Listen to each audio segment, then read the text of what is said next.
morning, cricket lovers around the world, wherever you're tuning in from, and welcome back to Romania. Day 2 of the International today with teams, everything to play for. The host, Romania, sit pretty at the top of the standings at the moment. Austria are hot on their tails, and Portugal, they need to get their campaign started here today. I'm Rico Fool. You're watching the European Cricket Internationals, and the action starts right here, right now.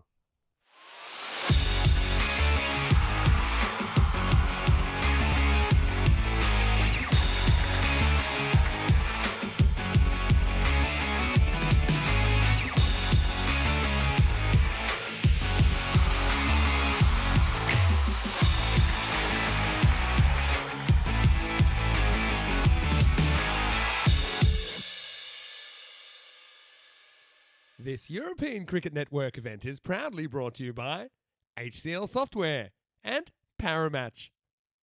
Day 1 was a thrilling and exciting day, but it was the home side, Romania, that finished the day top of the standings, even though they were thrashed in their first match by Austria. But they came back with 3 wins out of 3, including getting their revenge over Austria. Austria started well, didn't they, with that win over Romania. They also got a big win over Portugal, but in that last match against Romania, they did fall short. So they are 1 point behind Romania at the moment in the standings. Portugal themselves, wasn't a good day for them. They just never got their best act together. And they did, though, manage to pick up a point from each one of their defeats yesterday, but they lost all 3 of their matches. That means that today is a big match for them, and this first match up against Austria really, for me, I think is a must-win match. Austria are taking on Portugal in the first match. Let's see what happens at the coin toss. Tyrone Peters has the 2 captains.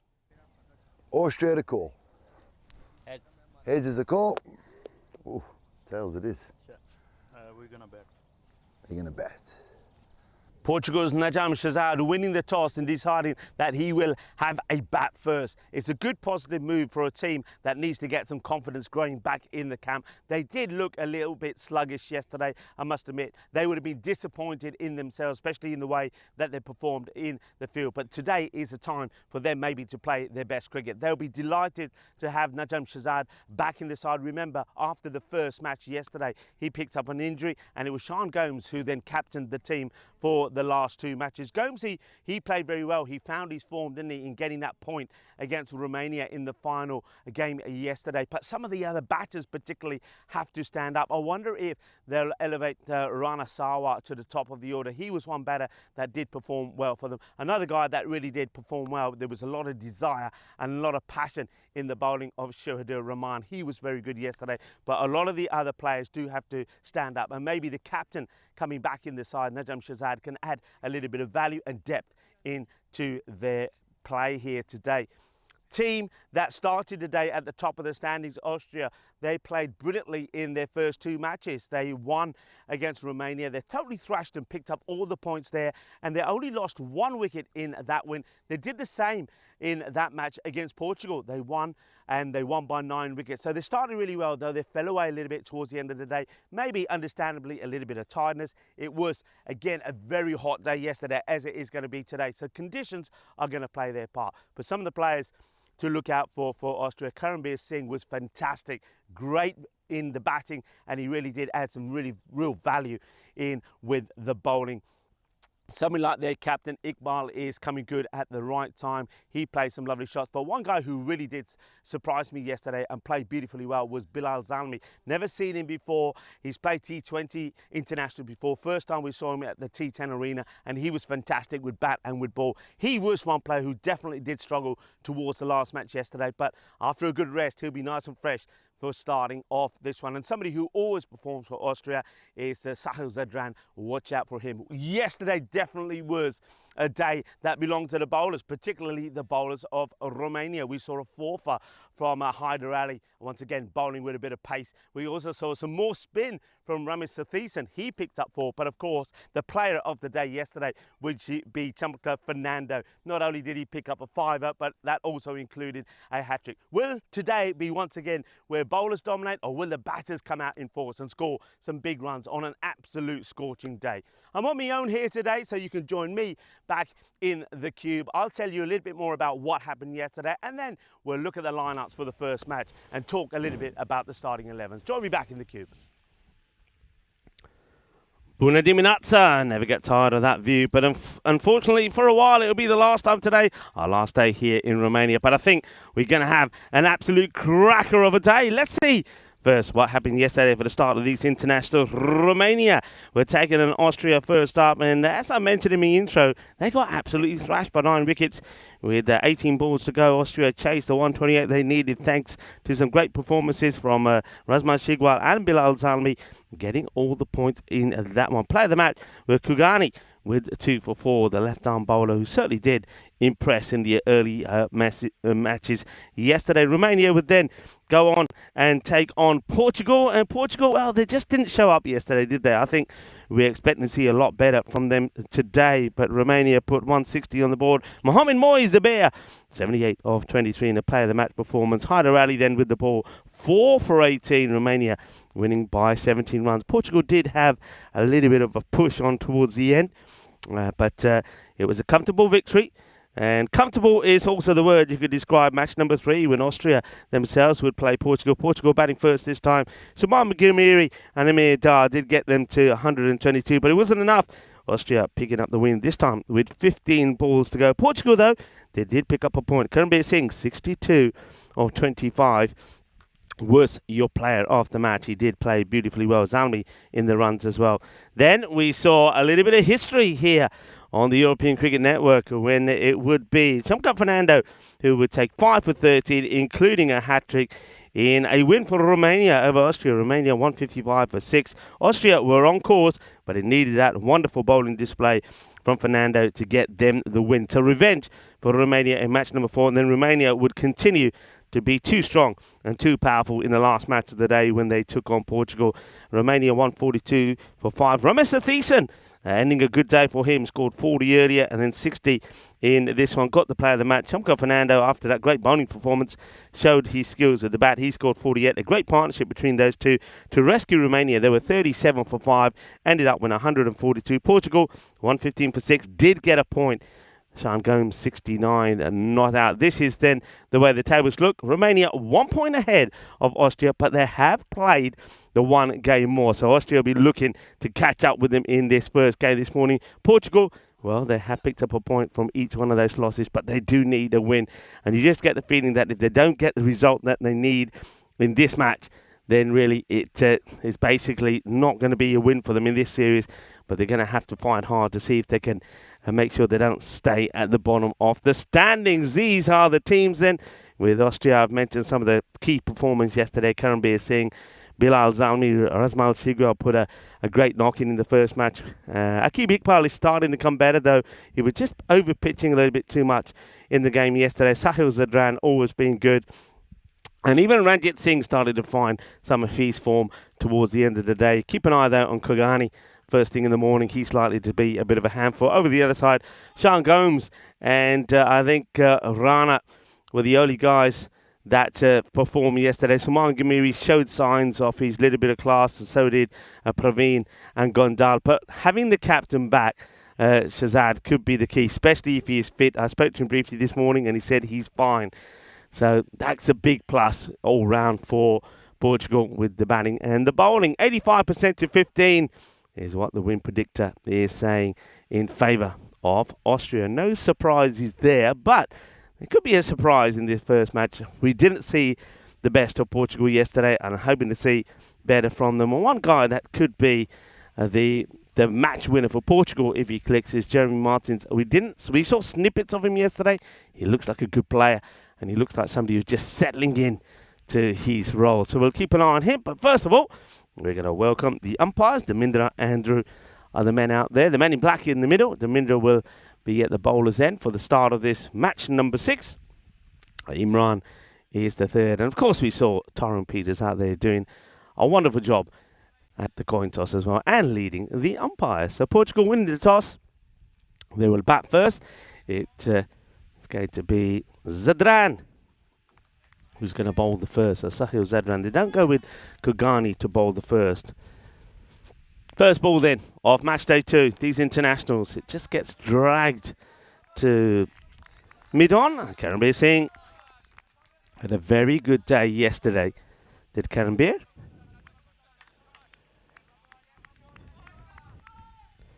Top batters yesterday, well, Moisey, continuing the way he was at the European Cricket Series here, 139. Karanbir Singh, 129.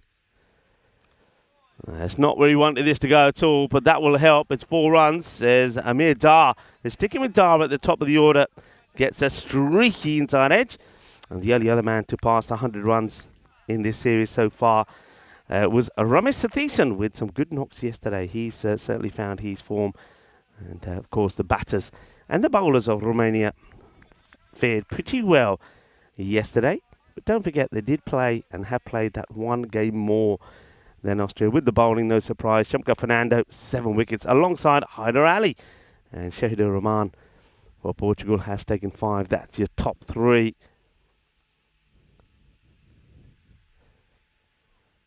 That's a nice shot. That will go all the way.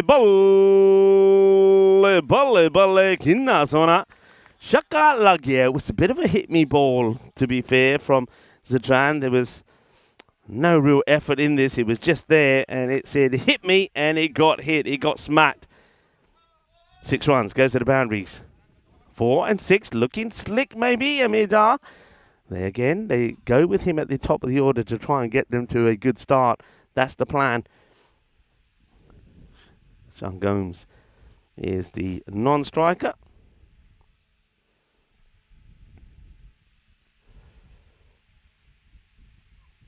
Yeah, a bit more in this one. You can see a bit more effort in this ball from Sahil Zadran. I suppose it is. First thing in the morning. Some of these guys had some big travels yesterday. I know that was one of the reasons that a few people were saying was the reason for the performances there of Portugal yesterday. They had a long journey, delayed journey, got in late, but they've been well rested now. So let's see how they perform. That's been played away, but straight to the fielder. No runs here as the throw gets fired in. And, well, taking it on, Amir Dar. And Gomes backs himself to get there. I mean, he's on the back foot, so a throw to the bowler's end probably would have been maybe a better option. Gomes does get there. Direct hit would have had him in trouble, of course. Speaking of direct hits, there was a fantastic one yesterday, wasn't there? One of the HCL plays of the day, which featured Akib Iqbal's direct hit run out.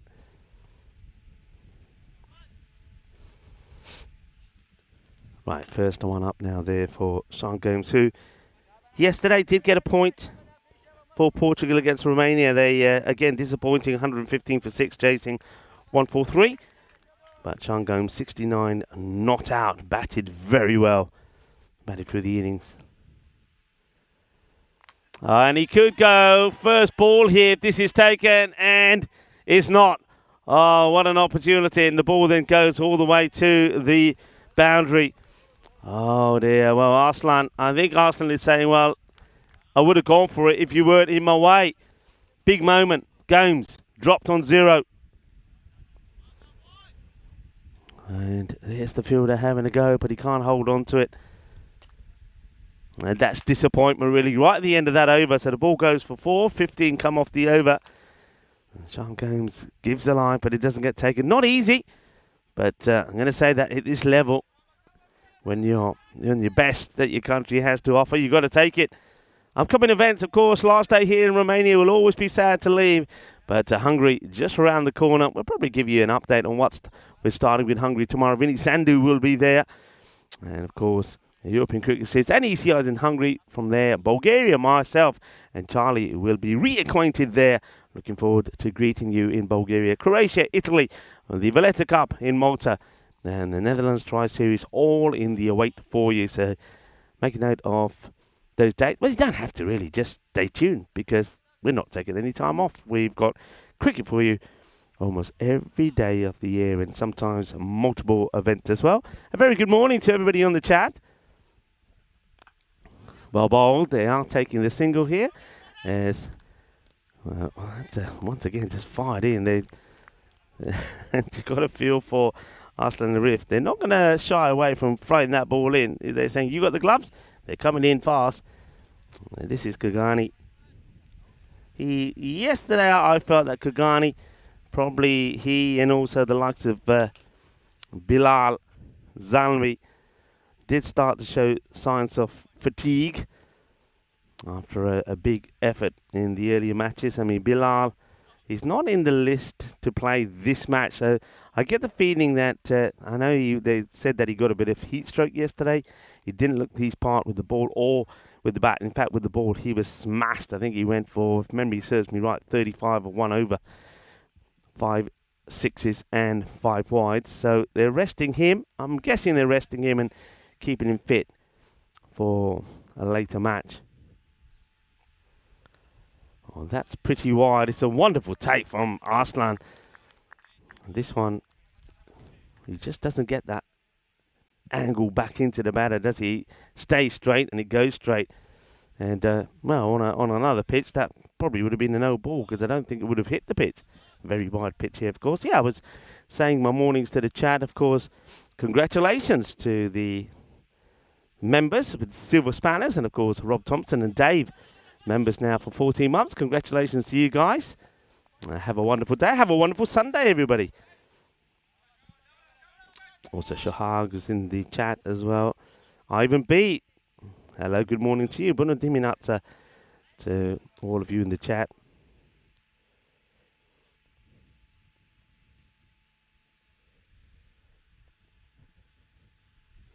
Well, Maxwell saying Portugal today will win. It's going to be their day. Well, let's see, Maxwell. Shot. Well, with shots like this, they probably will do pretty well. Amir Dar gets this one right out the middle. That has gone a long, long way. Good hit.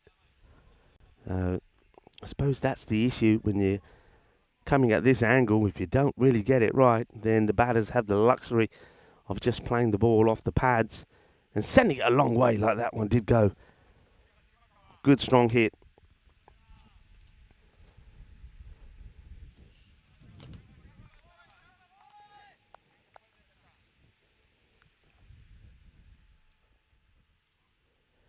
Kagani. Now he overpitches outside the off, and that's going to be 4 as well. And with the third, very wide. Quattro Mas are just struggling here. Hello to Ghulam Mustafa, who is saying his good mornings to everyone. Big match, though, this, isn't it, for Portugal? If they can get a win here, first of all, it will do Romania a huge favour because Romania then will, depending on how Austria go with the bat, they will, if they don't win this, Romania probably stay top with probably, well, it depends on the deficit between the score that Portugal get to and where Austria get. That's another really fine shot. This one, I think, it does. It goes all the way. Look at the wrist in this from Amir Dar. Dar is going big. There's a little bit of da, da, da. Boom, boom, boom, boom. Yep. 6 more. Delightful shot. Just using the pace there of Kagani. Kagani just hasn't got it right. And as good as he looked in the first 2 matches yesterday, well, the last one and this one, he's not looking that great. Just finding that he's having a few issues. 19 off this with a ball to go. The first went for 15. And that's played beautifully. It's a lovely shot. We're seeing a touch of class there from Amir Dar. We've seen the power and the brutal hitting. And then we've seen the finesse and the wonderful placement. That over will go for 23 second overs in this international series have gone big. Dave will tell you about that. And the score at the end of 2 overs, 38 without loss. Aqib Iqbal won't be happy about it, but he'll be coming on to bowl to try and change it. This is what I'm talking about. Portugal going to win. Let's say, even if they take 3 points, it opens it up. Austria may get a point. They'll go level with 9 with Romania. Romania want that to go their way. That means that it's in their hands then. Let's see how this goes. And Portugal, well, if they can do well in the other matches they've got here today, who knows what could happen. Remember that Austria play 3 in the day, so 2 more after this. Portugal, They will play 3. Romania will only play 2. Oh, that's going to get over the fielder. It's going to be 4 runs, more double teapots here from the Austrian players, including the captain. It's I definitely think he's played for that. I don't think that's an edge at all from the batter, Gomes. This start from Portugal has, let's just say, it's quietened down the Austrians. They seem to have lost their voice a little. They need to G themselves up. They're getting a little bit flat out there. Shot. Ah, beautiful. Absolutely beautiful. What a shot this is from Gomes. Come back is what the Austrians are saying. But this is a lovely shot. Gets given a little bit of width. Look at the footwork. Plays it away handsomely. Remember, gave a chance on 0, which the man at third wasn't able to take. Coming across to that fine area. Put it down. It went for 4. It's slightly slower ball. And gets played nicely. So good comeback there from Akib. Just changing the pace. You get the feeling here now that they would like to go to spin straight after this. And Bilal Zalmi is actually, beg your pardon, I was saying Bilal Zalmi might be rested. He's not. He is in the side. So I think they will go to him straight away. But Zalmi, like I say, he was struggling yesterday. I did have some issues. We thought maybe a bit of heat stroke because he didn't come on the field straight away. And when he did come on, he got absolutely peppered. But he's their spinner. I suppose they could go to him next. That's a better ball. You see, that's where you got to be. And we just haven't seen enough of that. And balls like that, you can't put away. Just good delivery, full, straight, on the money. And there's nothing really, even the batter, that's going well. Like Dart, when you get that sort of ball, yeah, you just got to respect it. So that's what a bowl, that's where you got to be. That's what Karambir has done. So maybe they will go with Karambir next up, see if he can dart some of Yorkers in. This one, I think that's probably more a missed opportunity than a good ball, in fairness. Yeah, it's not a good shot. Moves around a little bit too much there, Gomes. And I think Amir Dar is just probably having a little chat with him, saying, yeah, hey, just stay still and flick it. Nobody back on the boundary there on the leg side. Not that square or behind. Up and away. That's a delightful shot. Well, he's played one in that area all along the deck to Akib, and now this one has gone over the top of the infield. A wonderful shot. 4 more. 14 off the over. 50 up for Portugal in the 3 overs. 52 without loss. Very good start. But they need to keep on top of this. We've seen a few times yesterday, actually, where batters did make starts. I've just mentioned that the power play scores were good yesterday. We saw plenty of power plays in this sort of the 50 mark. But then afterwards, the last 5 overs, it's like the bowling teams did bounce back. And that's what they're looking to do here. So it looks like they're not going to go to spin straight away. Kogani is going to bowl his second. Now, this is a surprise for me. We saw Portugal do this a lot yesterday, where a bowler's gone for plenty and he comes back. And Kogani now coming back. So even though he goes for 23 in his first, they're asking him to come back again here. So you're out the power play. You can go with the spin. You could go with Karambir. But Kogani. And it's a brave move, this, from Akib Iqbal.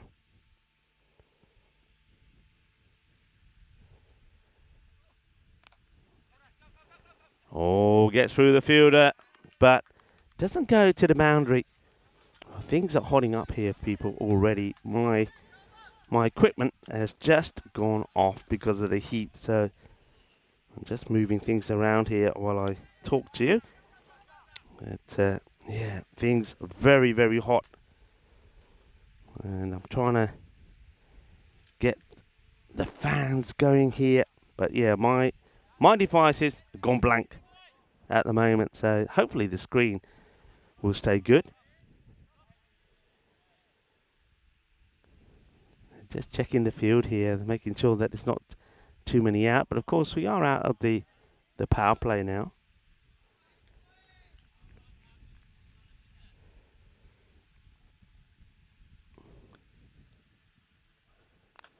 That's a good shot. That's going to go all the way. Bolle, kinda zona.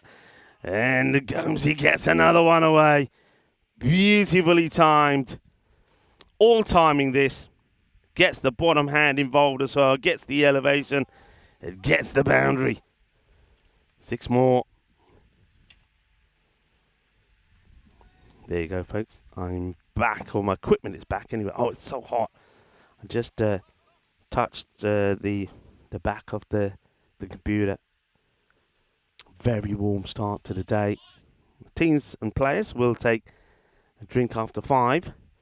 Gigani gets this one through.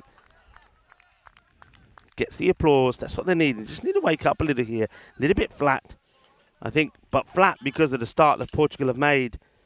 Probably weren't expecting this straight away. But it's good. I'm liking this from Portugal. They've got to show up today, haven't they?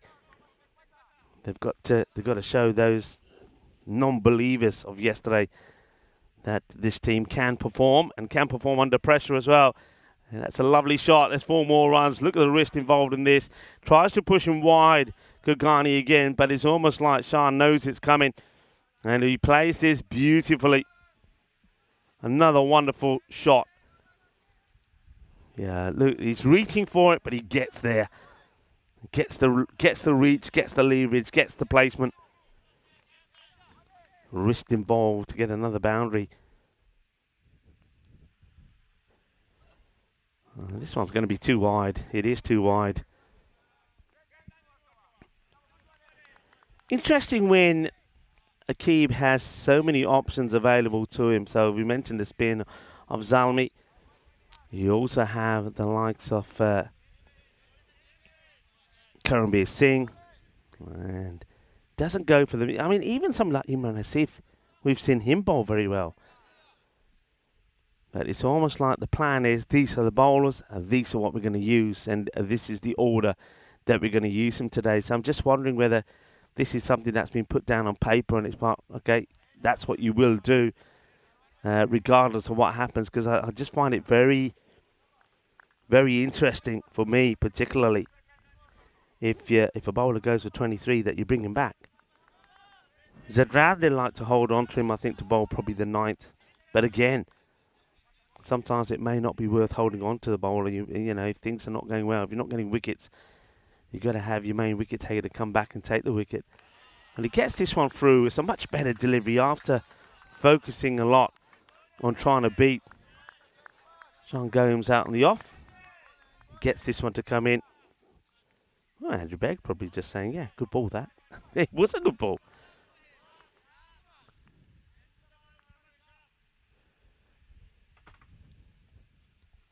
Can he finish well then? 36 of his spell with the ball to go. And no, you won't. He's going to go the distance. That is just class. What a shot. The timing on this is epic. It's a wonderful hit. And he moves to 34 with that one. Expensive from Koigani. It'll go for 42. That over goes for 19. And I suspected that it wouldn't go well. And I was right. 4 overs complete. 71 on the board. Portugal looking to open and start the day with a win here. A win that puts them right back in contention. A win that also puts a smile on the face of the locals and the Romanians here and the Romanian captain Taranjit. It's a result that could see them in the driving seat as long as they can win their 2 matches here today. Of course, Austria after this one will also have 2. I know we're talking very early, but I'm just trying to put some scenarios your way. So Portugal win this. Austria go, if they pick up a point, that is, and they might have to go some to do that. If they pick up a point, they'll be level with Romania. Romania play 2 in the day. Austria got 2 more to play. And, of course, the big match then could be the very next match. Austria are taking on Romania, and that could be whoever wins it. As long as Romania don't slip up against Portugal, that could be the one. And if Romania do slip up against Portugal, then this fixture again to finish the day could be the decider. Doesn't quite get this away. So finally we see a change, and we do see Bilal Zalmi coming on, and he starts with a good one, Bilal.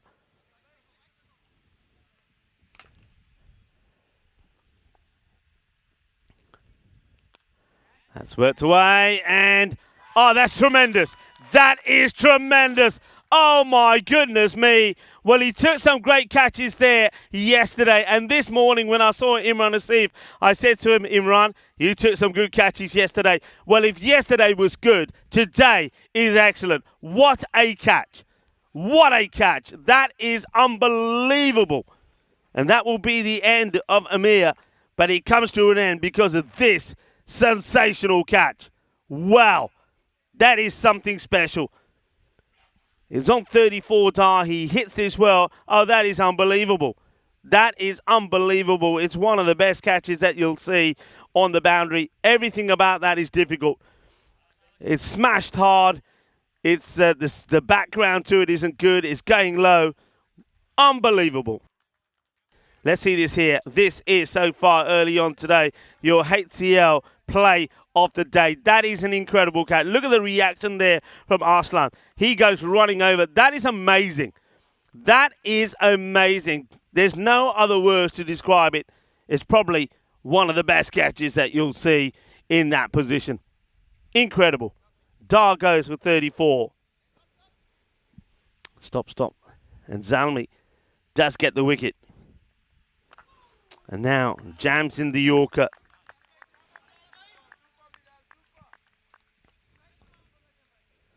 What a catch from Imran Asif.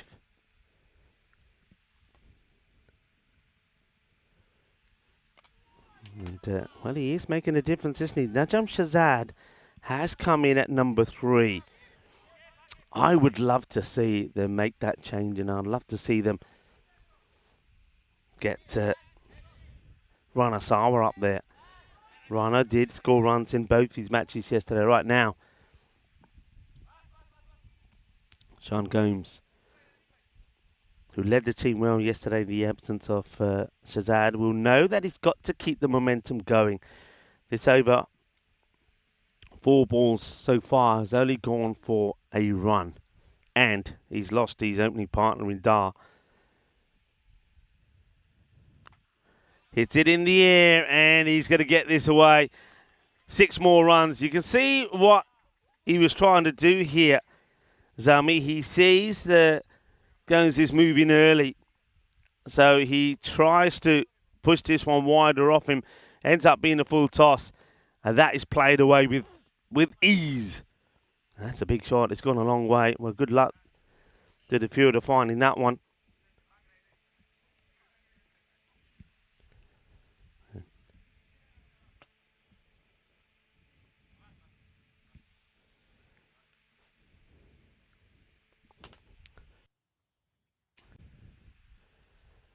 And gone! Bilal Zalmi strikes. He gets a big wicket. 2 in the over. And now you know what, I was very surprised why he did not come in to bowl over number 4, which they went back to Kagani and it went for 19. That's what they needed, Austria. They needed to break that opening partnership, and they have done it. And Bilal Zalmi is the man to do it. So 2 wickets in the over. This is the second. Sean Gomes going for it, missing it. Timber! Go the stumps. And just like that, it is 78 for 2. And an opportunity for me, for the first time today, to welcome you into the Cube. Welcome, cricket lovers around the world, wherever you're tuning in from the European Cricket Network. This is the European Cricket Internationals here in Romania at this beautiful Moara Vasia cricket ground. And hasn't this venue been absolutely splendid? Of course, we've had the European Cricket Series here, which was won by Cluj. Congratulations to them. And of course, a lot of those players that we saw in that European Cricket Series are taking part in this international series representing Romania, and one of them is Mohamed Moyes, the bear. Well, the bear, he is here, he is awake, and not like yesterday, he's had his honey, and he is also at the top of the rankings in terms of most runs scored. So he's going well at the moment. Mr. T10 going well for them as well. Taranjit Singh, I think, will get better. And at the moment, this match for them is very interesting, because if Portugal can get a win here, it will do them a big favour. And with 2 matches to play here today, and then Austria after this having 2 to play, it could be a very exciting end to this European Cricket Series. Thank you for watching. Thank you for your support wherever you are. And hope you're having a wonderful Sunday. Yeah, happy Sunday, everyone. I think some people might be still in bed watching the cricket or tucking into a nice Sunday breakfast. Others, of course, will be already halfway through the day, and some are probably ready to say goodnight to us. But whatever time of day it is, whether it's good morning, good afternoon, or good evening, it's great to have you on board here. Yeah, game-changing over, says the Naseem. It certainly is. It's a huge over. 2 wickets in it, 78 for 2. And Bilal, well, remember the issues he had yesterday when we said that we thought he had a bit of heat stroke?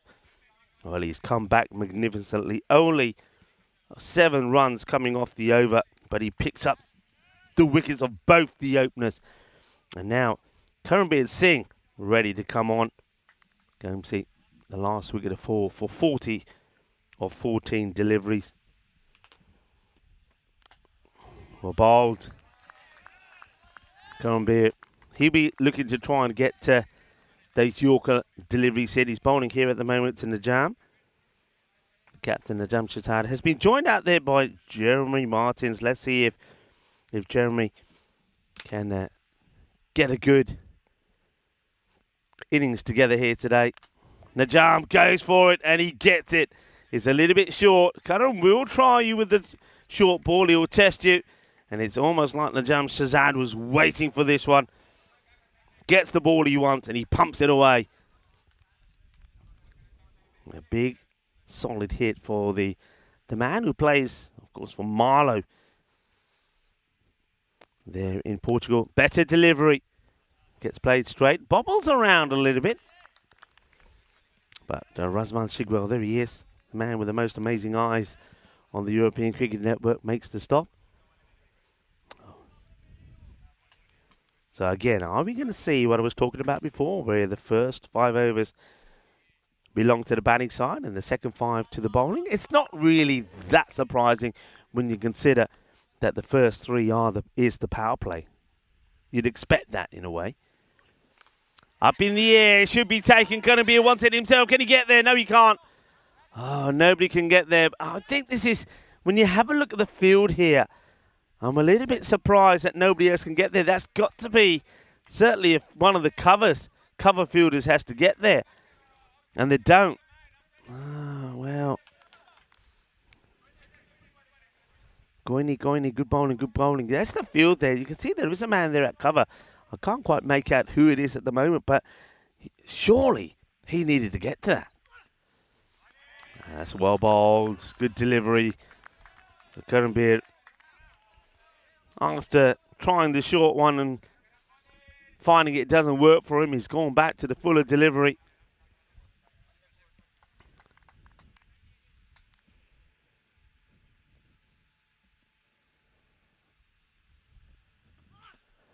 Slow ball. Oh, fingertips. Almost takes it. Oh, fiddlesticks, he says, as he almost holds on to this one. Let's have a look at this again. I think this angle will show it pretty well. He's very close. So that is definitely a chance, though. He gets fingertips to it, not able to hold it. So 2 opportunities. Oh, almost. And Karanbir, you can see he's disappointed because he'd expect himself to hold on to those sort of catches, Karan. But a good over, though. That's the key thing. It is a good over. Only the 9 come from it. So 87 for 2. Bilal will be brought straight back. And Bilal will continue his battle with the captain of Portugal, Najam Shazad.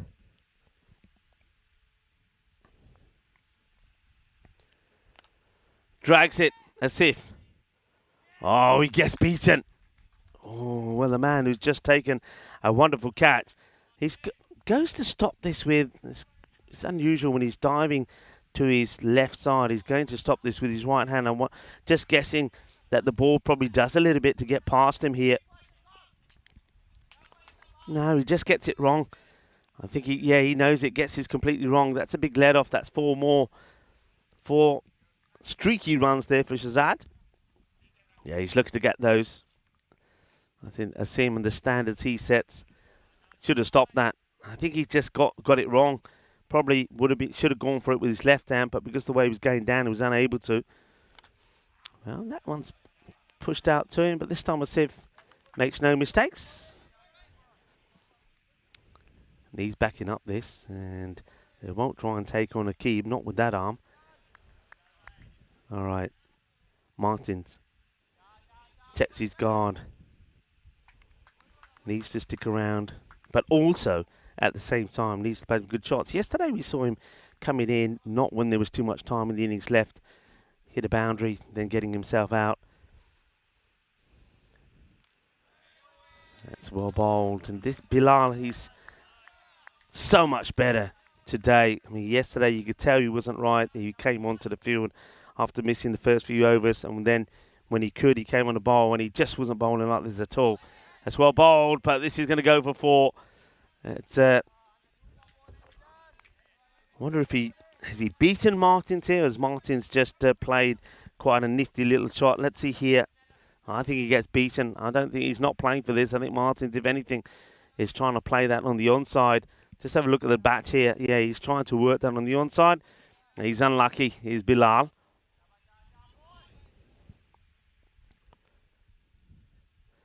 Expected at the moment around about that 139 mark.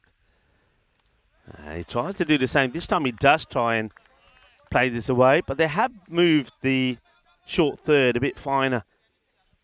So probably not the shot to go for. I think here he's probably better trying to use his feet and go over the top. It's a quicker ball. Asif will be back in action. And this time, like the time before, no issues. And end of the over, Bilal, great spell. 2 very crucial wickets. And yeah, gets the high 5 from Kurambir, who is coming back to bowl. He's second. 2 for 17. 97 for 2. 10 off that one. 18 balls to go. Expected score looking around that 139 mark. Of course, we'll see all of these 3 teams in action in the Euros of Cricket starting in September. Romania and Austria will be in the same group, so those 2 teams, well, they'll take some tips from this series with them. And Portugal, tricky one for them with the likes of France, Ireland, Scotland, Guernsey, all in the same group as them. Those teams certainly will be looking on. Shot, gone, 6, easy as that. What a shot. Kurambir gets it wrong, and that one, well, it looks like it's clobbering into our scorers there. What a shot this is. It's just very little effort, all about being in the right position. Look how far he's out of his crease. I wonder if Arslan is thinking about keeping him in. There you go, on top of the scorer's tent. Now he goes outside the off. That's an even better shot. Goes inside out. Balle, balle, balle. Quina zona. Que guay, que genial, que grande. Eso es una grandísimo 6 más.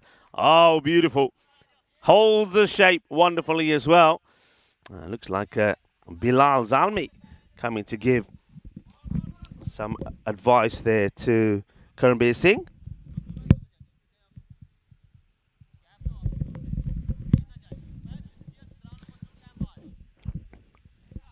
Two balls, 2 sixes. Kurambir, will he try that slower ball that didn't quite work for him yesterday? Will he go a bit shorter? He goes shorter. This one gets crunched and it gets, well, gets through the fielder. Goes for 4. Ranjit Singh, he's had his issues in the field. And this one, Ranjit's diving here, but I think he's couldn't keep the ball into his body. So 2 sixes and 4. Well, Jeremy Martins is hungry for more. Karambir under attack. There is that slow ball. It's played nicely. It will just be a single this time. So they do get Martins off strike, but that means that Najam Shazad, who will feel himself, especially with the likes of Rana Sawa, who could still come out there, Saman Gamiri, Amardeep Singh, he will feel, and also don't forget Praveen Singh, feel that he's got to go for it here now. And that's good delivery. Just sneaks this in. That's well bowled. Dot ball. Dot balls are like gold dust. So 6-6-4, single and a dot. Yeah, well bowled. Great areas. Najam, I think he might have to move a bit early here and try and get himself in that position because he probably feels it's going to be the same again. Can he finish the over well here, Karambir? No, he can't. It's a slower one, which will get worked away on the leg side. It's going to be 4 runs, an expensive over. And that one does go magical. 21 come off the 8th. And Portugal, after 3 overs where they struggled because of the way they went in the first 4, it's only got to some 26 runs of the over number 5, 6 and 7. They've got 21 of this one from Karambir. And that's a rare bad over from him. He finishes with 30 off his 2. The score, 118 for 2.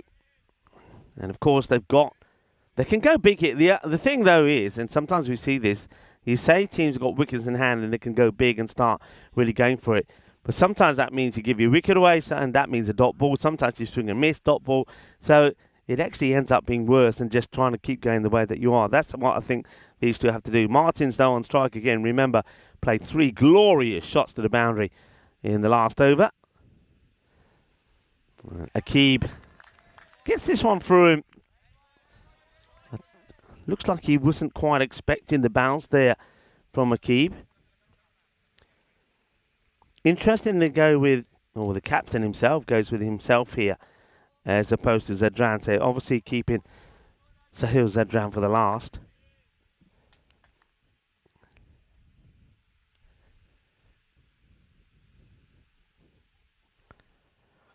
It's another swing and a miss from Martins. 2 dot balls. Interesting for me also that Austria will be looking at this and saying we've got the one man who's bowled spin here in Bilal, and he was very effective. So the slower bowling is certainly something that's worked for them. It worked for them yesterday with, again, Bilal bowling very well. But they don't have or haven't deployed another option. That is more like it. This time he waits for it. He stays back foot and he clubs this.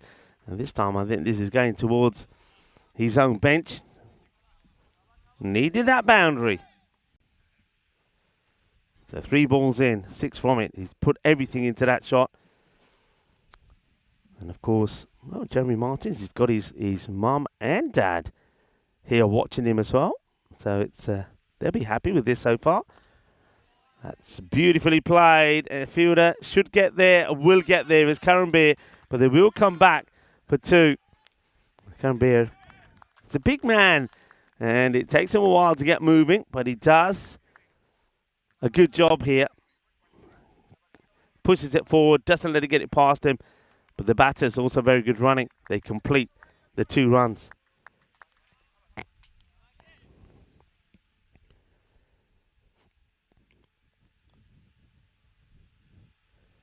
Shot, wonderful shot. Goes back foot and plays this for 6. Shaba, kinna sona, shakka lag gaya.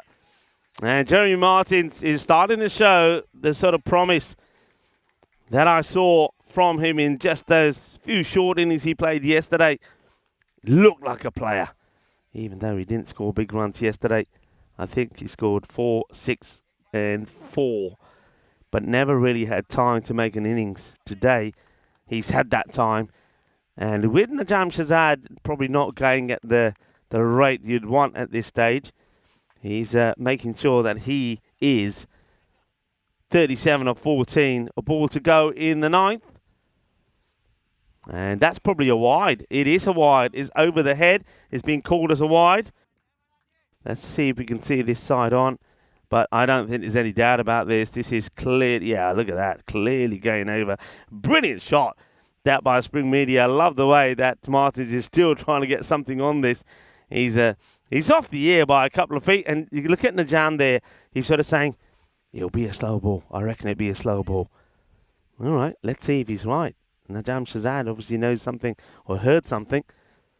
And he's absolutely right, and he gets absolutely smashed.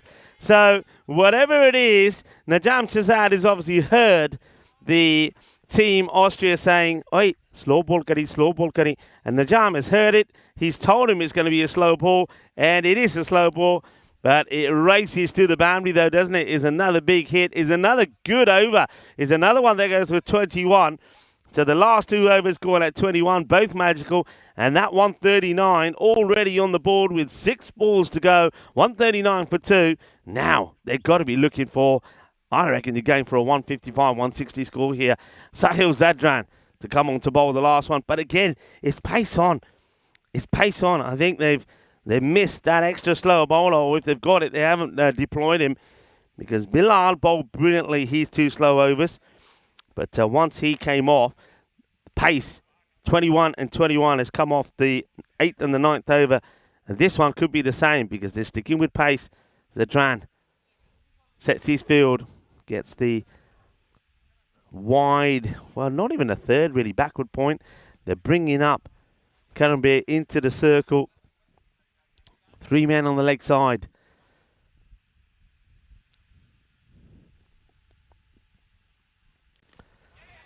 Well, that's the result they wanted. Najam Shazad just gets something on it. It's given a bat in the end. But gets Jeremy Martins on strike. Martins, 43 of 15. Eyeing up his first 50 on the European Cricket International stage.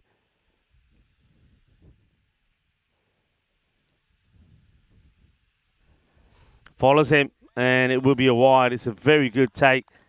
And, well, so Zadran is saying, well, yeah, but he did. It don't matter. He's played enough cricket on the network to know that was always going to be a wide. It's a fantastic take, actually, from Arslan Arif. I think for me, he saves 4 there. That could have been a minimum.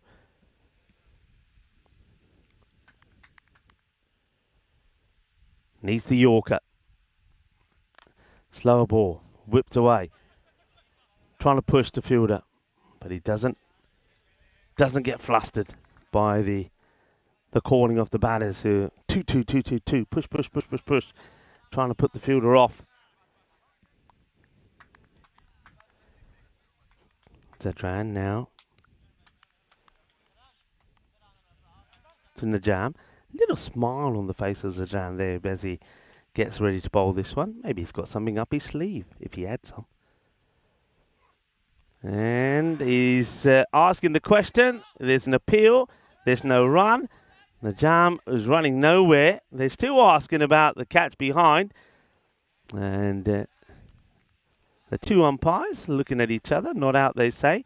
And Najam Shazad is probably saying, hey, I was going to run there. You've got to run. I want you back on strike. And Sahil Zadran is saying, hey, don't throw the ball away like that. Hold on to it. And he's absolutely right. There's no need to. And he's saying, Kikarada, probably saying, he's all right, let's leave him there, it doesn't matter. Well, maybe it does. Well, what's this about here now? Looking to get the cheeky. I suppose he knows what the plan is, so just as he's about to go, and he doesn't leave though, fair play, he doesn't leave, so Jerry Martins is saying, well, what's your game, buddy? I'm still here. I suppose that's Zadran just letting him know, well, I know what your plan is. 142 for 2, 3 to come. It's a Gandhi ball. It's a wide down the leg side. Zadran gets it wrong.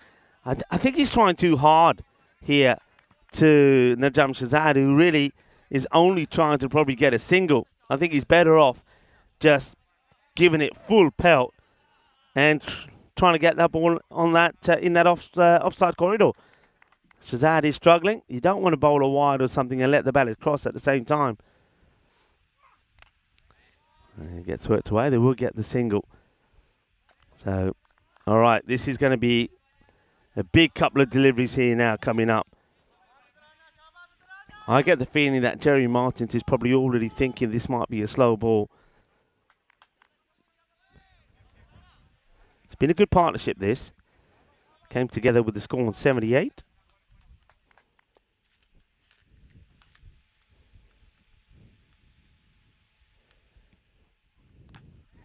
Scuffs it. They'll push hard here. Here comes the throw, and it's probably going to get there because it's not over the stumps, but you can see what Najam is trying to do. All right, well, now he's just going to have to pelt this to the boundary, see if he can get to a 150 score. Portugal, they got to 143, chasing Romania's 161 yesterday, so it's a higher score that they've posted so far, and it will be probably the highest run chase that we'll see if it happens. There's that slower ball, it gets played away. It just bounces once. Will they try and take on the second? In comes the throw.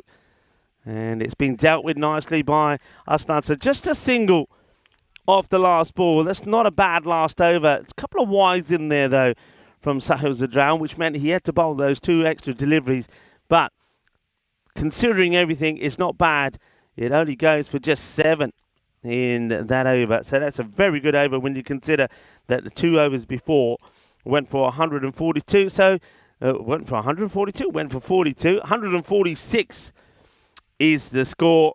2 wickets down. So I think I'll repeat myself a lot of what I said yesterday. Though it's a good score, it's not a score which is impossible, and it's not a score which Portugal will take for granted. They've left the door slightly open for Austria, and Austria will try and get there. This was the start. Amir Dar was just sensational at the beginning of the innings. He played some glorious strokes. There were chances, though. There's no doubt about that. Remember, Gomes could have and should have gone without scoring. And he got the short ball that didn't get the catch. And he then went on to score 40 runs and brilliant runs. But what about this? That is just out of this world, that catch from Asif. It was tremendous. So him and Asif, look at their reactions really well. And then Bilal follows it up with a second wicket when he gets the wicket of Sean Gomes. And that's when you thought, okay, they could allow Austria back in this, because it was 78 at the halfway point. And though they did, because of Bilal and that 1 over from Karambir, slow things down, then that man there, Jeremy Martins, found his form, found his touch, and played some exceptional shots. They really were pleasing to the eye. And he worked out the bowlers pretty well, and he got very good support there also from Najam Shazad, the captain. So the captain's back. I mean, his striking was not the cleanest, and it certainly wasn't high scoring, 21 of 15, but he was there to ensure that Jeremy Martins kept them going. Jeremy Martins, 45 of 17, his highest score on the network, and getting better with every innings. So 146 for 2. And pretty healthy scorecard, considering how Portugal struggled yesterday when only Gomes and Sawa were able to get in the runs. And when you think that they still had Singh, Sawa, Jamiri and Gundala and Praveen Singh still to come, who can crunch the ball pretty well. In fact, you could probably say that all of those guys can hit the ball well. I think they're happy with that. Shahidul Rahman, though, I think it's time for him inside Maisam to show what they can do now with the ball. Amardeep Singh could play a big part as well with his spin. They've got the runs on the board, and they'll be hoping that they can put a good performance in with the ball. Speaking of the ball, let's have a little look at what we saw from Austria.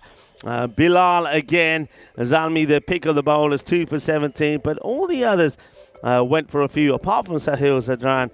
He bowls his 2 overs with a very good economy of 11, just 22 from it. So we're going to take a short break here now, and we'll be back in about 10 minutes time to see what the reply is going to be from Austria. Austria know if they want to keep a 1 step ahead of the home side of Romania, they need to really win this match, and that will put them the favourites maybe to win this ECI. But the next match, when they take on Romania, could be the crunch match. Join me back, Rico Full here of the European Cricket Network, as we come back in 10 minutes time for the innings of Austria.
This European Cricket Network event is proudly brought to you by HCL Software and Paramatch.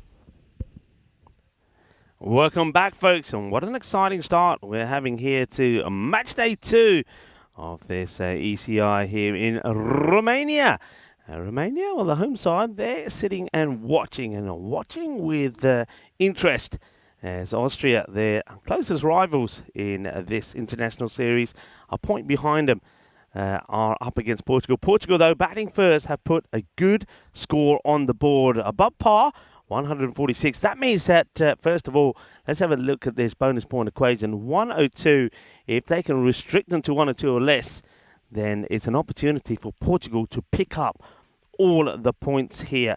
And the opposition, Austria, they know that if they want to try and get all the points here, they've got to try and get to 147 in 7 overs or less. That looks pretty unrealistic, though. Knowing the Austrian batting lineup, I don't think they're going to shy away from having a go. But I think more to the point, Austria would know that one thing they want to do here is try and get a win. That win would take them 2 points above Romania, and both teams will have 2 matches to play and will play each other. And that could be the key here. And the reason why I say that is, let's say for argument's sake, they do pick up 3 points here. They go 2 points out of Romania, and then when they play Romania, even if they go down to Romania but still pick up a point, they'll still be on level points going into the last matches.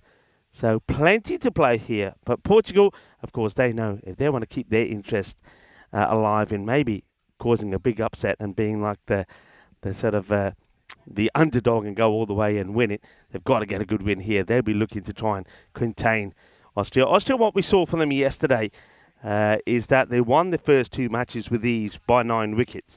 And of course, that meant that the likes of their top order, Razman Shigwal, Bilal Salmi, Karambir Singh, were in good form. But lower down, when they were called upon, it wasn't the case. So if they can get the early batters out here, Portugal, they could really stand a good chance of picking up all the points. So very interesting and important power play coming up, I think, here. Pick up some early wickets. If Portugal can do that, I think they put themselves in a very strong position to not just win the match, but take all the points. But if they don't get those key wickets in the power play, then Austria will put themselves in a good position to go on and win, or maybe at least get something out of this match. Here comes the first ball. Roman. And it's up in the air. It's a catching opportunity. And Martins will take the catch. It's a royal duck. A royal duck. Karambir Singh goes. Very first ball. Jeremy Martins makes no mistake. And Roman is the first to come over and congratulate Jeremy Martin taking the catch. And, well, that's delight, I'm sure, for Jeremy's mum and dad, who are also watching here. And watched him perform beautifully with the bat.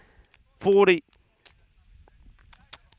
plus runs when he hit the ball all over the place. 45 of 17, and now takes a big catch. That's a royal duck for Karambir.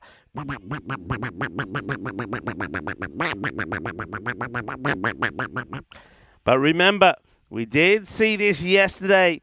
Actually, we saw it from Romania, didn't we? When we saw them lose the likes of their top batters, Taranjit Singh. And also, yeah, well, there is James Pond. James Pond wearing the Romania flag. It is a duck. It is a royal duck. It's a golden duck also for Karambir. But yeah, going back to what I was saying, we've seen it before, haven't we? Where yesterday, Taranjit, nada. Ramesh Sathisen, nada. But still, Romania got to 160 and won a match. So it's all about how the other batters go about it. And it's Razman Shigwal who'll come in at number 3. Did score a half century yesterday. Oh, and he goes for a big hoik straight away as well. Rahman has got the radar switched on. He's getting that ball to an angle. There you go, angle across and move away to the right-hander.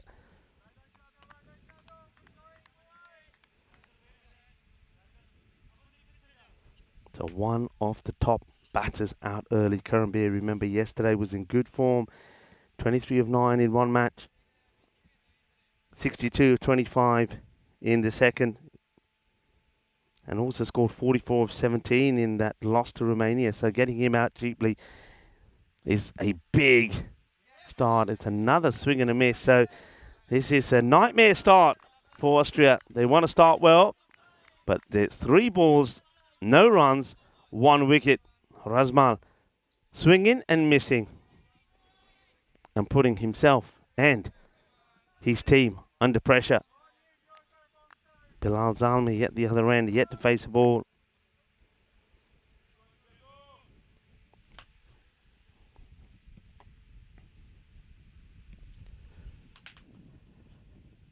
Well, it's just not using his feet. That's the problem. And you can see he's still trying to get that ball and hit it over that vacant. Well, I say vacant. They have pushed the fielder back there now. So Amardeep Singh has gone there. So it's a dangerous shot to be playing. I mean, why he's not going the other way and trying to hit over the line of players inside the ring on the offside, I don't know. But it's another swing, another miss, and automatically looks like another fielder. Looks like, are they deploying him? No, they're not. I thought that for Gomes was going to go on the boundary as well, but he does come into the circle. And then this time, oh, hesitation, no run. Oh, what an over this is turning out to be. Are we going to start off with a wicket maiden? They needed to go at the start of the innings at around just short of the 15. Well, with a start like this, it's really going to make it an uphill task for Austria. He's got to feel now here, I think, Razmal, that he's going to have to go for the big shot. 4 balls, no runs. No runs on the board. Big shot coming here. This could be a huge delivery. He gets a snick. Oh, and he's going to get runs, but 4 streaky runs. It's a thick edge which flies past Suman. The end of what has been a wonderful over. Brilliant over. 4 runs from it, and that was unlucky. But the big wicket of Karambir. It's 4 for 1 at the end of the first over. Rahman, as he did yesterday, proves that he's a class act with the ball. Wonderfully well bowled. I normally like to tell you about international days, actually. How about this one? So it's an important day. Of course, this is in France. Fête de Fédération. It's a massive festival that's celebrated today in France, honouring the French Revolution. And the day was the predecessor of Bastille Day, as it's celebrated today. So enjoy your celebrations in France.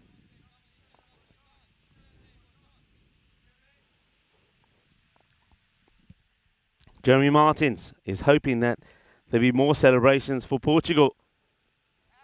It's a swing and a miss this time now for Bilal. Obviously, they're aware of the rate that they've got to go at, and hence looking to play these big shots, but it's not happening at the moment. Martins, at the moment, he's eyeing up a player of the match performance, isn't he?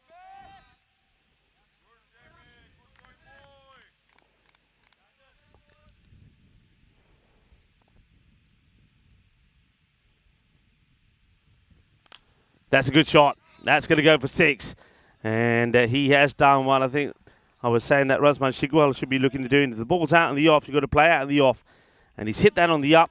And the first boundary, first real boundary, that apart from the edge, has gone for 6. So the first 6 of the innings. Austria now need a counter-attack from these two. They're well capable, we know that.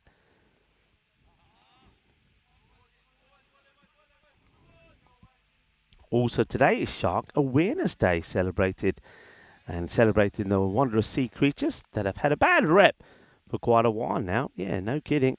When you think of the dangers of the sea, sharks definitely make their way on the list. And it's up in the air. Now this one I think is going towards the boundary as well. Probably 1 bounce for Cuatro Mas, a 6 and 4. All together now on the chat. Bilal Zalmi is hungry for more. Yeah, so talking about sharks, however, Shark Awareness Day is not a day to cry foul of these innocent fish, but instead is a day to cry foul for them. And they're actually more scared of humans than the other way around.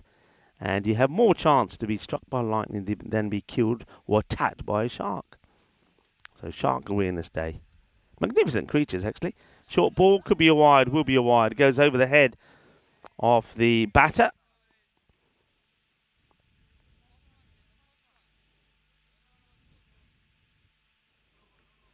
It's also, in some parts of the world today, Be Nice to Bugs Day. Luckily, Charlie's not here today. And Charlie, I hope you're well. Might be lurking. I know he arrived back in Spain in the early hours of the morning. Getting ready for the football tonight. He hopes that he'll be celebrating. Quite ironic, really. He's going back to Spain to support England. I won't be supporting England, though I do, as you guys know, and guys and girls know. I've said all the way along that because of the way this tournament's gone and how bad England have played and all of the stuff that's been happening to the players and the manager, I think they will go on and win it. It's just the way these things happen in sport. But, of course, I'm hoping that Spain will win. I've lived in Spain for 23 years. I've seen them win the Euros twice. I've seen them win the World Cup. And, well, let's hope that they can do it again. And though I'm not in Spain to celebrate, certainly will be there when I get there after the end of the day. Certainly will, hopefully, we'll be celebrating their victory. But good luck to both teams. Of course, technically, there's a lot of English in me as well. So whichever way it goes, I'll be happy. That has been hit down the ground. That is a biggie. And that goes big for 6. That's been absolutely crunched by Bilal Zalmi. So Zalmi, looking at the moment to be the key man again. He goes down on one knee, and that's almost like a straight bat pull as he launches into that. So Martins with the ball to go, is 1 for 17. There's the big D. He's always got the snazzy shades on. I must admit, there's a mixture of looks there. Karambir, of course, doesn't look too happy. Why shouldn't he? He was out first ball. But one or two of those players look pretty confident, pretty happy. And the big D, he looks as cool as a cucumber as he always does.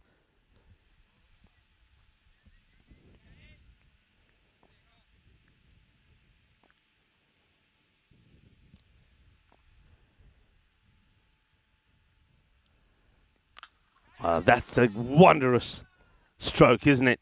Beautiful, just like the way he attacks here, and then he smashes this through the offside. It's going to be 4 more, and that over has gone magical. Well, we saw a number of 21s in that first innings, especially over number 8 and 9 went magical. The second over also went magical, and that seems to be the pattern.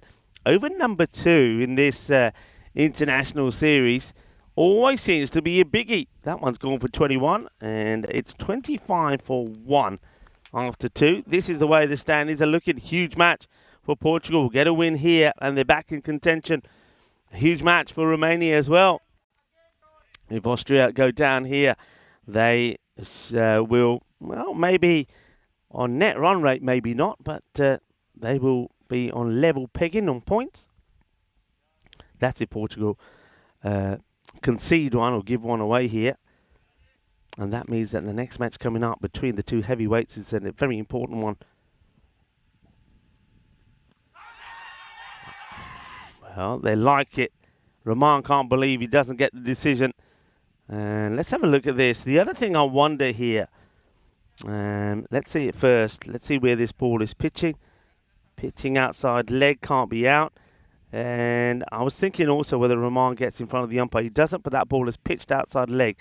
It's a very good call from umpire Demindra. A very, very good call. Under pressure, there's a big appeal you'd expect there to be, but not out. Good call. Rahman. Up in the air, but that's going to go 1 bounce 4. He's batting pretty well here. The difference between Bilal Zalmi here at the moment and not just Razmal Shigwal, but some other batters is the way he's using his feet. He's getting to a position where he's able to get under the ball, and if he gets under it, he's able to elevate it over the infield. So it's beautiful batting. in the power play at the moment. And Portugal probably are looking to get through this over and then deploy a more defensive field. But they have made a movement there. So Gomes has gone across into extra cover. So he's back. And Long on is back. That's your two fielders out at the moment. This is a miscue, and it's an opportunity which will get taken. That is a very good catch. It really is a sensational catch. The catching standards have been brilliant. So Amir Dar has taken a wonderful catch to remove Bilal. And remember, with that field change, there was nobody back there, so Dar had to really run hard. But look how he's taken this in the fingertips as he goes down. He runs hard, gets himself in the position to take it, and then after he takes it, the relief, the joy, and the smile. Another great catch. And that is the end of Bilal, who was looking dangerous, 24 of 8. And Rahman gets another. Rahman, courtesy of that catch from Dar, removes the dangerous Bilal, who was, well, just looking to get Austria back on level terms. But I think here Portugal, with that rate still at over 15, they're still on top for me here as Akib Iqbal, the captain, comes in. He likes the uppercut, doesn't he? Gets beaten here with a beautiful delivery. He's bowled so well throughout yesterday and the start of today has Shahidur Rahman. Always one of the top players for Portugal. The last few times that I saw him, he was great there in Barcelona earlier in the year. 2 for 8 with 2 to go. Terrific bowling. That's a swing and a miss again from Akib. Looking to go over in that vacant sort of long off position. But Gomes has now straightened up. He was pretty wide, more extra cover than straight. There, looks like Pavel has turned up. Hello to Pavel Florin, wearing, of course, the bright yellow colours of Romania in the background there.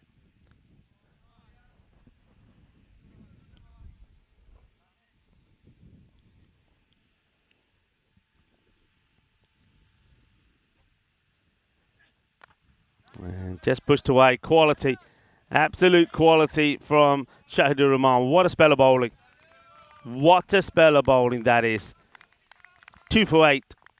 That over goes for just 5.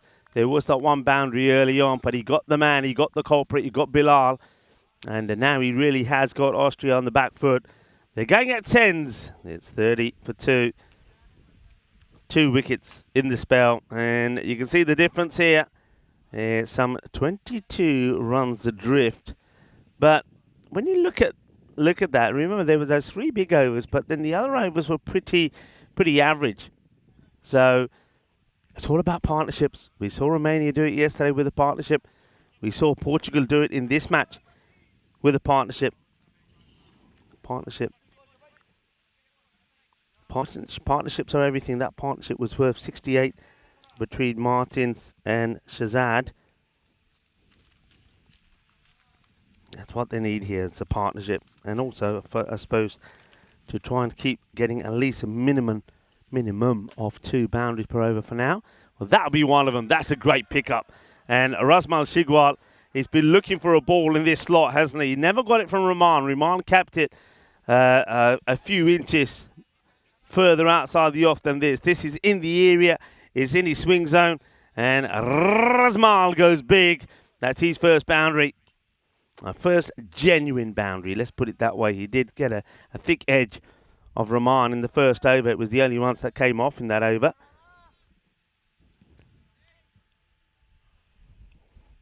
Gundal to bowl. I would have gone personally. You know what I'm going to say? I would have gone with spin. I would have gone with Amardeep Singh just to see if I could pick up a wicket while they're way behind on the run rate. It's a nice looking shot down the ground. 1 bounce for Quattro Mas. And Rasmal Shigwal showing that he can hit it straight as well. This is a beautiful shot with the the long on wide.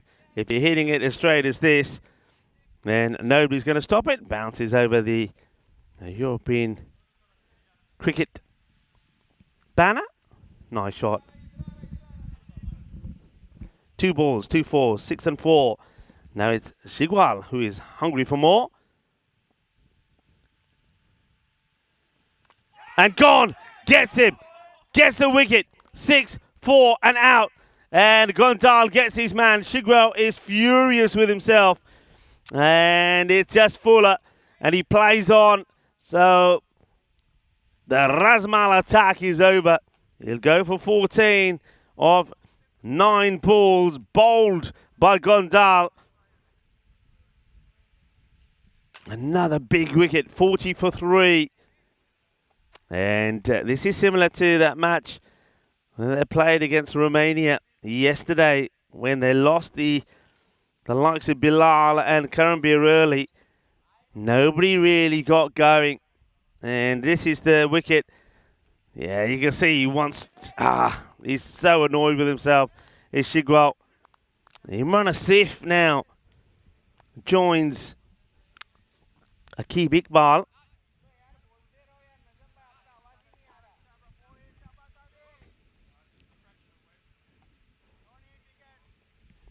Austria made such a dominating start yesterday with 2 9-wicket wins over Romania and, of course, over Portugal.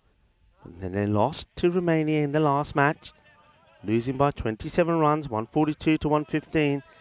And they're well behind on this one. The rate now closing on to 17, 3 wickets down. And when you lose 3 wickets early on, it's very difficult to come back. And that's not a good ball, though. It's down the leg side, and that gets played away. So smashed.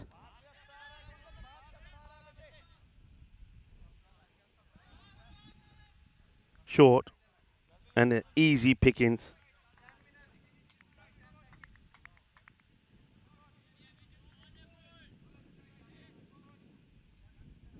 So just the target there, 147. But, of course, you will notice the number 103 in brackets. That's the number for a point. Now, that could come. I know it's still very early on. I mean, 2 batters get in here. And, you know, they still will be thinking of getting the 101 for a victory. But they've got to get to that 103. They want that point. Because whatever happens, they get the point. And with the net run rate probably still being superior to Romania, they stay top and play Romania next. Pushes him wider. This is going to take... can't get there. What I was going to say is going to take some stopping from Sean Gomes, but that's played beautifully. So Imran Asif has come out and he's played 2 wonderful shots. Look at that. That's a great shot. Imran Asif, of course, the man who took the outstanding catch to remove Amir Dar. And that certainly will be up there in the highlights of the day. What a catch it was. It was just unbelievable.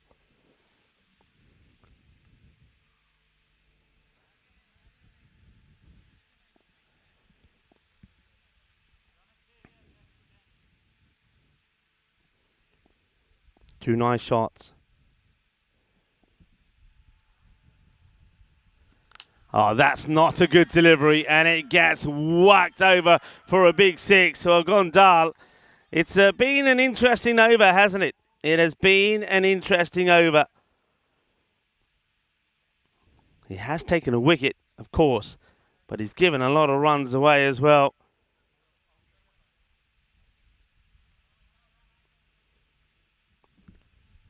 This over, that over went for 6-4, wicket 6-4-6. So 26 do come from it. And that's exactly what they needed after Rahman's brilliant spell. It means that the 50 is up on the board, 56 for 3. But it's a cracking start from Imran Asif. Akib Iqbal's still there. Hasn't really, though, managed to get going yet. 3 balls, no runs. I think if you're bowling to Iqbal, the plan is to try and keep him from playing those shots outside the off. He likes to uppercut. They know that, though, because look at the field that's been set to him. Point on the boundary. Cover on the boundary. long off on the boundary. Well, it was the field. Now they've changed it because what have they gone for here? Mid-wicket and long on his bat, square leg is bat. I think it was right before. I would still have my point in the boundary because he does like to play those shots. But then, having said that, I suppose with the spin on, they're probably feeling that he may not get the pace from the bowler to play it. Amandeep comes on, but he gets bashed for a big six. That's nicely played. And Aqib Iqbal needed this shot. He needed this shot, did the captain. And he crunches that one straight down the ground for a big six. Gets it over Sean Gomes. Look at the keeper there, Saman Gamiri. He's trying to get Amandeep to put the ball right here. It's this one, Shorto goes for it. Does he get enough of this? He does get enough of it. It's 6 more. All or nothing attack here then from Team Austria. Now it's the captain's turn to lead. Imran Asif has come out and hit 3 balls to the boundary, 16 of 3, and Aqib Iqbal after 3 balls and no runs.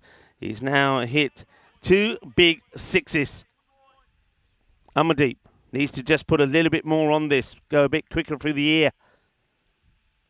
He flights it. And Iqbal, well, he will get a single here, definitely. Now he's got to hurry. Well, Iqbal here takes an age to get back. I think he does slip when he goes for the shot. You see here, but he's no hurry to get to the other end, is he? Right.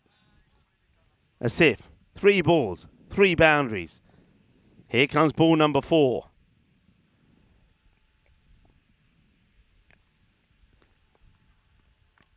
Oh, and he gets beaten. He's trying to play in that gap that's been left out there. Nobody sweeping at the point, backward point area. No third back.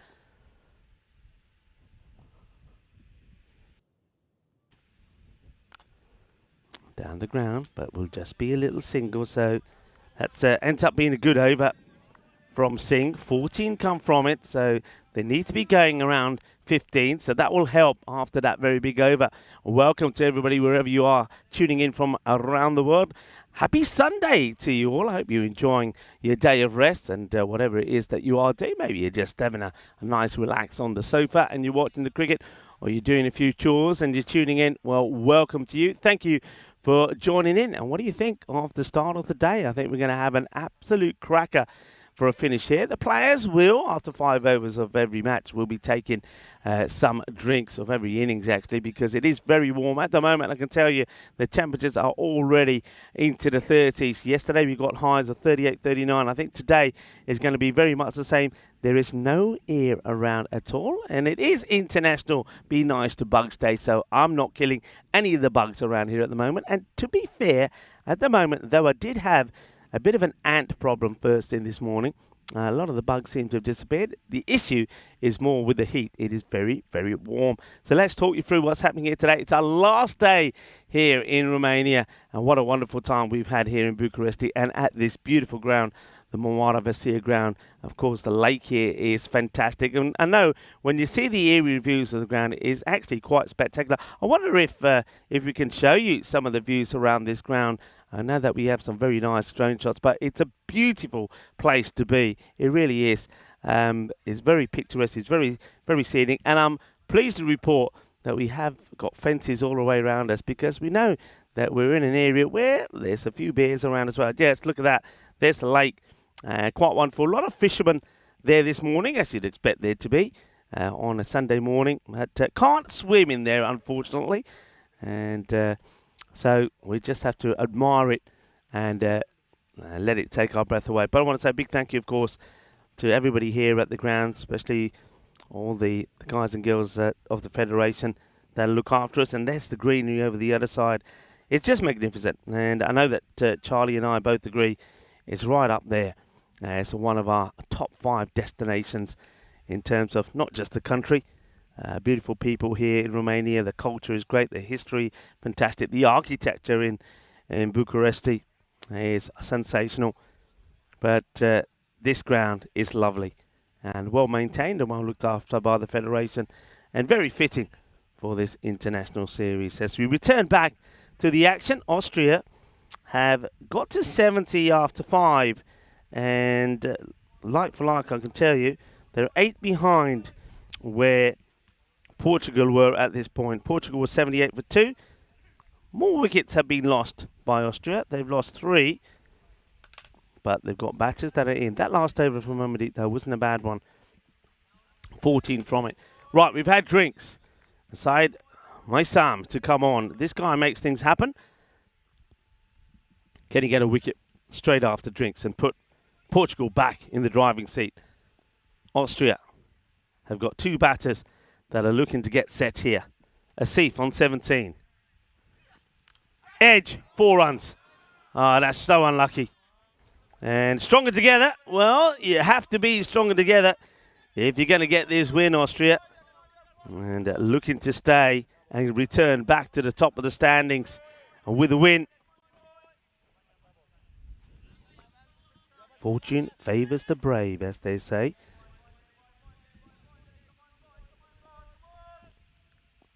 And Vinny Sanders has been lurking as well. Hello, Vinny. All right, high up in the air. It could be the wicket. Arslan getting under it. He loses it. He's lost it. Completely lost it. Couldn't find it with the lid on. Could not find it with the lid on. Oh, well, the big moment. That's Suman Gamiri. Beg your pardon. Getting me wicket keepers the wrong way around, but he couldn't find it. He's got the lid on, and he's going round and round trying to search for it. That is a huge moment.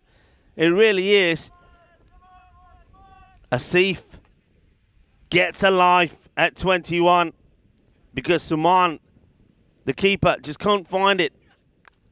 And now the next one gets mashed away for a big 6. Aqib Iqbal goes on the leg side, plays a beautiful pull shot. 6 runs. Oh, what a crucial couple of balls those were. First, a chance to remove the Imran Asif, who was pretty set.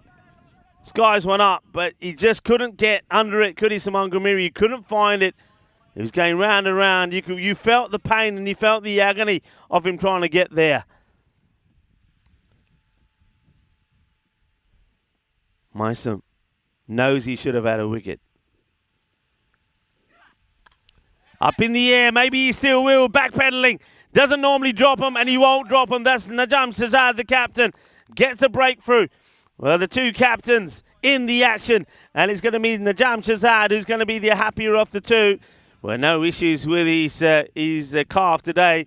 As he goes backwards, there's a little bit of the beep, beep, beep, beep, beep as he goes back. But he holds on to the catch. And Iqbal is the player to go. Goes for 19 off 9. So on his way, Shazad, the captain of Portugal, taking the catch. And Saeed Maisam does get the wicket. On his way, actually, to 100, isn't he, on the network. And that one will serve him well. New batter makes his way in. It's going to be Kugani, the left-hander. Let's see how he fares here. They've got other hitters, haven't they? But the problem was yesterday that when one went in the mid-order, they went pretty quickly. So let's see how Kugani goes here. Didn't quite get it right with the ball, did he? And it's a slower ball that's well bowled, and it's been stopped as well. Makes the stop. Gets his hands onto that, does Praveen. It's just a single.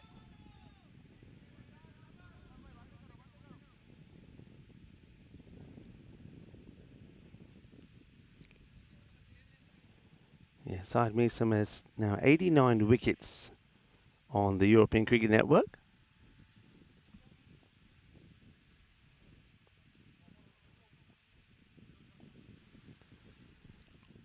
Asif, probably the key now. Oh, gone. It's going to be a simple caught and bowled. Well, that's such a soft way to get out. It really is. And caught and bowled. Imran Asif departs soon after he sees his captain go. And those couple of wickets there, I think, probably make a huge difference. Asif After playing so well and so aggressively, I don't know why he hasn't gone for this in anger. He just maybe it surprised him. It doesn't look like the ball's popped up or done anything, but that's a massive moment. Remember, there was a huge moment when Asif got dropped on 21, but in the end, well, I suppose Saman Gamiri is going to be very happy that that's not cost him. So he is gone. And that's the scorecard, 82 for 5. Have a look at that one again. You can see he just looks like he wanted to play the shot, gets ready, but I think it's because he doesn't get any footwork involved and just offers a simple catch. Side minus some takes 2. Well, I said 89. We'll make it 90 wickets now on the network.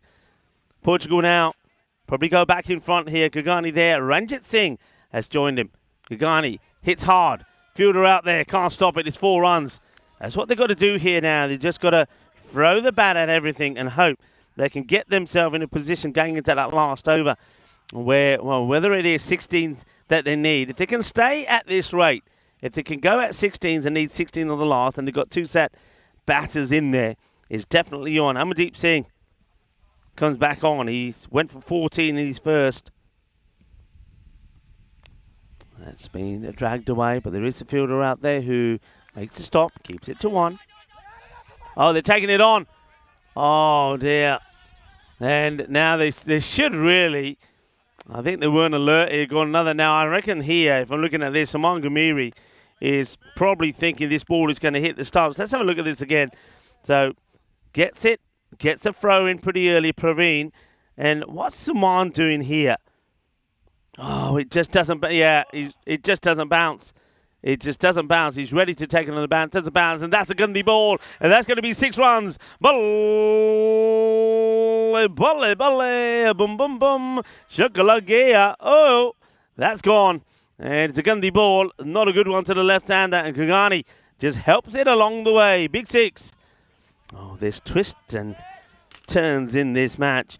Vinny Sandy was saying he was just about to jump on a train to get to Budapest.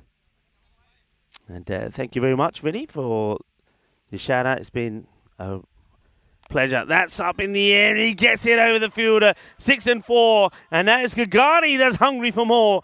Batters have come. They've made starts, but they've got out. That's what's been the story here. And even though Karambir went very first ball, Bilal Zalmi, 24, then got out. Razmal, 14, then got out. Akib, 19, and got out. Imran Asif, 22, and got out. They need somebody to get in and get going and keep going. Amardeep hasn't helped himself in this over. Tossed up. Goes for it. Gear. Shakalagia. 6 more. And Kagani, now he has moved into the 20s pretty quickly. Look at the 2 batters talking to each other. And Ranjit just giving Kagani a little fist bump and a little knock on the helmet to say, keep going, stay focused, stay switched on. The 100 has come up. They've got the point in the bag. Now they're going for the win. And with shots like that, they'll get it. It's a quicker ball for Amardeep, but once again, he's on the pads. That's gone a long way up to the top of the hill. And, well, one of the players and spectators sat up there will give this one back. It's not a good ball. Gandhi bowling from Amardeep. And that is a big over. Oh, it is like a roller coaster, this match. And that last over from Saeed Misam, 12 runs and 2 wickets, puts them in the driving seat. And then the next one from Amardeep goes for 28. And just like that, it's 110 for 5, 7 overs. They're ahead at this point. But remember, at over number 8 and 9, Portugal took 21 off those 2. 42 came off those 2 overs, 21 and 21. So that's the sort of task ahead of them. But look at the rate. They've taken it down to under 13. That's quite incredible. That's what one good over does. They go straight back. Of course they do. To Mysam. Now, you can be a little bit careful here, perhaps.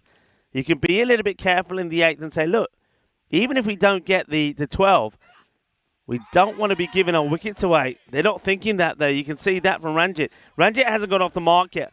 Think smart cricket, Ranjit. If it's take the single, rotate the strike. Get to Kugani, who's the left-hander on strike. Maybe Myson will struggle with the left-hander. Maybe he doesn't get the line right to him. You don't want to be swinging for nothing. There's no need to be. There's no need to be. Right, changing the field. Sweeper from the offside comes into the 30-yard circle. An extra man gets pushed out on the leg side boundary. 3 on the leg side boundary. Third man back. Long off back. Goes for it. Third man in play. Can he take the catch? Yes, he can take the catch. Ranjit Singh doesn't follow the plan. Paramveer Singh takes the catch. Mysum gets his third. Ranjit, not smart cricket. Not smart cricket at all. You get yourself in front. You take yourself to a point where you need 12 from an over. Going in to the end of the match. You don't have to be throwing the bat at the bowler who's the dangerous bowler. Singles would have done.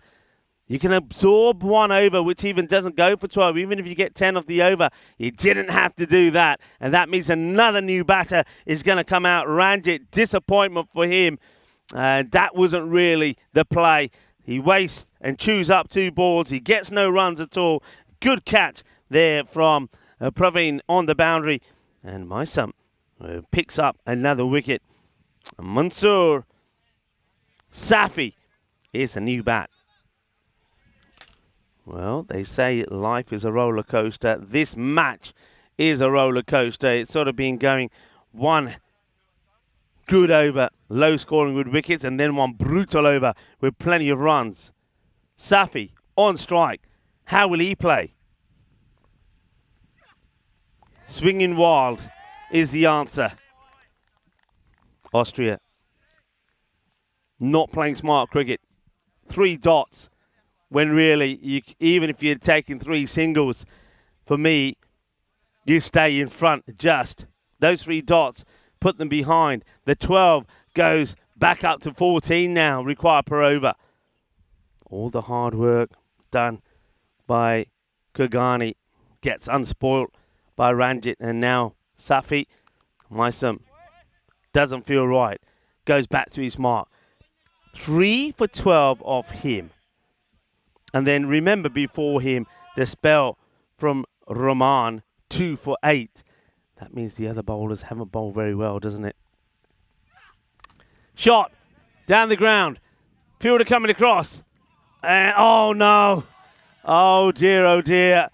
Well, it wasn't hit as hard as I thought. Gomes has come across. He's got there, but he spills the ball. It wasn't a catch. Spills the ball, gets through him. Gets to the boundary. It's 4 runs. That takes a little bit of the pressure off in this over. But it's only 4, though. It's only 4 and 3 dots. 2 more balls to go. Important balls. Big swing and a miss. Should be running. They are running. It's important. It could be out. It will be out. That is amazing. It's brilliant work from Saman Gamiri. They take on the run. They think they're going to get the bye. Kugani, the set batter, who's on 29 or 7, tries to get to the strike. Was it necessary with the ball to go in the over? I don't think so. Got to play smart. I'll tell you who was smart. Saman, glove off, direct hit out. And that is, for me, the match-changing moment. Now, with 15 required per over, and another wicket going in that one. Great work from Saman and the wicket there of Kugani. I think that really seals it. Got to play smart cricket. Austria will lose this match, I believe, because they haven't played smart cricket. It's as simple as that. You don't go for this. It's a ball to go in the over. What are you going to achieve by Kugani getting there? You're not going to achieve anything. Oh, dear. 4 runs off the over. Kugani has run himself out on 29.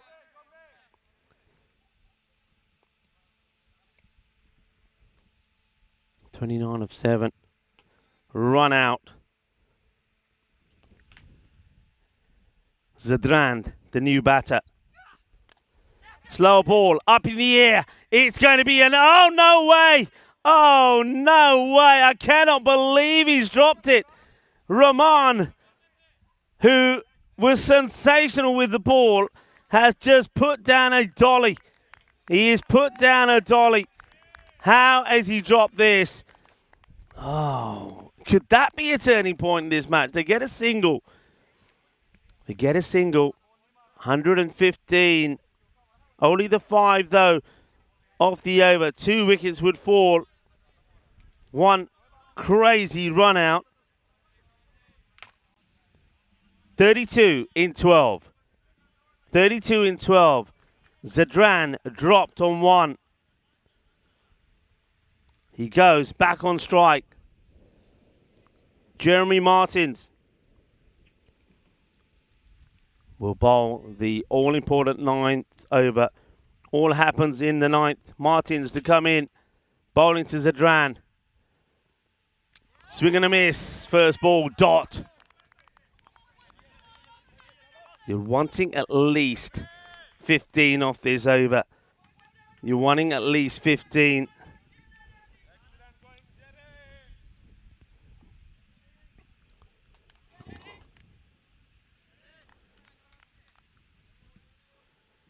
Yeah, Steve Cooksley saying there's smart cricket and then there's this. Yeah, Steve, couldn't agree with you more. That's a wide. So that's one. That makes up for the dot, doesn't it? It makes up for the dot. So you're back to, you get a run. You still got 5 balls to go in the over. You can see what Martins is trying to do. He knows where Zadran wants it. And he doesn't want to give him that ball. The field very quickly. Oli long off on the offside. Everybody else on the leg side boundary. And third is back. It's another dot. Very good bowling. I know that Jeremy Martins was disappointed yesterday when he was bowling this similar line, and it's a couple of wide calls that went against him, and he was disappointed because he was saying, you know, look, as bowlers, we're called upon to execute these lines, and when we get calls like that against us, it's you know, it's off-putting, it's hard, it's tough, but no problems here today. It's another miss. Well, this over, the way it's going at the moment, could seal this victory. And maybe Jeremy Martins himself is eyeing up the Player of the Match award. Well, I wouldn't say no. Because don't forget, his knock was quite incredible as well. 45 of 17, not out. All right, got to get something on this. High, catchable, good luck. Martins wants it himself, and he puts it down. The batters will get 2. The batters get 2.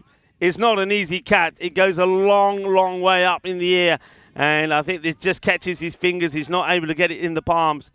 Zadran gets 2. Only 2, plus the wide that have come off this over.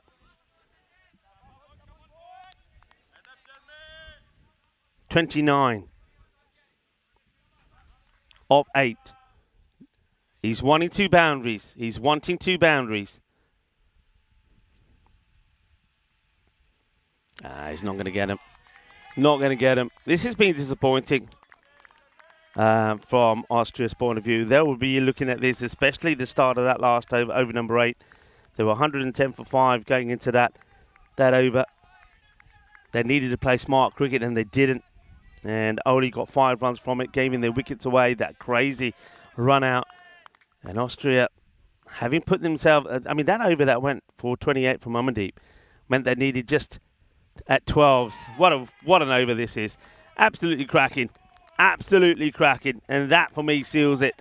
They need 29 of 6 balls. It ain't going to happen. If it does, it will be a remarkable finish. But Martins, with that over, even though he put one down of his own, for only 3 to come off it, I think for me, that's the Player of the Match performance for me, with the 45 that he scored as well. When the pressure is on, the good players perform. 118 for 7. Austria, they will have a short time to get together and try and compose themselves. Remember, they got now a huge match coming up against Romania, and they'll go into that match having lost their last 2. Lost to Romania late yesterday. They'll start with a loss here against Portugal. Portugal iron up their first win, and then that gets them right back in this ECI. A lot of talk about this over, and it looks like I was thought that maybe so Najam Shazad not bowling, obviously because of that calf issue, though he showed no signs of it. He doesn't really want to irritate it. So it looks like they're going here with Praveen. So, yeah, I mean, go back to what I was saying. Amandeep 7th over went for 28. They then took the rate down to just 12 and over from there. And to only get 5 off that over from Risam and also give 2 wickets away, including that run out, that's just crazy. Even if you took a runnable single, got him out the way, and kept those batters, the key batters in, then you go after. You could have gone after the other bowlers, but yeah, crazy. Austria will look back at that and say that's where they lost that match by playing not smart cricket. And even that over there from Martins, swinging and missing Zedran, swing, miss. And the only time they got bad on ball, it should have been a wicket, is when they got 2. And you got to be sometimes prepared to say, right, we don't have to swing and miss at everything. We can take singles. We can push the ball around. Anyway, that means that they're in this situation. 29 of 6 to win. 28 would take us to a golden ball. Praveen Singh to bowl the last.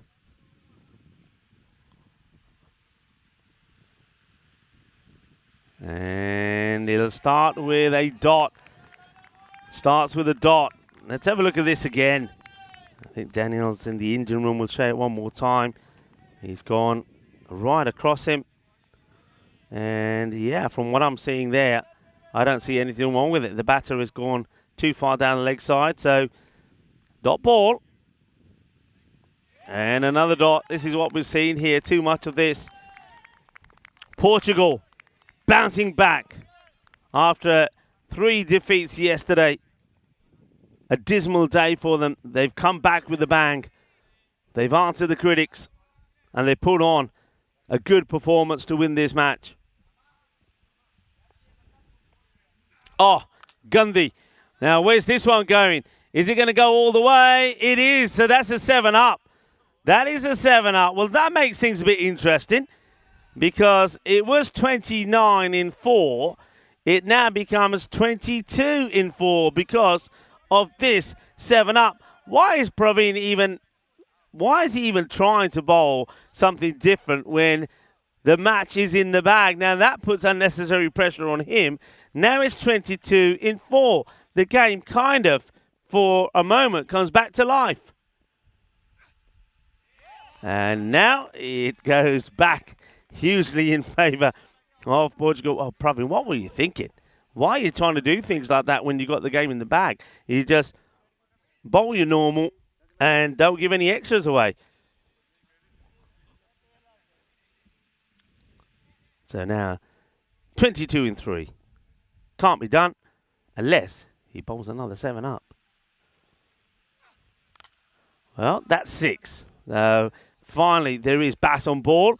And Mansoor Safi says, well, this is what I can do. Problem is, you put yourself under so much pressure. If they'd taken the singles, rotate the strike, you would have got a ball that you could put away to the boundary.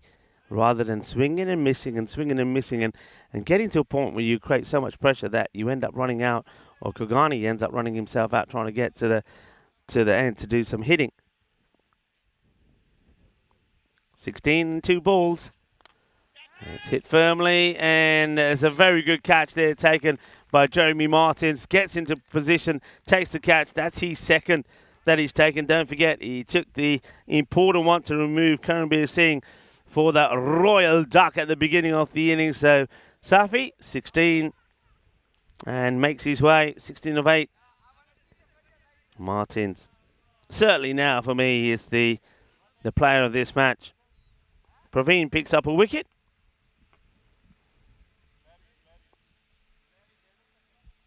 New batter that'll come in will come in to face just the 1 ball. And of course, there's nothing he can do about it. The match is done. Austria will pick up a point. And I think that point and the way that they've managed to get within, what is it at the moment, 16 runs, will mean that they probably with that point will return back to the top on net run rate with the same number of points as Romania. And this one is just going to be nothing. Might as well just stay where he is. So that's it. It's done. Portugal, after what was not a good day for them yesterday, have started the day with a win. And the confidence will start to flow. A very good performance. And Jeremy Martins, 45 of 17. Sean Gomes, 40 of 14. Both of those really shone. And then with the ball, well, once again, Martins bowled beautifully well. But Rahman, sensational figures for him. 2 for 8. And Martins also was good. And Saeed Mason picking up some good wickets and key times as well. It's quite an interesting, when you have a look at the bowling figures, it's quite strange. You see sort of 3 very good figures, and then you'll see some very bad ones as well. This is what's coming up next. So becomes a hugely important match. This could be the one that decides it. Austria against Romania. And doesn't look like, yeah, Kumud Jar coming into the side there for Austria. I think that's all about getting another spinner in the side. Of course, Romania, they were good yesterday. They will be, well, not only fit after having the morning off after a big day yesterday. Well, that's how it started. It was a royal duck as James Pond was in the action first thing this morning. But it was the story here was of batters getting in, playing some shots, then getting out. And we saw that all the way through the innings, really, apart from the 2 Singhs. Karambir Singh got nothing. Ranjit Singh also got nothing. Ranjit, I think, was the man who started it. Remember the start of that. I think the over number 8, after 28 coming off that, the over before, he was just swinging, trying to hit boundaries, and then got himself out. There was no need for it. Sometimes you can take those singles and rotate the strikes. So Ranjit really didn't help matters. And then, of course, at the same time, Kugani, because of that over was gained that way, gets himself run out. Great work, though, from Suman. You've got to say, nothing wrong about that. Imran Asif, I don't know what he's thinking there.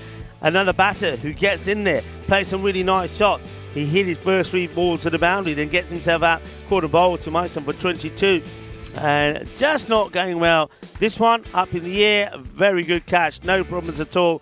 And that was Praveen taking the wicket of Ranjit. So, yeah, Austria, they will be kicking themselves here. Didn't play smart cricket. That's one that got away from Gomes, but just an arrear error in the field there from Portugal. Much better today, weren't they? Much better. They looked sharper, they looked better, and even Najam Shazad looked a bit more up for it as well. And that will give them the confidence now that they needed. So they're going to have a break in the next match. But they too will have a tough one when they come back. They'll be taking on Romania in match number 8. And then they'll finish the day with a match, this same match that they just had here against Austria. And that could be very important depending how the next match goes. That tells you a story, really, doesn't it? Batters, most of the time, getting in and getting out. Getting in and getting out. And then right at the end there, unfortunately, from Ranjit Singh onwards, not playing smart cricket. Kugani, what was he thinking? What was he thinking? He was going so well, 29 or 7. And then you run yourself out. When he gets out, that's the match gone, wasn't it? That was the match gone. And that over was a crazy over number 8. That's where Austria, after putting themselves in front, needing 12 and over for the last 3, they lose the match. Shahidul Rahman, sensational, 2 for 8. I also love the bowling there from side Misam, 3 for 17. And then also Jeremy Martins put a fantastic spell in as well. Only one let down there. Amardeep Singh just didn't bowl well to the left-hander. That's something to think about for Portugal. If there's a left-hander out there, Amardeep Singh probably is not the bowler to go to. But having said that, they still do win the match to get all the points in this one. And that means that all of a sudden, this international series in Romania, featuring the hometown Romania, Austria and Portugal, comes back to life. It's anybody's game to win. We're going to take a short break here now. Remember, we will be back pretty quickly in about 12 minutes' time for match number 7, where Austria take on Romania. Austria haven't got too much time to compose themselves, but they're going to have to come back better, and they're going to have to come back smarter. Join me back, Rico Fall and the rest of the gang, in about 11 minutes' time.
This European Cricket Network event is proudly brought to you by HCL Software and Paramatch. Hello back viewers and welcome to the Memorial Vasia Cricket Ground here in Romania for the European Cricket Network's European Internationals, and this features the host Romania, Austria and Portugal. And the way things are going at the moment, well, Austria that had a strong hold on their series. They were eyeing up an emphatic series win, and after winning the first two matches they played in quite emphatically by 9 wickets, they got that win against Romania by 9 wickets and also then against Portugal. Well, they have lost their last two matches. Though they did pick up a point in that last loss to Portugal, it means that they go back to the top of the standings, having played the same number of games as Romania on net run rate. So this now becomes a very important match because those two teams, Austria and Romania, go head to head. Let's see what happened at the coin toss. Austria to call. Heads. Heads is the call. It's a head. I'm gonna bowl first. You're going to bowl first. Thank you very much to Tyrone Peters. So you can see that Aqib Iqbal deciding that they would bowl first. So even though chasing hasn't gone to plan for them in that last match, they weren't able to chase Romania's 155 yesterday. And when they lost their first match today here, they weren't able to chase 147. Got to 131. They're still backing themselves to chase. I'm a little bit surprised, I must admit, because when they started yesterday, well, they were really pretty hot with the chasing, but it's gone badly. So they're sticking with the same plan. It's gone right twice. It's gone wrong twice. Maybe it's going to come right again here. You can see that one big change there is that Jar comes into the side. 64% to 36 in favour of Austria. That really surprises me. That really does. If anything, I would have had it Romania probably, I don't know, I'm saying 65%. I'm going the other way around completely. But you can see that Win Predictor is expecting or knowing something I don't know. So we're ready to go. And the umpires for this one is Imran and Demindra. They're out there in the middle with Andrew Begg is the third. Looks like Sahil Zadran is warming up to bowl the first. I suppose the other thing is maybe the reason for choosing to field first is you don't, you probably feel that the bowling department's a bit fresher than the batting. Here we go. Zadran with the first. And it's up in the air, and we could see another Royal Duck. Karambir takes a catch, it will be. And it's a wicket straight away. That's a huge moment. It's a Royal Quacker. It's going to be... So the second time in, two in a row, Royal Duck. And it's going to be a slow walk back this time for Irfan Hussain. Irfan Hussain goes first ball. Well, that was not on the cards. But remember one thing, I've said it before and I'll say it again. When they scored 160 against Portugal and won the match, when Moisey scored 78 at 23, it was the same. They did lose Taran without scoring. They lost Ramesh Thiessen without scoring. The early score on the ball was one wide, and they did go on and win that match. Because, well, if you're going to get out, don't take up too many deliveries. No Taranjit playing in this match, by the way. I have spoken to Taranjit, and he says he's just... Well, it's all about being a little bit too tired after playing in that European cricket series. Of course, Kluge winning that. He's played a lot of cricket, so he's having a rest in this one. That's played away, and he's going to go for 4. As Aryan Mohammed comes in, and he's a guy that would love the opportunity to have plenty of time out there in the middle, and he starts with 4 runs. Aryan Mohammed gets going. He's got, of course, Mohamed Moyes, the bear out there. The last time we saw Moisey, he was also in good form. Scored 48 in 21, and before that, of course, it got to a score or made 78, not out of 23. Moisey, I know he's having a few issues with his leg and his back. I know he's taken some painkillers and had some treatment on it. But when I spoke to him this morning, he said, yeah, I'm pretty fit, ready to go. That could be a wide. It will be. It's a very good take. Once again from the keeper. And Arslan Arif off the ground, taking that one. Welcome back to everybody in the chat. Kalam Mustafa, I hope you're well. Rob Thompson, let's go. He's going, let's go, Ramesh. He's expecting to see more good things from the T10. And well, this one will just be a single. Thing is, though, Rob Thompson, just as I mentioned, there's no Taranjeet in the side. There's no Ramesh Sathisan in the side either. So two batters that are in good form, not in the lineup. Chamka Fernando is there. Look who does come in though. Hosak Kadaka, the man who took the double century. And Praveen Kumar is in there as well. Danita Fernando. And of course, Amit Kohli will be maybe looking to get a better batting this time. Well, Karanbir Singh was able to take the catch, but he can't stop the bear as Moisey gets his first runs. There's a boundary for him. And important boundary as well. So here's Adran. It's the player they go with to start and end the innings. That one gets played away. Played away well. Welcome, of course, and of course celebrations in France today. And if you are in France, and I know that some of our chat are, for example, Dave, Fête de la Fédération being celebrated, a massive festival honouring the French Revolution. So festivities, and this one is going to be 4 runs. It's a teaser, really, and well, there's Sean Gomes showing a little bit more of himself there. Well, he says, I've worked on this body and I've worked on these muscles, and I want to show them. Fair play. And topping up with his tan while he's at it as well is, there he is. Gomesy with his laddus. Of course, played very well again, didn't he, in that win. The first win for Portugal. 40 runs of 14 deliveries. He batted beautifully.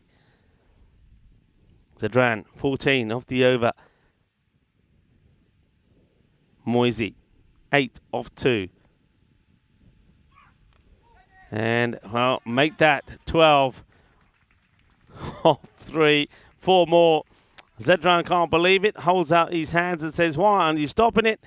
And just getting, do you get the feeling, like I do, that they're just getting a little bit ruffled? Just feeling that things not going their way. When that starts to happen, and maybe players can just start to get on top of each other a little bit. End of the over. We have a look at, once again, where we will be going this year. So, of course, Romania comes to an end. Then we go to Hungary, Bulgaria, Croatia, Italy. Then, of course, the Valletta Cup happening in Malta. In Italy, by the way, we got the Metal Shield as well, which will be basically like we did the Western Shield for the men's. And, of course, now we're doing the same for the Metal Shield. That's going to be pretty exciting as well, with Team Europe will be taking on the British and Irish Roses. This one gets worked away, and it's going to be 4 runs. Nicely played. Quattro mas. Arya Mohammed has come out and he's played some nice sensible shots. Sensible by, what I mean by that is not going out there and he's not just swinging and hoping for the best. He's actually playing good, sensible shots. He's making a good choice. Kagani, he didn't make a good choice in the last match, did he? When he went for that run, ran himself out, and for me, with that, he lost the game for his side. That bit of play. Trying to put that behind him here now, Kagani, and he comes again. Short, edge, 4. And that's the way it's going here at the moment. Arya Mohammed gets his away. They're probably one team that haven't really got this sort of field right. Other teams have managed to get the third in a place where he's coming to play and taking catches. Austria, it's not quite happening for them. They did come back well in the last match, didn't they? And when it looked like, once again, that Portugal were going to get to a big score, perhaps they were eyeing up around the 160, 170. Kept it to 146, but in reply, ended up with 130s. Now, this one will be stopped, so that's one that does go to hand. Sahel Zedran will make the stop. Speaking of days, It was back on this day in 2013 that the world's last telegram was sent as India state-run telecommunications company ended its telegraph service. Yeah, not surprising really, as things like emails and other IT things took over.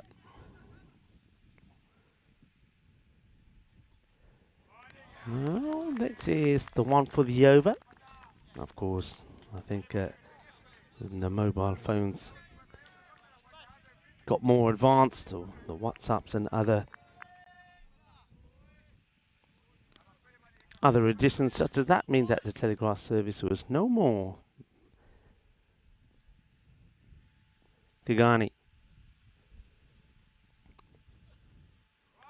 Swing and a miss, and well bowled. Good comeback.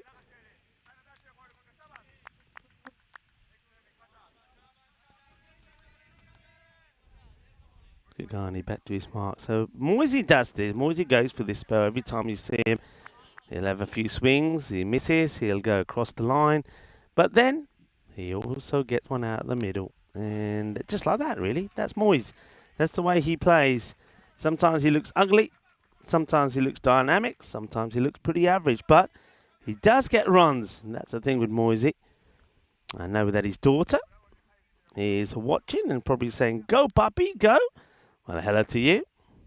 And watching your dad perform pretty well at the moment. He's the leading, or the start of the day was the leading run scorer. There you go. That's the way it looks. Austria, the point takes them top on net run rate. Romania, a win here would put them in the driving seat.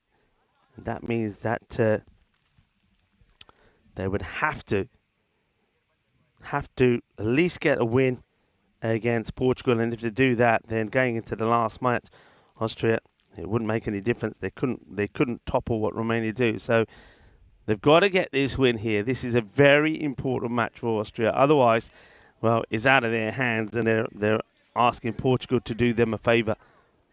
And then, if that is the case, they've got to then beat Portugal themselves in the last match. So this match is hugely important. It's a good delivery from Akib. Sticking with what they do, though, don't they? They haven't made any change to this at all. They go with Zadran, they go with Kogani, and then they go with Akib. And I just think, especially when we saw the way that last match went, there were times, I mean, Kogani, for example, went for a huge second over at Magical, but they still went back to him. I think they're a team that stick to the plan rather than sometimes maybe make a change and think outside the box. That's beautifully played, and not for the first time.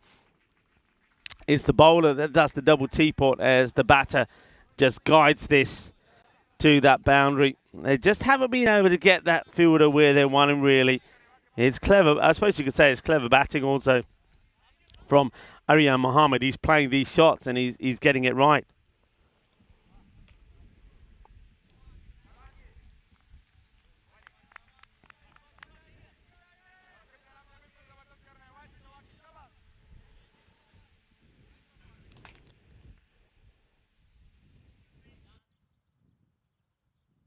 Few people just moving around behind the bowler's arm.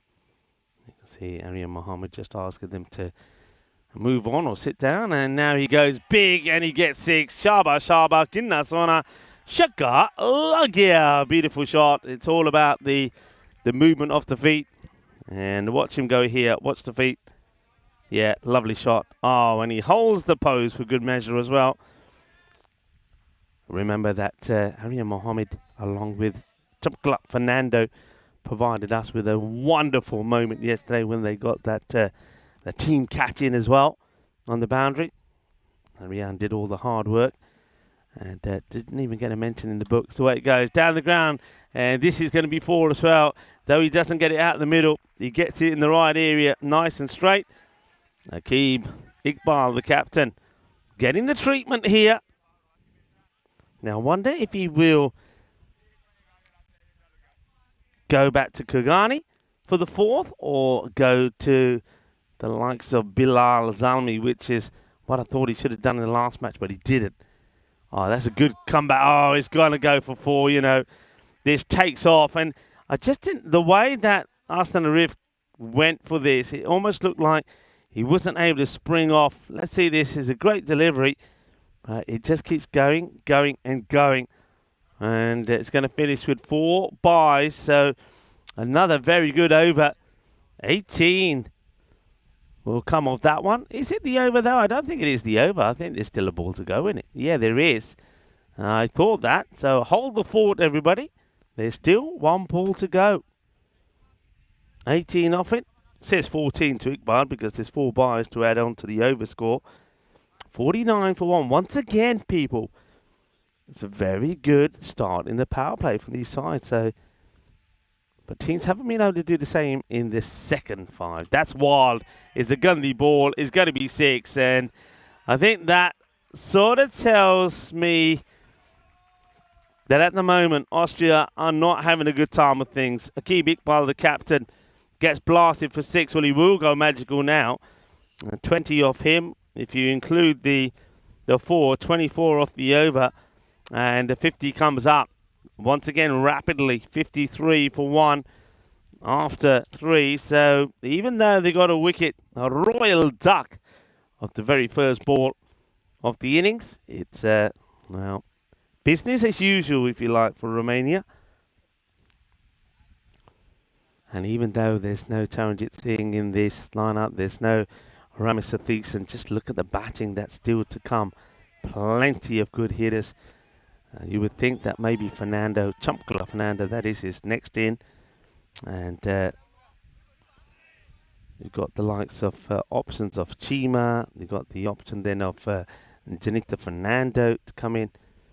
Plenty of players. Mumik Kohli is somebody who can come in and just get you quick runs very quickly. So he's probably one that will save for later on if they lose a few wickets.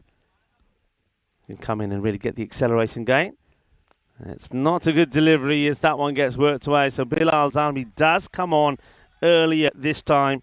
He won't go to Gagani straight away to bowl his second. Bilal comes back, or comes on to bowl his first, but he doesn't start with a good ball down the leg side, and that gets smashed away by Moisey. Hello to Chris Smith, who joins us back in the chat. Rob Thompson saying, I just said, go Ramesh, go. He ain't there. He's not there. Unless the information I got in front of me is incorrect.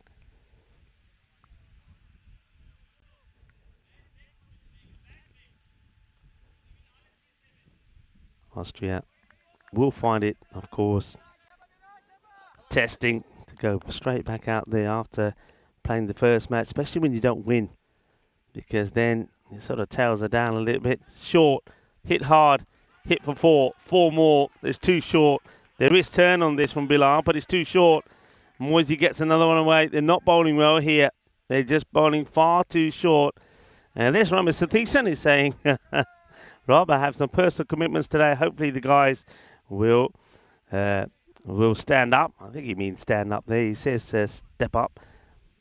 Well, maybe he means step up. Well, they don't need to step. I think they stepped up yesterday, Ramesh, with after losing the first. They came back strong, and they're looking pretty strong here as well. Looking to cement a victory. And hit in the gap. 4 more. And just, yeah, it's... The reaction from the captain is not quick enough. And you can see, I think, Bilal is just taking it into his own hands. He's starting to move players around. So he's moving them all around. So he's got 3 men now in that zone. So square, they've all moved round one. So basically got 4 on the leg side, square leg. Sort of 2 mid-wickets and long on and long off. Nobody on the off. He still goes that way, and he will still get the boundary he wants. He still gets 4. So even with 4 on the boundary, it's just 4, 4, 4. 4 4s on the spin from Moisey. Look where this is pitching, though. I mean, if Charlie was here, Charlie would be saying, it's not good enough. In Charlie's words, and Charlie would be right. Yeah, he hasn't pitched 1 ball up yet, Hasn't pitched one up. Now he pitches one up and it only just misses the stumps. It's not, sometimes it's not a difficult game. Sometimes it's just about going back to the basics, and that one doesn't miss the stumps by too much. And that one is going to go all the way. Bolle, bolle, bolle. It's going to be another magical over. Oh yaar, ki ho gaya aaj? Apni Austria team nu changi kut pੈ ਰਹੀ ਹੈ. Bowler nu changi ਛਿੱਤਰ ਪੈ ਰਹੀ ਹੈ ਇੱਧਰ. As that one also goes for 22. The last one went for 24, 20 plus the 4 byes. This one, well, it's all on the bowler. Just the one dot ball in there. That's the one that he picks up. 77 for 1. And who are they going to go with here? Are they going to... now, Rasmal Shigwal is getting in the act and having a chat. So they're going to go... interesting call. We're going to go with Kumar Jar. I'm about to say there, oh, would you go back to spin? But I think I would, purely because I don't think that was a very good over there from Bilal Zalmi. He just bowled bad, short. All balls bar one were short. So they want to still go with Jar. He's in the side. He's in to bowl, and he will bowl. And he will also get tattooed for 6. 6 more, and now it's Aryan Mohammed who decides that he's going to lay into this one. Look where this is pitching. It's so easy, isn't it? It's so easy. You don't have to do anything. Just put your foot out and hit through the ball. Well, runs blazing at the moment. Karanbir Singh is in the side. You could go to him, but I think they just want to see if the spin or the slow bowling works. It's not working at the moment. Karanbir Singh took the catch of the very first ball to remove Irfan Hussain, who now is sat there thinking, oh boy, I've lost out here, because these two are clubbing it. Better. 2 batters. I mean, Aryan Mohammed, and it's probably not fair to say to Aryan, he's played some nice little late cuts on the offside, but especially Moisey, he's played everything on the leg side, on the onside. He hasn't had one ball that's been bowled out to him outside the offs, making him play on the offside. And I just think at this level, if you're not picking things like that, then there's something wrong. That's a good shot, but is it? Yeah, it gets past the hand there of Rasmal. It's a good shot because he knows what's coming. He knows what's coming. He quickly jumps, literally jumps across the off stump. You see that he jumps across, gets himself in a position, and just bangs it straight. Yeah, that jump across. Look where he ends up. And oh, this is really unlucky. That's unlucky from Jar. He does dart in a fuller delivery, but he can't stop the boundary. And that's going to go all the way. That's going to be 50. 50 up for Aryan Mohammed. 50 off 15. Shaba, bahut badaiyan. Aryan Mohammed ne apni half century puri kar li, and he ain't done yet. Oh, chases the wide. Doesn't get outside of his crease, even though the bails are flicked off there by Arslan Arif.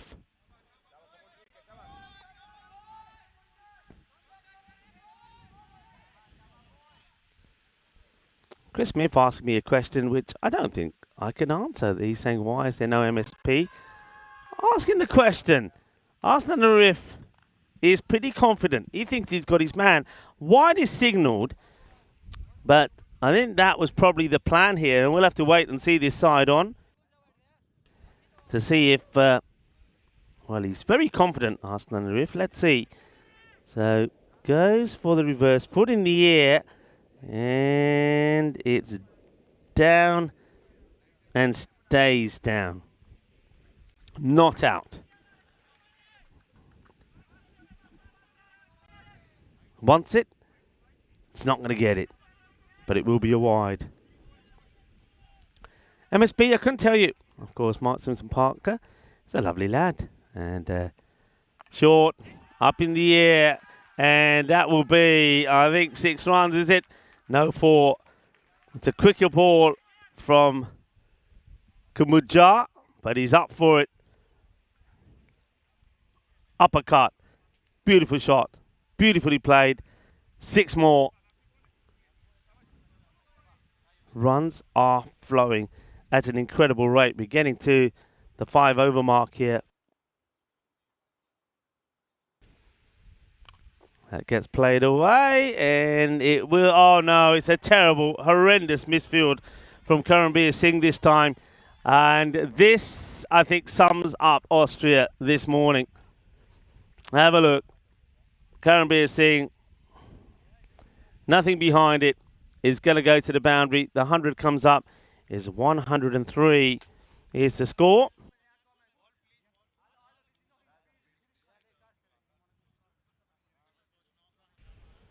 Time for drinks, and time really for Austria to spend a minute or two to try and sort this out. They are all over the place, and they aren't looking good.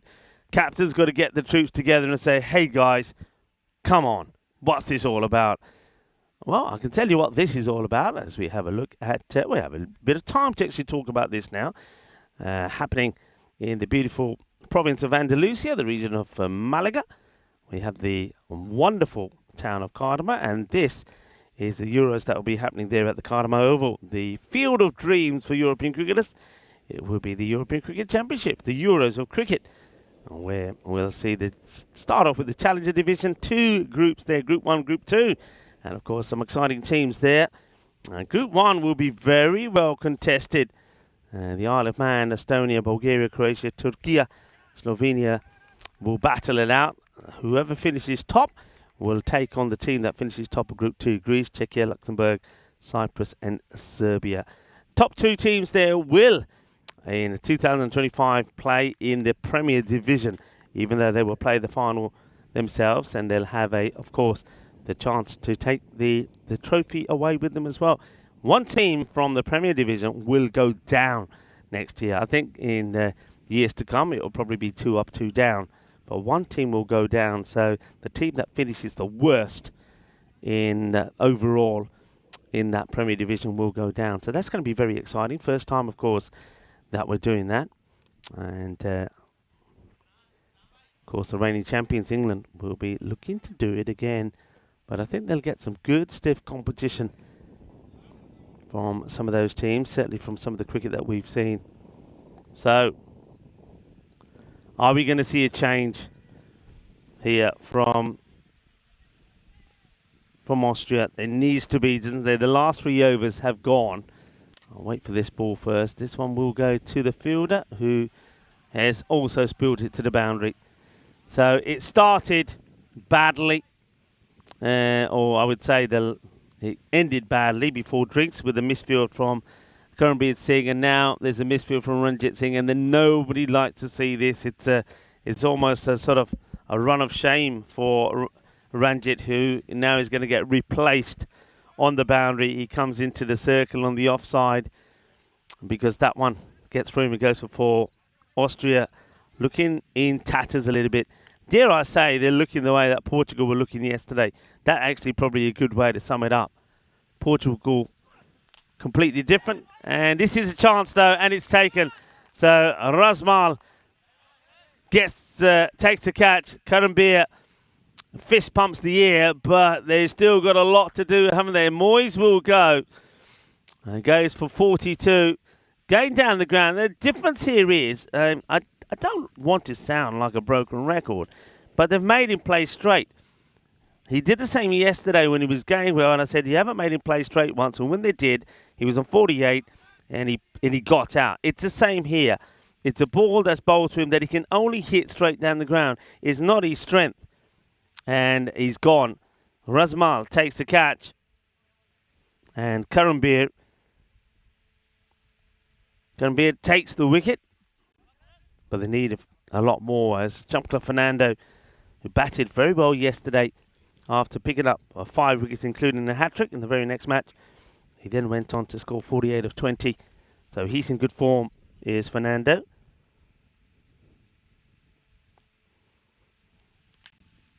Karambir, Singh to him.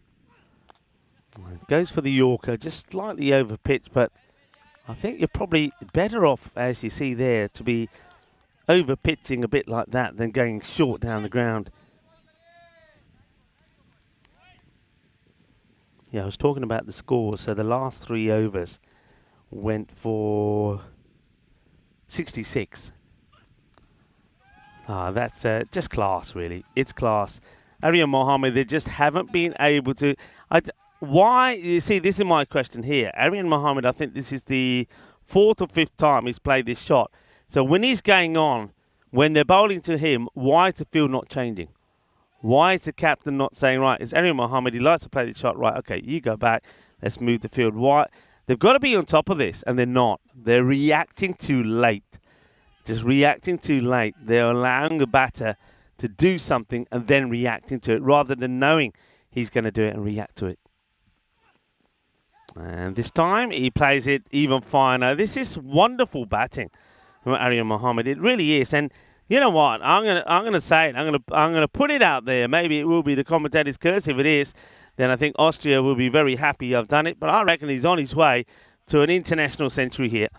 We only saw 1 century in European Cricket Series here in the 12 days of action, and that came from Vishal Sharma of Transylvania. A couple came close.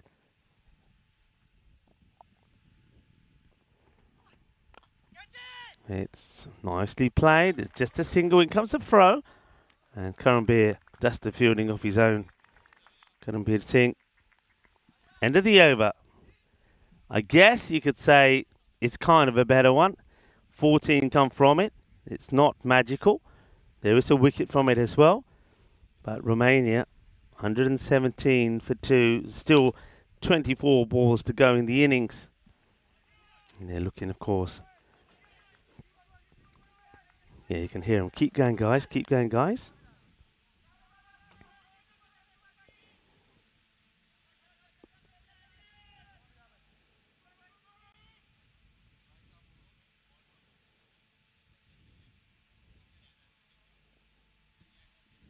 Spin.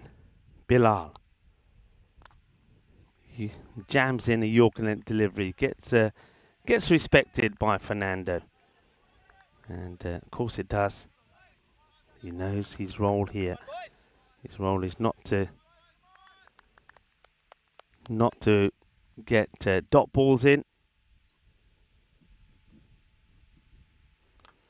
That's hit nicely. It's going to be 4. Nobody's stopping that. Razman is not going to get there. He's played shots to all parts of the ground. And that's another very good shot. This time it is Fernando who plays that shot. These two are very similar in the way that they are, aren't they? The way that they play, the shot selection. Well, yeah, it's time to relax before the next match. In the air, and that also is going to challenge the fielder, but he will stop it. Think about 2. Decide not to. They might think about going now, and still they're undecided and won't go.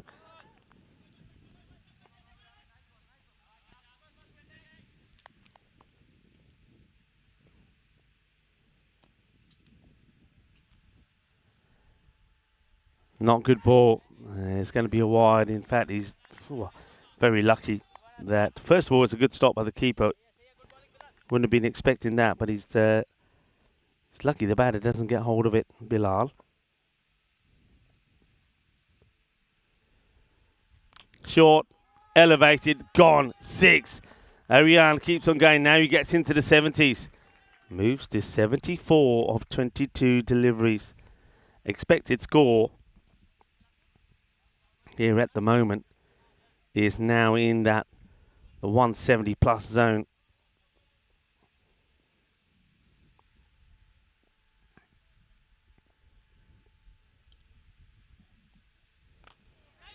And this one, say goodbye to this as well.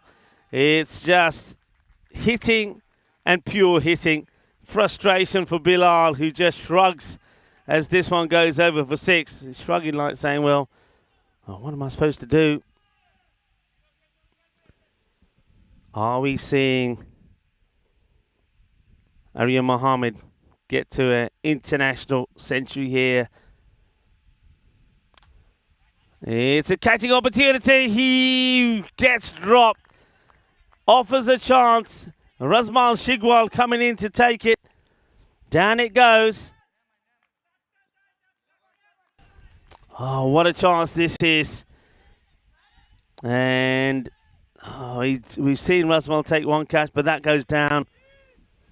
Dropped on 80. End of the over. 137 for 2. End of 7. Oh, what a chance that is. And Razmal, who's normally very good, puts it down. And Bilal could have finished with a wicket. He doesn't. He'll finish with 42 off his 2 overs. That one going for 20. The one earlier went for 22. And, Austria need things to happen for them at the moment, don't they? They just seem to be a little bit slack. This is a huge match. It is a massive match. This is what we've seen the first one. Portugal beat Austria. Now this is match number 7. And straight after this, Romania play Portugal. Remember, if Romania win these next 2, that's it. They can't be stopped. So Austria, if they don't win this one, they're hoping that Portugal can do them a big favour. And that then means that the last match could be the crunch match. Kurgani will come back. His first over went for 13. Oh, that's wild, and it will be a wide. Called by both umpires. I think probably the height more than anything else. I think this one is going to clearly go over the head. Yep. No doubt about that.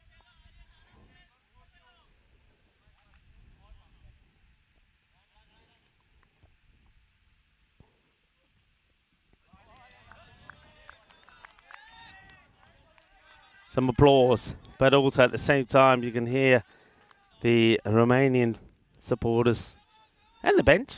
Don't worry, it's good. Doesn't matter. Next ball. Expected score in the 180s. And just place this beautiful. That is a delightful shot. And it's just timing. And without even really lashing out this ball, I mean, it's almost like he's... If you watch this, watch the bat here. Watch how he stops the bat. Watch this. Yeah, look. Without even swinging or lashing at it, he has just played an exquisite shot for 4. Wonderful. Wonderful. These two, of course, Cluj players in the middle. 85 now. Oh, he gets beaten on this one. So that's a little bit of success for Kurgani. Of course, got dropped, didn't he? Dropped on 80.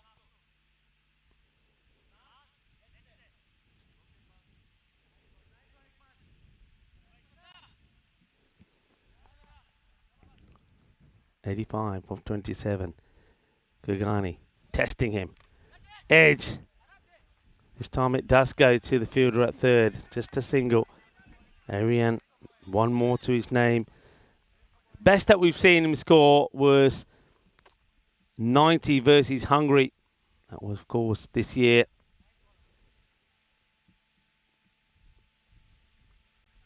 So looking to get past that 90, maybe score his biggest score on the network.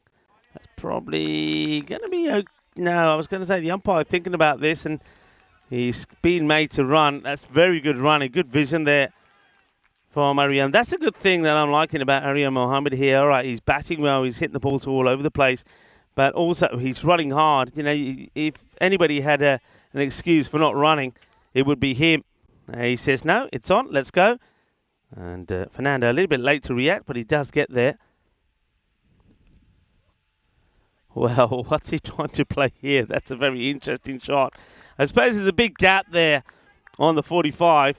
After the square leg, there's nobody in that fine leg area, and he's trying to work this ball in that zone. And he ends up wearing it. So no runs there. That ends up being a valuable dot ball.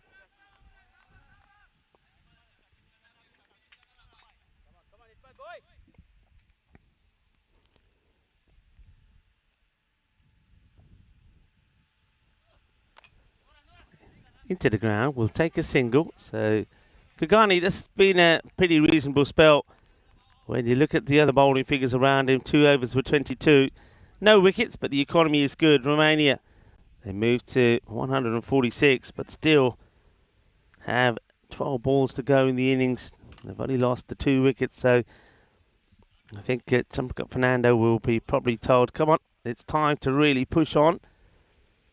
It's a changed side, really, for Romania, and of course, there's also no Hyder Ali in the side this time round, so they really have made some changes, but I think having just that Kodaka in the side is watch out for him, by the way, if he gets going, because that means you've got 2 left-handers in the side, Seamus Kodaka and Janita Fernando. They're a fiery pair. That's not a bad delivery from Curran. We haven't seen too many of those, though, have we? At this level, you'd expect to see a lot more fuller Yorker length deliveries. Curran Beer, though there's been times when he has been taken to the cleaners as well, but of all the bowlers I think that we've seen, he's been the one that has at least been able to dart in the Yorkers. Let's play it away. It's a long chase here for the fielder. And a bit of foot fielding from Asif. And 2 runs will be taken.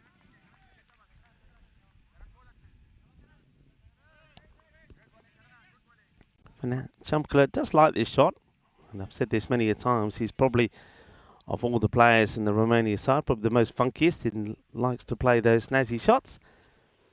This time he just gets a single, so chance now for Aryan Mohammed, and he gets applauded for that single. You know what Team Romania want to see is the 150 yours that comes out, so maybe applause for the 150 coming up, and for the fact that Fernando gives Aryan the strike.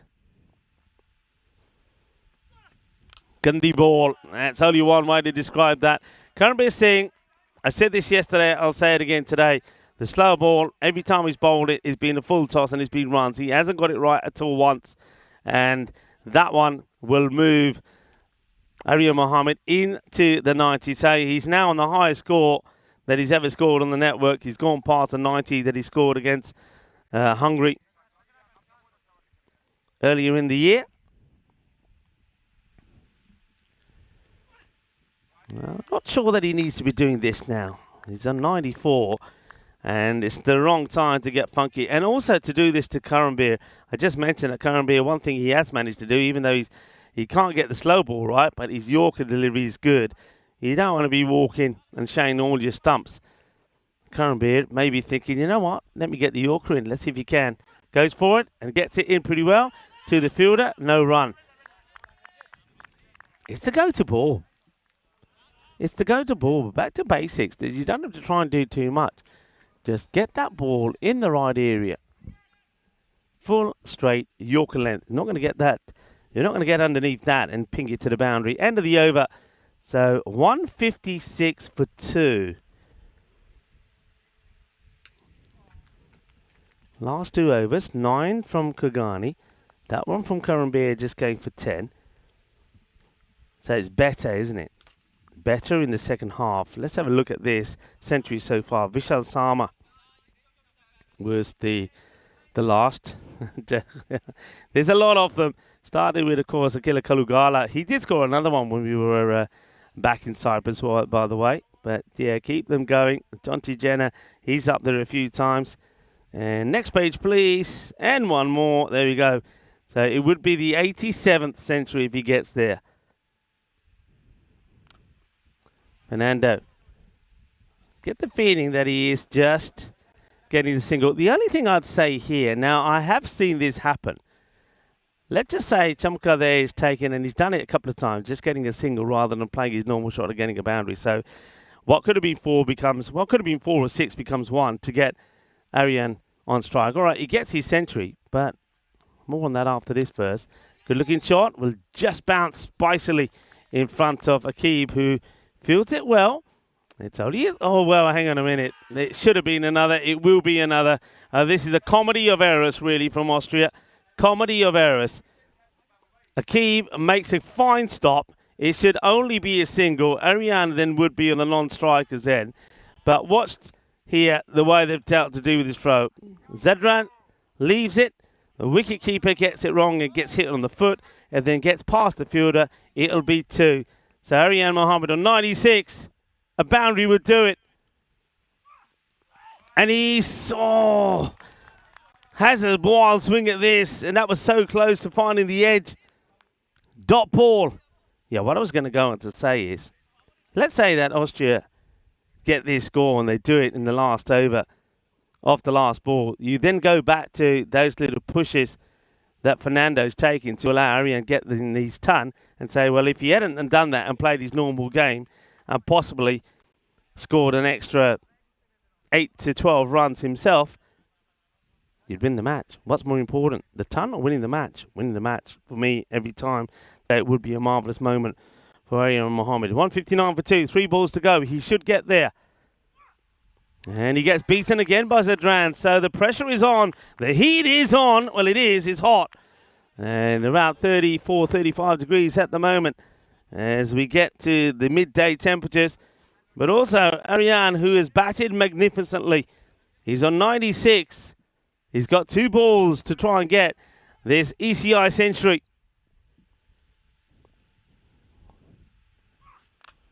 And, well, will he run? I wouldn't be running here. I'd stay on strike. He's going to try and get back. In comes the throw. And it's going to his end, but he will make it. He will make it. They get 2. So he goes from 96 to 98 with the ball to go in the innings. You can see someone got Fernando says, I'm coming back. I'm giving you the chance. Fernando, if Arian does get there, he'll have to thank Chumka Fernando big time. All right, last ball of the innings. Gets it! And it's going to go all the way.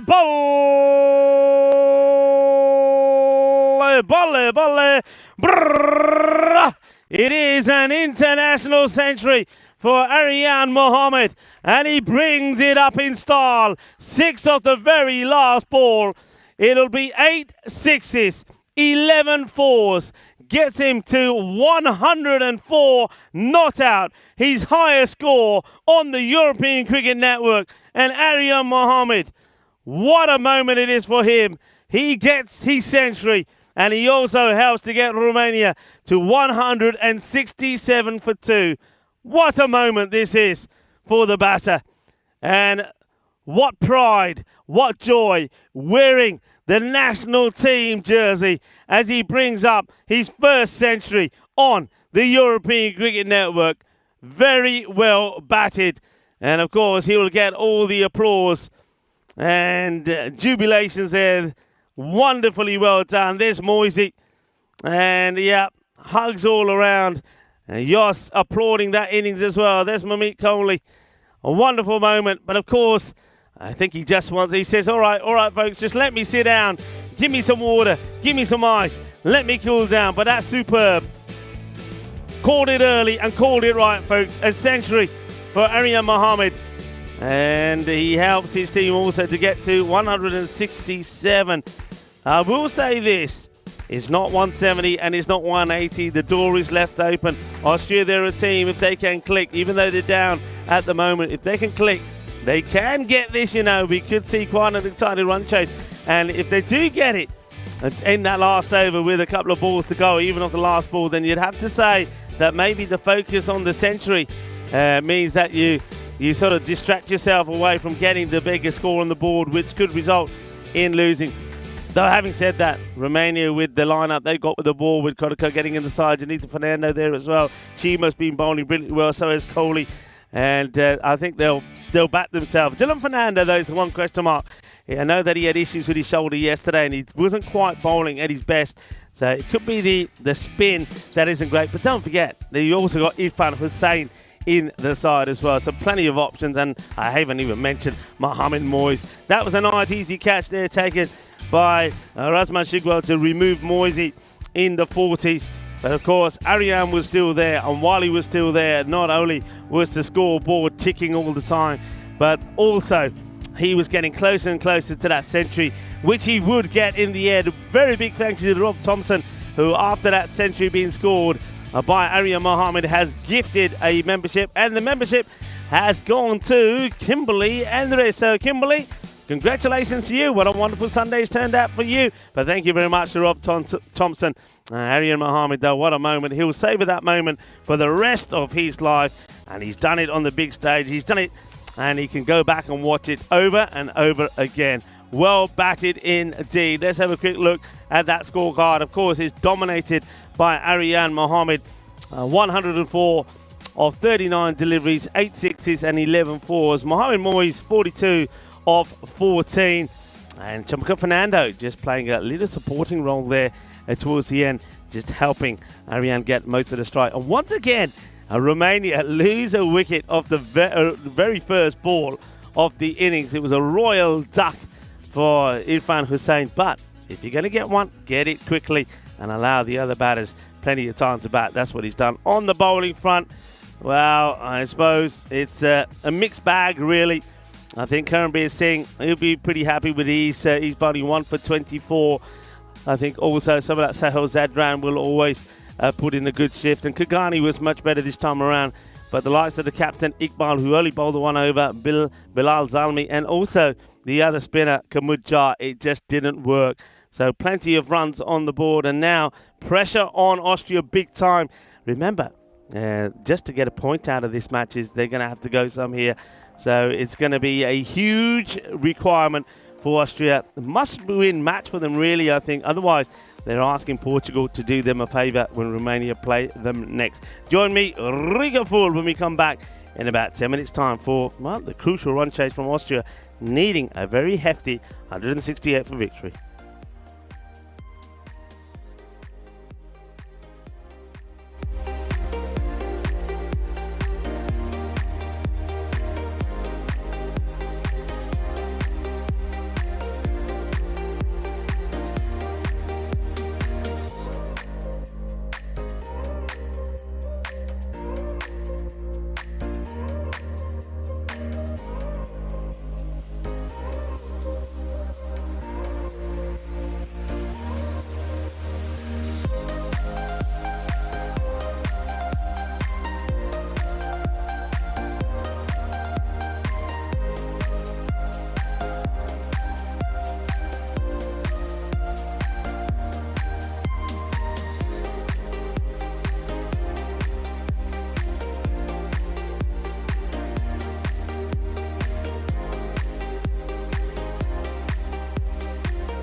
This European Cricket Network event is proudly brought to you by HCL Software and Paramatch. Hello viewers and welcome back.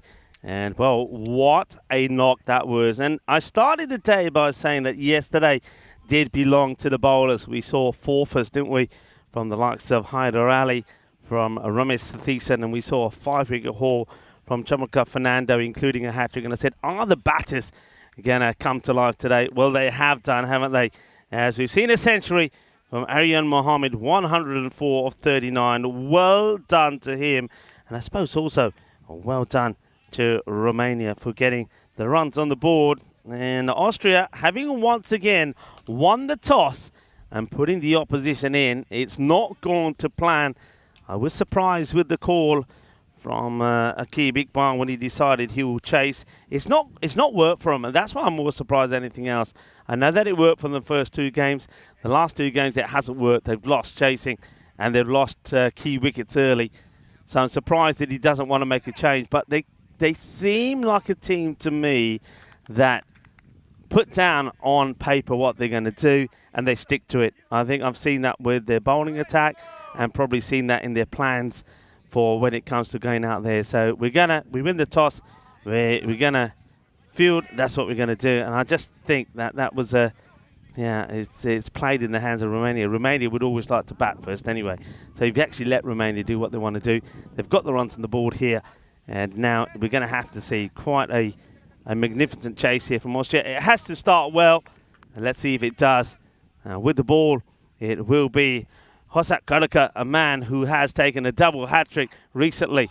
He starts on the pads.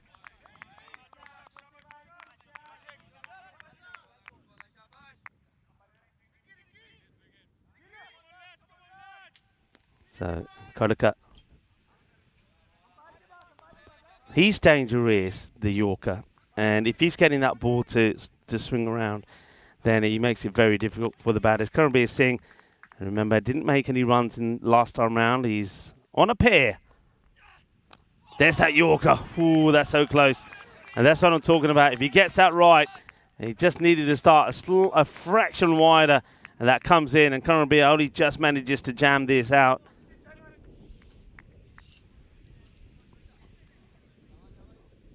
Here he is, the man who has taken a double hat-trick, and only the 6th double hat-trick that we've seen on the network, by the way.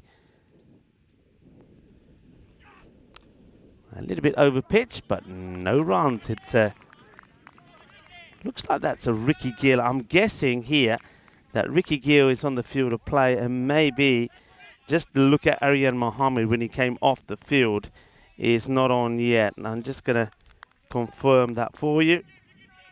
Yeah, Aryan Mohammed is struggling with the heat and being replaced by Pravin Kumar as the keeper.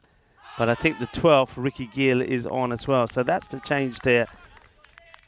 So the keeper is Pravin Kumar. And you see that Gill is out there on the field. Now, this is the graphic that I was talking about. Have a look at this. A number of hat-tricks that we've seen.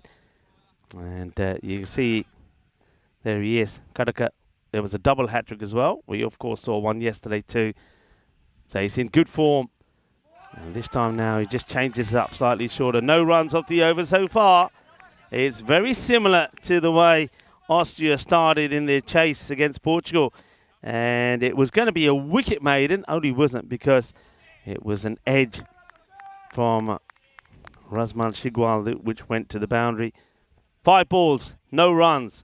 Chasing 168. Hits it down the ground. That is big. Oh, that's an awesome shot. Karanbir gets one out of the middle, and that, well, it sizzles over me. It's like a jet plane going over my head. It goes for 6. They will get a boundary, but it's only the 6. And they need to be going now at 18s per over. 6 off the first. And a great start for Karaka.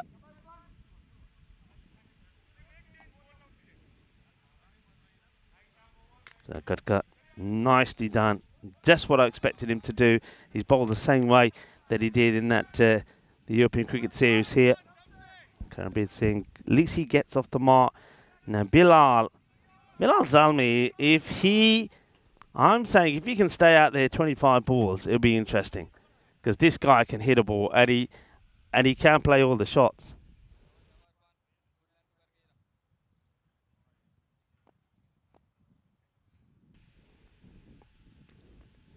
Oh, good delivery. Good delivery from Irfan. Irfan Hussain comes into the attack, bowling the second over.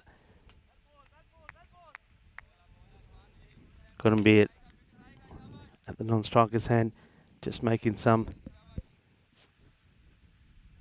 suggestions there to Bilal. And Bilal, you can see he goes back in his crease here. He's expecting the short ball. And he gets back. There is no change from Irfan. He still goes for it. Watch where he's outside the crease here for a bit. Goes back, gets a short ball. That should be one for the over as well. And I haven't seen that being signalled, but it should be one for the over. So if he bowls another one around there, it'd be called a no-y. But runs. One thing that Zalmi impressed me is the way he moves his feet. He moves his feet pretty quickly. And here he goes. Bang! That's gone a long way. Boom! Shakalagia. And gear, and goes all the way. Manos arriba, says the arbitro. Good shot. Look at the feet here. Watch him go. The last time he went back, this time goes forward, races to it and clobbers it. Good shot from numero uno.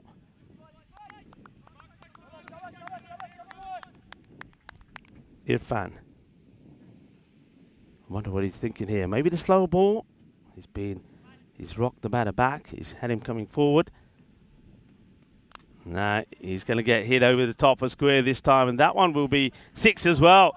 So good response in this over number 2 from Austria, coming via the bat of Bilal Zalmi, who at the top of the order has been the one batter that has been able to click. And Karambir was good yesterday, but hasn't been so far here today. So Irfan has gone for 16. Remember though, even though this is good, it's still not where Romania, or I should say Austria, need to be. They need to really be at the 18 mark. So the next 2 balls are pretty important. To the fielder, no run, dot ball. Dot balls are like gold dust at the moment. There's Moisey. No issues for him today. Yesterday he was really struggling in moving around. He said to me this morning, he said he was very rigid. He had issues with his leg and his back and was struggling to get down. Did take some medication for it, but seems to have done the trick here today. Wonder if he'll bowl. That'll be the test, really. Plays it into the ground. Will get a single, so that's, I would say, even Stevens with that one going for 17. So it's 17 off the over. The score with that single moves to 23. And the key thing is they still have got all their wickets intact. The 2 batters, a little fist pump as they pass each other. Bilal stays on strike. And I wonder if there'll be a change here. Let's have a quick look at this. This is why it's so important. After this, both teams will just have the one more match to play. So whoever wins this will get a big advantage going into those final matches. And if you don't, then don't slip up in the last match. You win the series. Good delivery. Well, surely that's off the bat. Well, it's been given out here. So what have I missed? I certainly heard bat. And has it hit pad and then bat? Zalmi gone. LBW. So let's have a look at this. There's a huge appeal. But it certainly sounded like bat. I'd love to have a look at this again. Let's have a look. So, oh, well, I reckon that goes pad bat. And I think the umpire sees that. I think it's a really good call.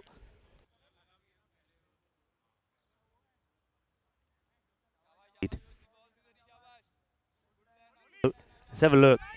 I think this one gets, it's so close. Does it hit the bat first here? I think it's actually an excellent call. I think that is, I did hear bat, I was right, but it was pad bat. And that's an excellent call from the umpire. Quality. And this one gets worked away with 4 runs as Razmal Shigwell comes in, and he needs to get going straight away, especially after Bilal, the aggressive Bilal, falls to 17. But what a wicket that is, and it is Khadka that gets him with that, as I said, that dangerous in-swinging Yorker.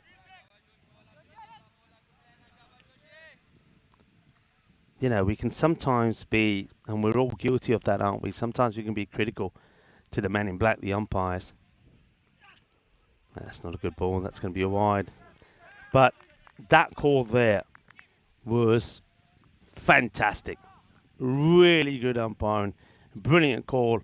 And well done to the man in black, of course, here today, Imran Damindra, Andrew. Led wonderfully by Tyrone Peters, who's been leading and coaching them well. It's down the leg side once again. It's going to be another wide. Shigwell, though, okay, you take the wides, but when he's in form, he's smashing these for 6s, you know. Oh, do they need him to go big now? And also Karandeep Singh. It's very, very important for them to get going. That rate stays at the 18. For them, if they can keep this around the 18 and take it all the way down to the last over with a batter that's set, I suppose it's possible. This one is worn, and that's going to be leg buys. I think this is probably come off the shoulder. It's a result for Austria because it's a boundary. Boundary, I would say this is off the arm, is it? Let's see here.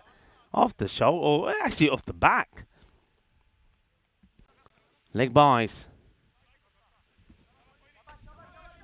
And Rob Thompson also saying that's a great call. It is a wonderful call. And, well, Ravan is saying Shigwell and Karanveer will chase. Well, that's a brave call from you, Ravan. And let's see if you're right. And Savory Telecom saying, Rajmal, big hitter coming. You're right. Well, I like your name, Savory Telecom, because I was just saying that back in 2013, the world's last telegram was sent as India state-run telecommunications company ended its telegraph service. You know, yesterday I said it was International Skinny Dipping Day. You remember me saying that yesterday? That's been played away. It's going to be 4 more. Quattro Keras is Ricky Gill. I think he trips over his own laces. Oh, that's me up in the banla. Ricky Gill. I don't know if we'll ever see this again. Well, this is what happens if you don't tie your laces up. Ricky Gill goes down like a sack of spuds. I think any moment now you'll see him go down. There he is. Ricky Gill probably tripping over his own laces. And 4 more runs this time, Razmal Shigwell. Yes, I was saying that yesterday was International Skinny Dipping Day. Today, around the world, nudist groups will be celebrating because it is a nude day, National Nude Day. It's all about going al natural. Well, I won't be in public. And, well, everyone to their own, I suppose. Everyone to their own. Tell you what, though, if you put a bath of ice cubes in front of me now, I'll be in there. There's no doubt about it, I would be. And I think there'll be people fighting to get in there. It is hot now, people. It is really hot. Temperatures, I think, touching on the 38 degrees. There is, look at the background there. There is no breeze. Over comes to an end. 3 down, 37 for 1. The wickets that's fallen was Bilal, LBW there by Khadka. 14 off that over, so though it was a few extras in there and 2 boundaries, it's still below what's required by Austria. So that rate hovering around the 19 mark. This is where the big time acceleration came in from Romania over numbers 3, 4 and 5. Then things went bit more normal with the second 5. Gone. 6. Boom. Shakalagia. Karanveer Singh gets another out the middle of his bat. That was being crunched. Need more of those. A lot more of those. Stands and delivers. Karambeer, that's where he likes to go. Full and straight. Bowler. Back to his mark. Mamit Conley bowling over number 4. And this one is going to be just a single. It's one thing that I thought Austria were guilty of in that last match. After getting themselves in a winning position with 3 overs to go and needing to go at 12s, they swung badly and missed and, well, ended up losing the match. Take those singles, rotate the strike, just keep the scoreboard ticking. No swinging and missing. Place this one away, and we've got the fielders. Oh, a bit of a mishap, but it doesn't cost them anything because I don't think the batters are expecting the opportunity to take a second. They're not looking. And that's one thing that Romania, I think, did very well. When they were running, they were pushing and making the fielders, or trying to make the fielders make mistakes.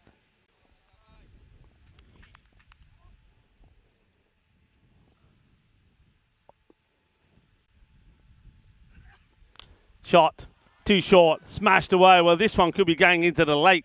That's a big hit. And yeah, it's there somewhere. It's in there somewhere. And we know down the bottom of that hill is where that lake starts. A bit of clubbing from Karambeer. Got to believe, haven't they? That's the thing. Got to believe. 50 comes up with that big hit. Kohli. 4 balls, 14 runs, 2 to go. They're wanting, well, another boundary. It's even Stevens. If they can get 2 more boundaries in the over, they win the over to Austria.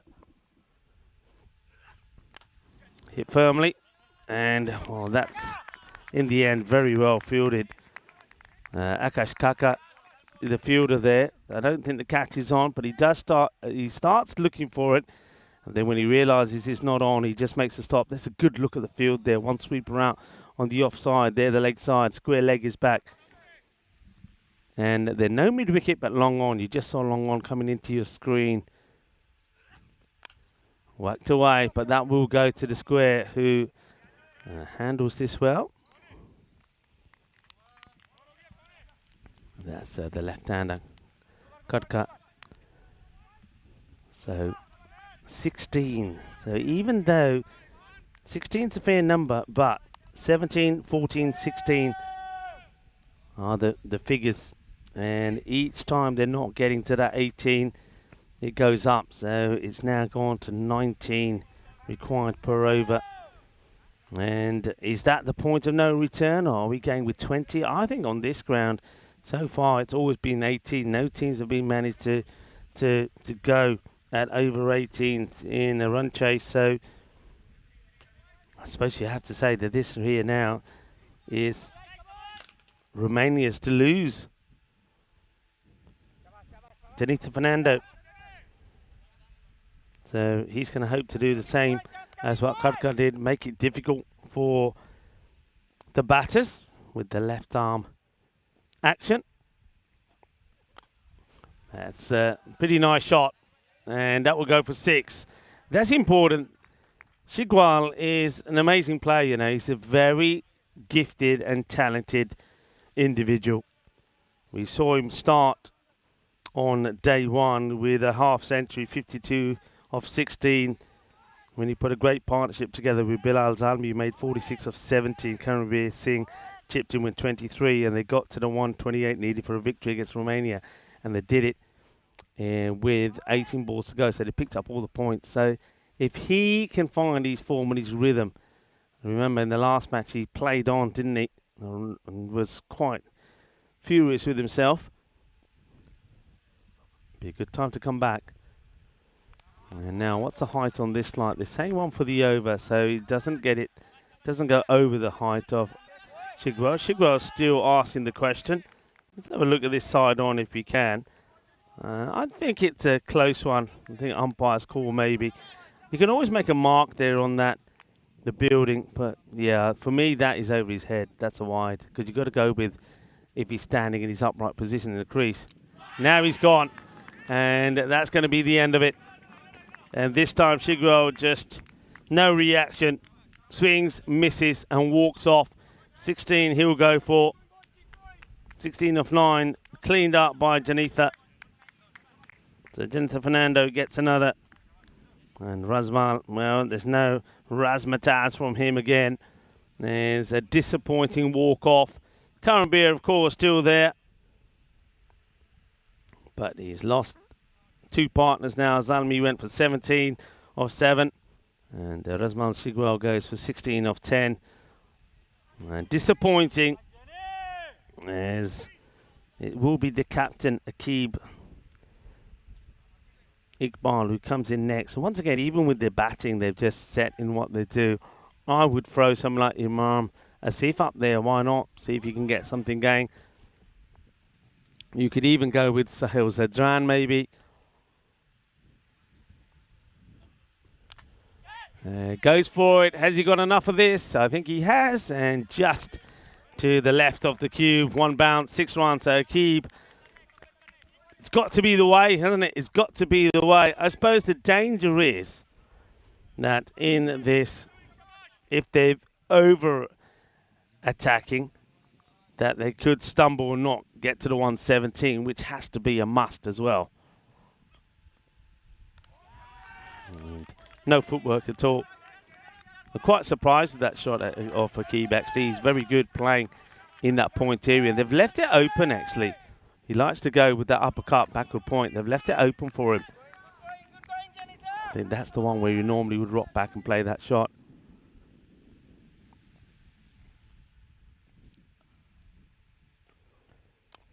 Slower delivery. It's guided away to third, and they'll take a single. So it takes a single. It's a 66 for 2 at the end of 5. And an opportunity for me, Rika Full, to welcome you into the cube. Going solo here today. Charlie would already now be in Spain. And, of course, making preparations to watch the final later tonight. The final of the Euros football. Spain taking on England. Well, may the best team win. That's all I'll say on that. But the best team at the moment here today, it doesn't look like is Austria. They were probably the best team yesterday with 2 wins out of 3.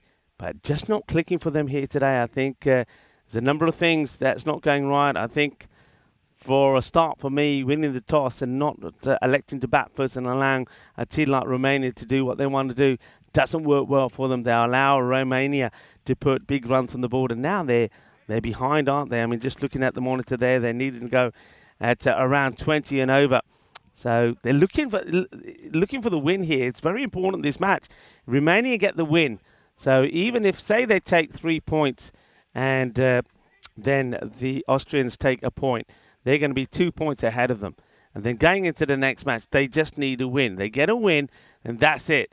Then Austria playing the last match against Portugal, they can't win. Romania will be crowned the winners if Romania win the next match. So Austria have to really try and win this match.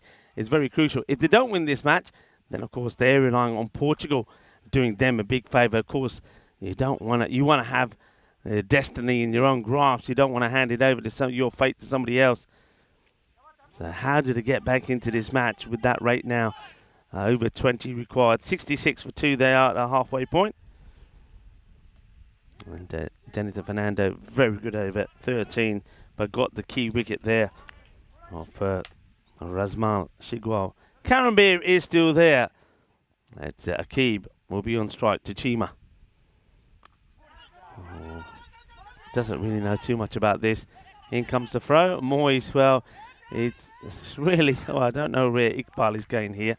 But Moyes is a real effort for him getting that throw in.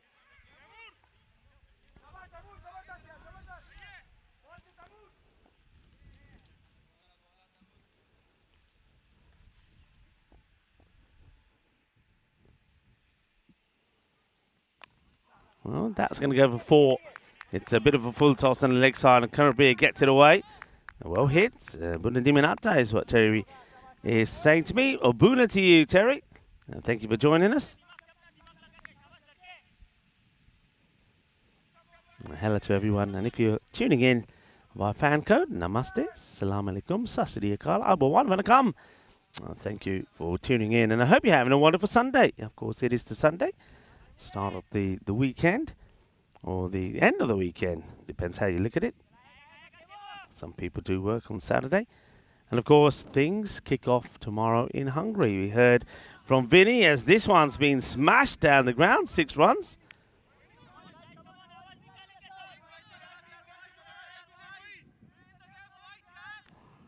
And that's been hit pretty well. Good, solid strike. Well hit. Karambir. How long can he stay there? And I suppose how many 60s can he hit? Because that's what it comes down to. 3 big overs. And I suppose you get yourself back in this match. Gone. Does him. And have a look at this. It's just a wonderful delivery. The Yorker, slow delivery. Look at Karambir. Loses his shape. Loses his bat. Loses his wicket. The big wicket, 77 for 3. Karambir, it's 30 and out for him. 30 off 14 deliveries. Watch this ball and watch Karambir here. He gets done.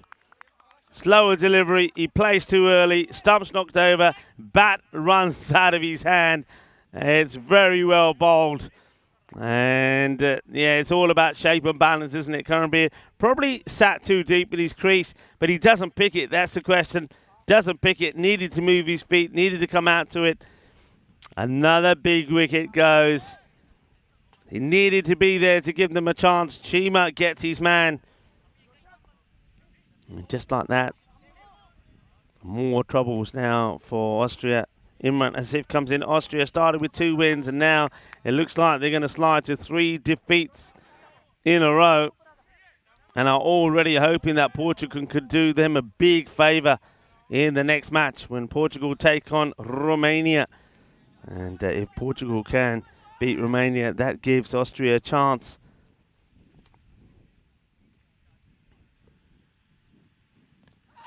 In the pad, but this is outside the line. Imran Asif. In that last match, Imran Asif came out and he played some lovely shots. I think he hit his first 3 definitely, maybe the first 4 balls to the boundary, and then he just chipped one back to the bowler. It was a really soft dismissal for a man who promised so much. Can he get going here? He's got his captain out there with him. He uses his feet, which is good. It's one thing that Karambir didn't do. It's just going to be a single, and it's the end of the over. So Chima, he was under attack, wasn't he, from Karambir when he went for 4 and 6, but he got his man, and he finishes well. Only the 12 come off the over from Chima.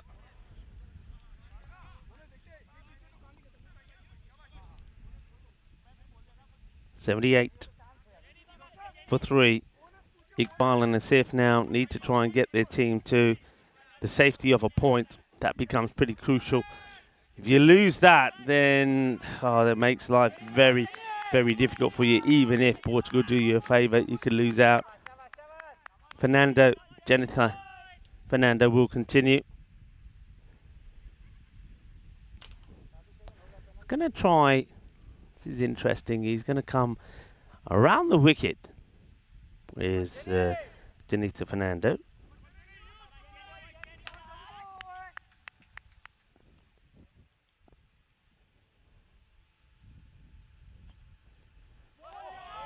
And this one gets through Imran Asif pretty quickly. Asif is pretty slow on this. So he's obviously got a plan in mind here to Asif. Asif has gone back to play the shot, but he's beaten by pace. He's too slow on it.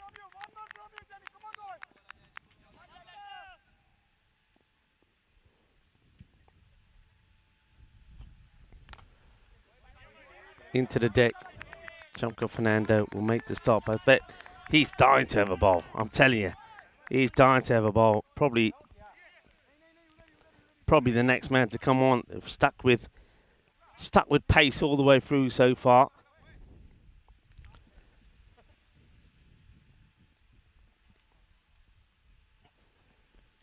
pretty wide. Yeah, it gets called by the umpire eventually. It's an amazing performance by Romania. When you think, you know, a lot of people often say, if there's no Taranjit. Oh, not a wide for me, actually. Not a wide for me, having seen that again. But, once again, I sometimes ask the question, I don't know why umpires don't get that right. If it misses the line, wide. If it catches any part of it, it's not. Hit hard, up in the air. Chumaka Fernando can't get there. Acrobatic effort. The shades get expelled from the head. Great effort from Chumkala. Looked acrobatic, but he wasn't able to make the stop or make the save. It'll go for 6. We'll see it again here.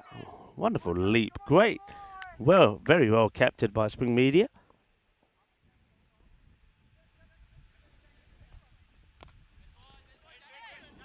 It's well played. They will get the single. Yeah, I'll go back to what I was saying. A lot of people do believe that this Romanian side, if Taran's not there, they will struggle. With no Taran there. No Ramis Sathisan there. So it's a very, very good performance. Really is. Once again, losing a wicket with the very first ball and still going on and putting 167 on the board. A fine century from Aryan Mohammed. And it looks like there's an issue with the bat here for Akib. It's not on strike at the moment, so it could probably wait. But looks like he's saying, look, you're the umpire's saying, look, you're non-strikers at the moment. Tell them to get ready. Yeah, it looks like the old handle has come away from the bat. Slow ball, but that's been rocketed for 6. Well, that bat's okay. There's nothing wrong with that. As Asif bangs that one to the boundary. What a fall from grace, though, for Austria. Just remember how they came into this series yesterday. A thumping win over their opponents here, Romania, yesterday, restricting Romania to 127 and knocking them off with 18 balls to go, winning by 9 wickets. Then they were to do the same, weren't they, against Portugal. That time restricting them to 122 and getting them with 15 balls to go. Again, only losing the 1 wicket. And they looked good, they looked strong. And then they did pretty well, I suppose, keeping Romania to 142. Ramis Sathisa made 60. Chumka Fernando, 20. They had them 37 for 5. It was a great partnership, worth over 100 between Sathisa and Fernando. But Portugal themselves, and Austria restricting Romania to 155, and then they just stumbled, 134. And that was, of course, when Chumka Fernando took that 5 for, including the hat-trick. The matches that are coming up in Hungary, actually. We'll go back to that after this ball. Down the leg side, and it will just be a single. So this is starting tomorrow in Hungary. Budapest Zalmi in action against the Royal Tigers. And we'll also see the Super Kings in action. And, Dubain Kangaroos. Now, that's a new team. And first day, 5 matches. Vinny Sandhu is already on his way there. Be joined there by Danny Hudacek. As that will be a single. So, good luck, gents. Have a good start tomorrow. Chima coming back. That last one for Fernando. Changed things up. Went for 15.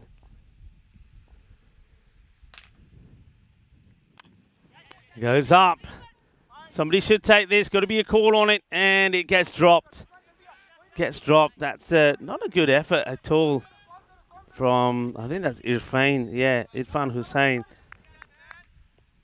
He's seemed it's almost like he didn't want it. He wanted the infielder to take it, but it's not the infielder's catch. And sort of gets hands to it, but down it goes. So a life for Iqbal. That's well bowled. Very well bowled. And that's a tremendous shot. This is a great bit of cricket. Iqbal, remember, just getting dropped there on 15. And then this shot. What a shot that is.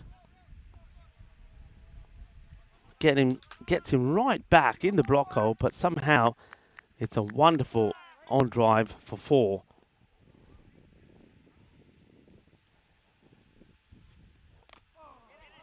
And the next one will just be a single. So once again, Austria, a little bit like Portugal had to do yesterday. They're going to settle for a point. And Portugal did that with all of their 3 losses yesterday. They got a point. How valuable those points could be, and also how valuable this point could be. They haven't got there yet, though. They still need another 16 runs. That will help. That's a wonderful shot. That's going to be 6 runs. That is a beautiful shot from Akib Iqbal. Right out of the middle. That's a delightful hit. 6 at the end of the over. So Chima 108, 107 I think probably is correct. 107 for 3.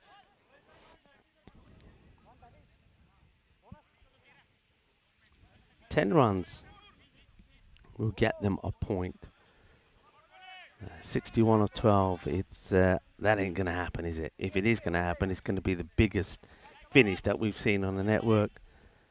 Austria are gonna be hoping that Portugal can do them a big favour in the next match.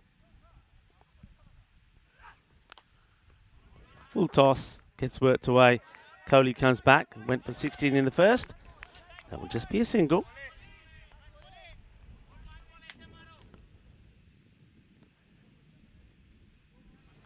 Yeah, so the way it's looking is Austria will get a point and move to 10. Romania will go to 12, so 2 points above them. That's not a good ball, and that will help. It's going to be a minimo.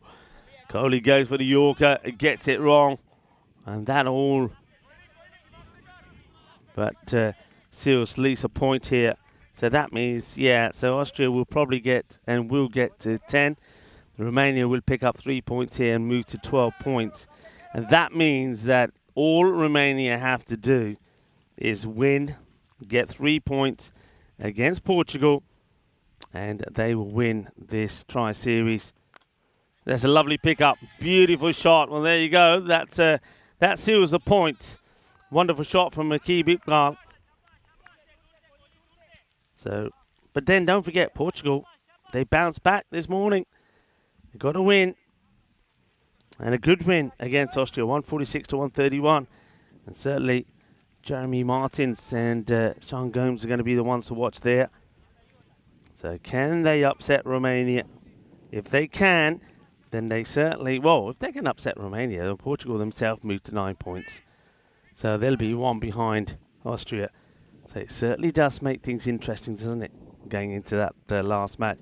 That's played out in the off. There's going to be 4 more runs. This one is going to go up the hill. Cuatro más. Iqbal playing some nice shots, but I suppose he's batting now under pressure. He's batting now knowing the captain, probably thinking about how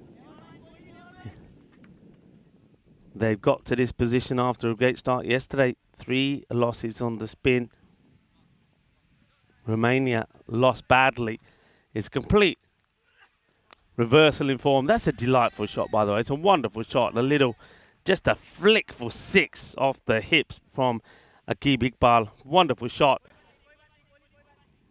Kohli just getting it completely wrong. That's a nice hit. Well timed, well executed. Yeah, Romania, they've lost and just got better and better, winning 4 on the spin. Whereas Austria, well, they've won the first 2 and lost 3 on the spin.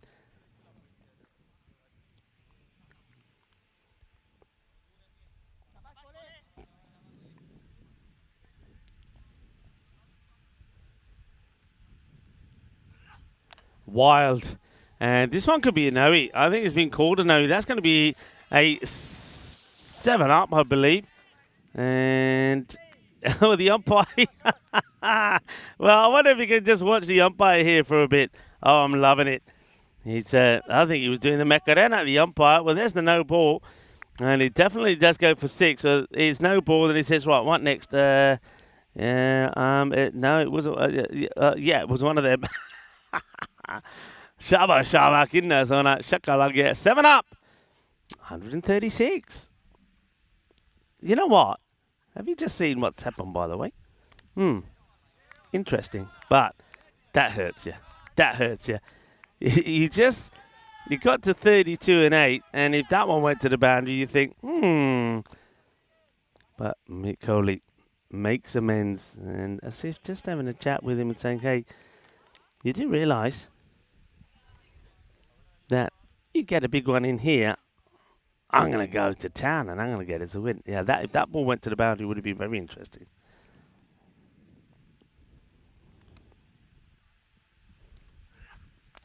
Well, this one does go to the boundary. That's another no ball. It's another 7 up. Hang on a minute. Hold your horses. Hold on to your horses.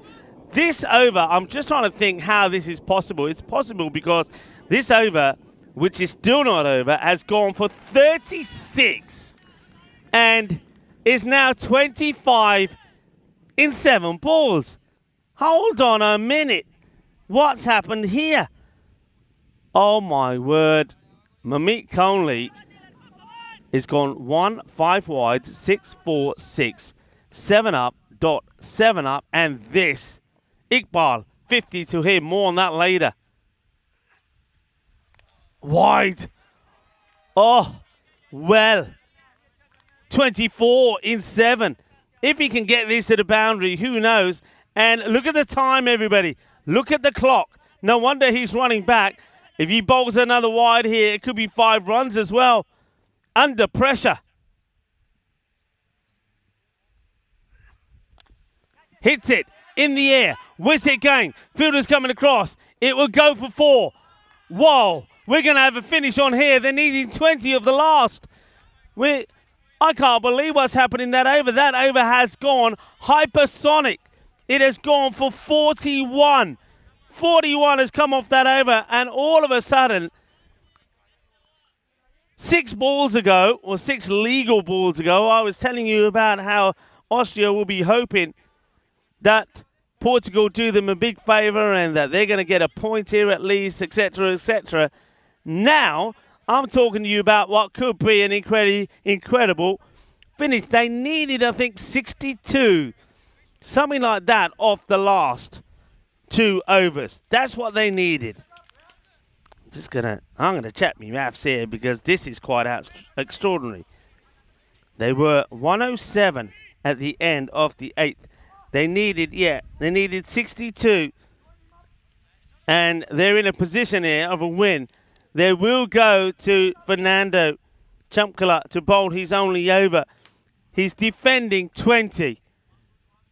This is just, are we going to see one of the craziest run chases ever? Iqbal, by the way, the captain, has led his side to a remarkable comeback. 54 of 16. What a knock. The captain. Asif, though, at the moment is on the striker's end. Now, he's got to play his part. Remember, they didn't play smart cricket in the last match and lost. Will they play smart cricket here and win? Short. Hammered. 6. Balle, balle, balle, brrr. Are we seeing something incredible here? Oh, my word. I cannot believe what I am seeing. Nobody will believe what's happening here. Nobody will believe. Nobody will believe that this is possible. It is now gone down to 14 of 5. 14 of 5 to 154 on the board. They're needing 14 of 5. Hit out on the offside. Will they push for 2? They take 1. They'll stay at 1. 13 of 4. Aqib Iqbal on strike. The 2 batters, they talk. Oh, I don't like that. That shouldn't be happening at this level. That should not be happening. I know that Tyron Peters would not like that at all. I think they swap bats. Fernando. 6. 6 more. Akeem Iqbal hits another 6. We are seeing the most amazing run chase ever. They were dead and buried. They needed 62 off the last 12 balls. Kohli went for 41 in an over. Hypersonic. That one goes for 6. What are we witnessing? 7 in 3. That's going to be 6 of them. Austria are going to pull off the most incredible run chases that we've ever seen on the European Cricket Network. I have never seen anything like this in all my years. We were talking about how they could be out of this. We were talking about how Romania are going to probably romp to victory. We were talking about how they were hoping that Portugal do them a favour. But now here they are, needing 1 in 2 balls. How has this happened? Nobody will ever believe this. There's people that have gone off to the supermarket thinking this match is done. They're going to come back and have the surprise of their lives. That will be it. Austria have pulled off one of the most amazing victories that I have ever seen. Look at this. Look at what we've seen out there. Romania cannot believe what's happened. Akeem Iqbal, take a bow. Is that one of the best knocks that we have seen on the European Cricket Network? Is it? Well, that is almost like what happened to Spain in the European Cricket Championships, isn't it? It's almost like that. I can't believe what's happened there. I can't believe it. It is incredible. It is extraordinary. You couldn't write this. They will win by 7 wickets with 1 ball to go. Can you believe what we have just seen? I can't believe what we've just seen.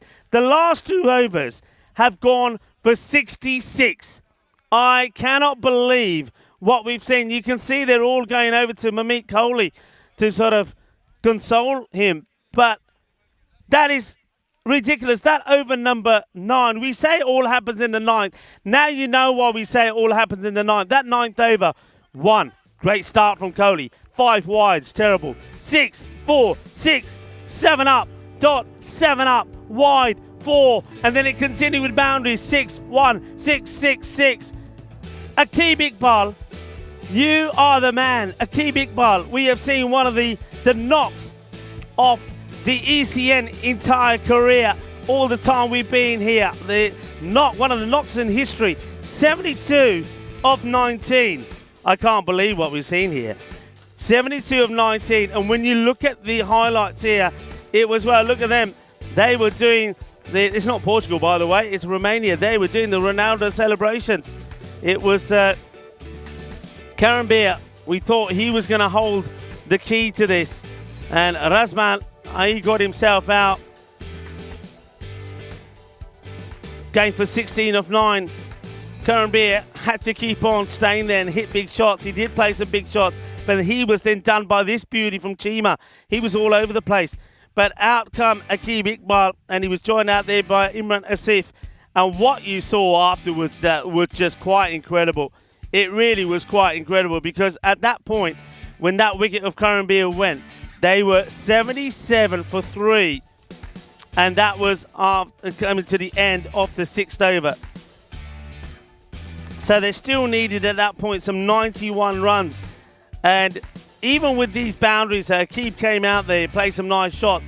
But when it got to the end of the 8th over, I'm telling you about the equation. I'm saying, well, they need 32, and it needs a miracle for them to get there. We were talking about how that Austria would be relying on Portugal to do a big favour for Romania. Now Romania themselves have to try and win that match to stay in it. What have we just seen here, people? What have we just seen? We have just seen something incredible.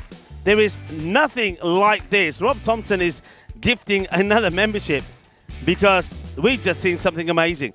That is the most amazing finishes to a match you'll ever see. There was a pitch invasion at the end of that. That is an innings that you'll have to go back and see it to believe it. You'll have to go back to see it and believe it. Akeem Iqbal has just played one of the innings on the European Cricket Network. He really is. 72 of 19. Imran Asif, 22 of 12. It's the way they finished, but that over number 9, well, Mamit Kohli, he will have nightmares about that 9th over. He will have nightmares about it. Sports Highlight saying it's daylight robbery. He can't believe what he's just seen. What a game. A lot of people can't believe what they're seeing. Daniela will be in shock with that as well. A lot of people saying, wow, that is quite incredible. Rob Thompson, yeah, the only words that I'm seeing on the chat is wow. It is a little bit of wow. 57 Mamit Kohli goes for. All of the other bowling figures there, I suppose, not bad at all. Chumka Fernando, I think they're stuck. They didn't go to Chumka Fernando thinking, oh, we don't need to use spin. We've got the game in the bag. It doesn't work that way. Romania, you know when I said smart cricket, Chumka Fernando yesterday took a fifer, took a hat-trick. They didn't bowl him. They only bowled him in the last over when they thought, right, now we need to use them to defend 20. They weren't able to do it. People, that is just incredible. We have just witnessed one of the most insane matches on the European Cricket Network. Let me repeat to you one more time what's happened here. They needed 168 for victory. And I'm typing it in my calculator when I speak because it's still quite unbelievable. At the end of the 8th over, the score was 107. Okay? And that 8th over went for 14 from Chima. So perfectly decent over. That means they needed 61 runs of 2 overs. They got it because the 9th over from Kohli went for 41. You couldn't believe what we've just seen. You couldn't believe it. And I'm seeing some of the Austrian players walk past me. I don't think they can quite believe what just happened. That is just outstanding. So Romania, they're going to have to get over that, and they're going to play Portugal. And now they are playing for survival here. They got to win that match. Oh, this is just insane. Well, we're going to need a breather. I'm going to need to take some time off here, as we'll be back, as you can see on the counter, in 19 minutes' time to see match number 8. Romania have to come back, and they have to beat Portugal. See you in 19 minutes' time.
This European Cricket Network event is proudly brought to you by HCL Software and Paramatch. Hello viewers and welcome back to the ECIs here in Romania. Can you believe what we just witnessed? I tell you what, I, like a lot of people around the ground, are in shock. Even the Austrians themselves can't believe what happened. Romania were winning that last match. It was in the bag, 61 required of the last two. You thought impossible, then the 9th over there from Kohli going for 41. The last one, 20 required, and Austria win. That means that they take themselves to the top of the standings. They are now sitting pretty 2 points ahead there of Romania. So this becomes a must-win match for the home side. Romania taking on the improving Portugal side in the next match. Let's see what happens at the coin toss. Portugal a call. Head. Head is a call. It's a head. Yeah, we're gonna bet. They're going to bet. Portugal winning the toss and deciding they will have a bat first. Let's talk a little bit about Portugal. They did not have a good day yesterday. Everybody that knows Portugal and knows the team well knows that they had a bad day. It was an off day. The one good thing they were able to do, even when they were losing, was picking up those points. So they started the day with 3 points, but then of course they had a great win against Austria in that first match. Some wonderful performances from them with the bat. So once again, watch out for the likes of Homes. He was absolutely brilliant. So I think he's going to be the key batter again, the left-hander. But also, I'm liking what I'm seeing there from Jeremy Martins as well. This guy is a great all-rounder. I love the way that he bowled, and I like the way that he batted as well. So Portugal are back. Of course, Najam Shazad is back for them as well. And Shahdur Rahman, he is just bowling beautifully well. And they also got Syed Meesum that's putting in some good performances too. Of course, they could really give Austria a big favour here if they win this match. Romania now come into this match knowing they have to win to keep their hopes alive. Can they believe what's happened to them? How do you recover from that? Aryan Mohammed had just scored a century, scores 104 and ends up being on the losing side. I just was watching some of the faces of some of the Romanians there. Even Mohamed Moyes couldn't believe what happened. He's of course a key player for them. So this is really about seeing how the character of Romania is here. That loss will certainly hurt them. This is a big match then coming up. Join me back in the cube. I'll tell you a little bit more about the squads and well, the start of the first ball. Welcome back, everybody. Romania, they're out there. I'm telling you something, they're hurting. There's no doubt about it. They are hurting. They can't believe, like a lot of people, what just happened there. The thing is, though, when you're a neutral and see someone like that, something like that, you're going, wow. You're thinking that's quite amazing. When it happens to you, it hurts. And they're going to feel the hurt of this. They certainly are. And a quick look at the teams here. So Romania looking to bounce back.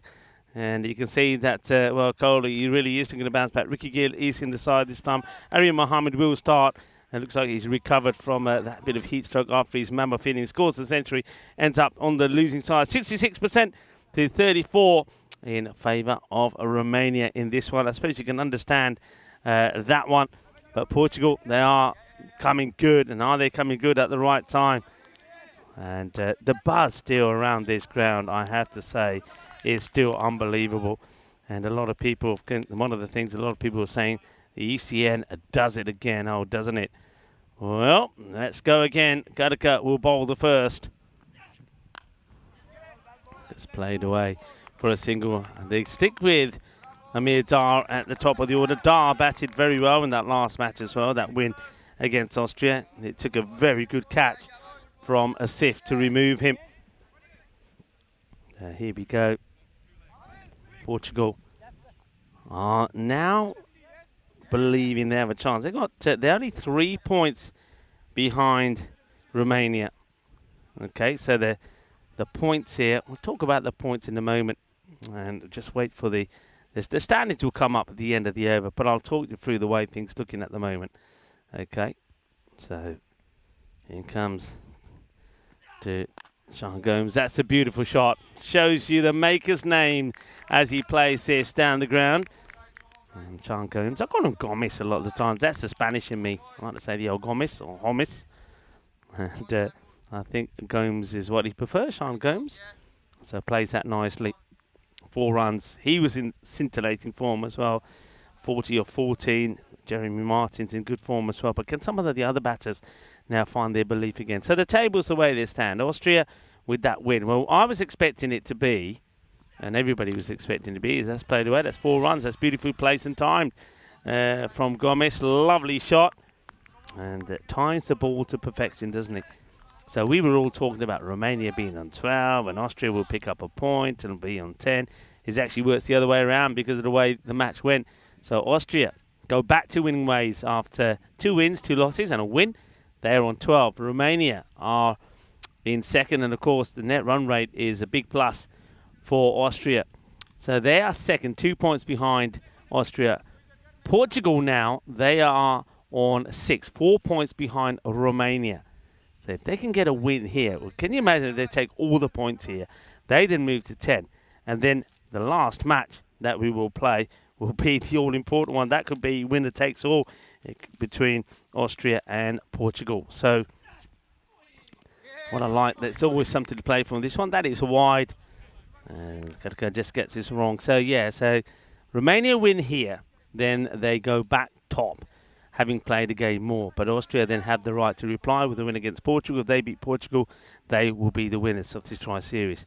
If Portugal can get a win here, let's say Romania pick up a point. Romania 11, Austria are top. So Austria cannot be beaten by Romania, but Portugal with 9 points could do it. But net run rate could be key. So a lot of things here.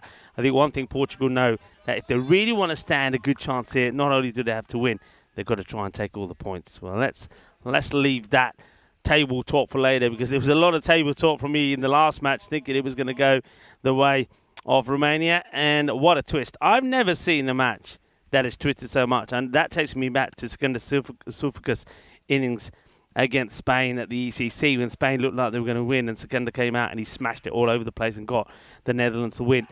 That there was very similar to that. In fact, I think it was more impressive than that when you think about that. They were never in it. That's the difference here. They were never in it. And he going into that 9th over, never in it. And then, of course, Kohli going for that 41. And the 2 7 up, the no ball 6s, that's what really hurts you. And they've got to try and come back from that. So, Katka coming into Sean Gomes again. Here he goes for the big shot. This is very similar to the way that he got out in the last match. Just a straight ball like that he missed. He's far better when he's, I think, when he's trying to play his shots and not trying to power hit the ball. 14 then off the first. No wicket down. Well, have you all calmed down, everybody? Have you all calmed down? Rob was saying he needs time to recover. I'll see you later. Pavel Florin in the side this time for Romania. Looks like Irfan Hussain going to come on now. We had a look at this a bit later. They see Romania in their group: Germany, Hungary, Denmark, Austria, Romania, Spain, of course. They will have Switzerland, Belgium, Malta, and Finland. I know that Charlie was saying that he thinks that they've got a pretty straightforward group, but Switzerland could certainly, I think, cause an upset or two there. They know they play some very good cricket, and no doubt they'll be doing their homework over some of the Spanish players.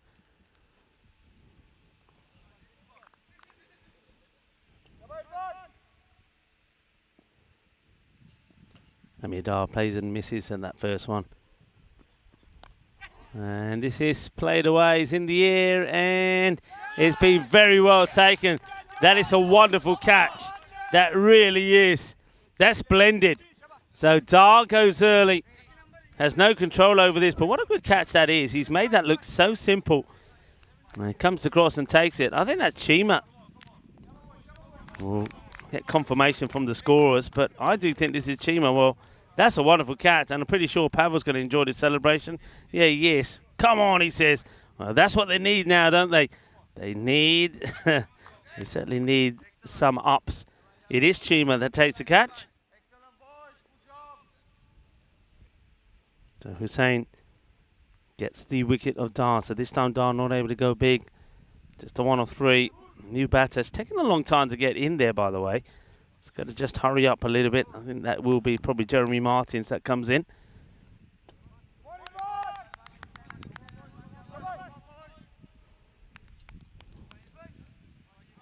So Martins takes guard, batted very well in that win against Austria. He was playing the match, 45 of 17, bowled well and fielded well as well. Took 2 very good catches.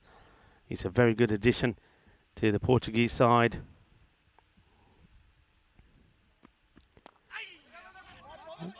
Think about the run. Pavel does the fielding and has a shy at the stumps. Is well backed up by Aryan Mohammed, the Centurion. And Aryan Mohammed, what would he be feeling? I want to just, those of you that were watching the innings of Romania, I wonder if you can remember when we were getting to the end of the innings. I know that I had a few spectators around the cube when I was talking about it. So they were, just going to go back to that in a second. Let's see this delivery first. That's played over the top of the fielder. It's a nice shot to play in the power play. So that will take one bounce and go to the boundary. Yeah, when I was talking about that, the finish of the innings, they scored, for my recollection, 21 of the last 2 overs did Romania to get to that 167. More on that in a moment. That's 4 more runs. I don't think anybody's getting hold of this. There's a good shot from Sean Gomes. Just rocks back and gives it a little nurdle, as we like to call it.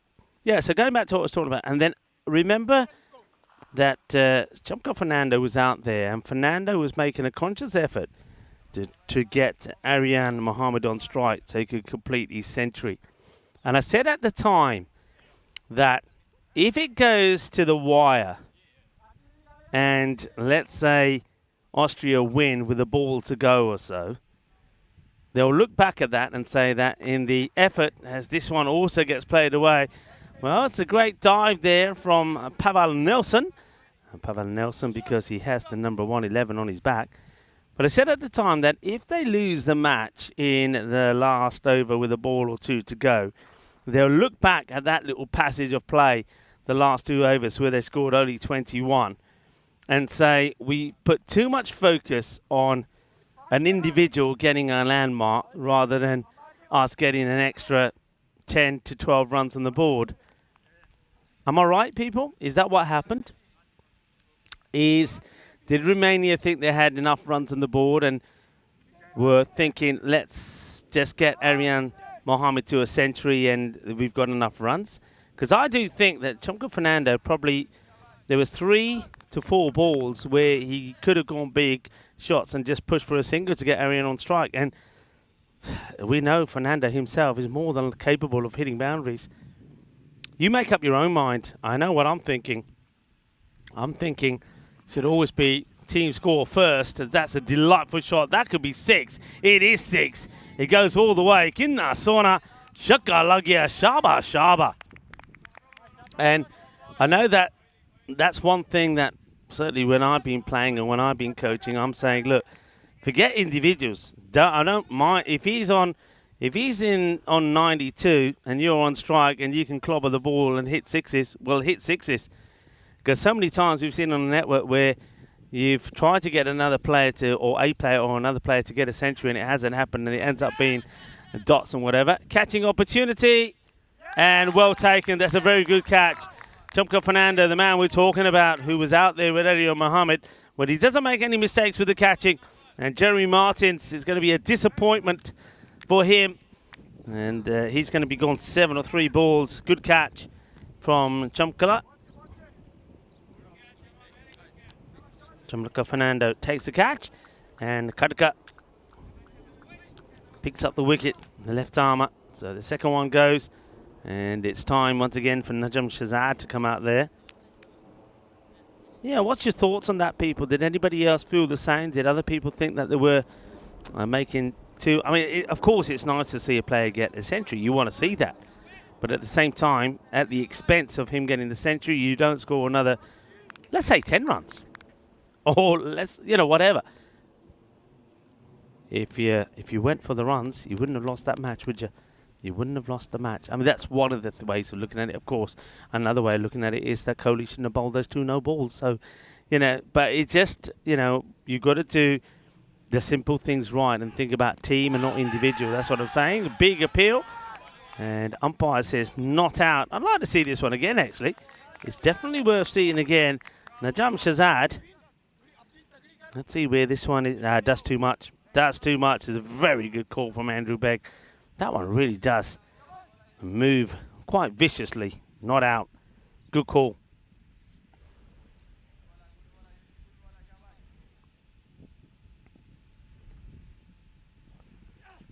Slower ball down the leg side will be a wide.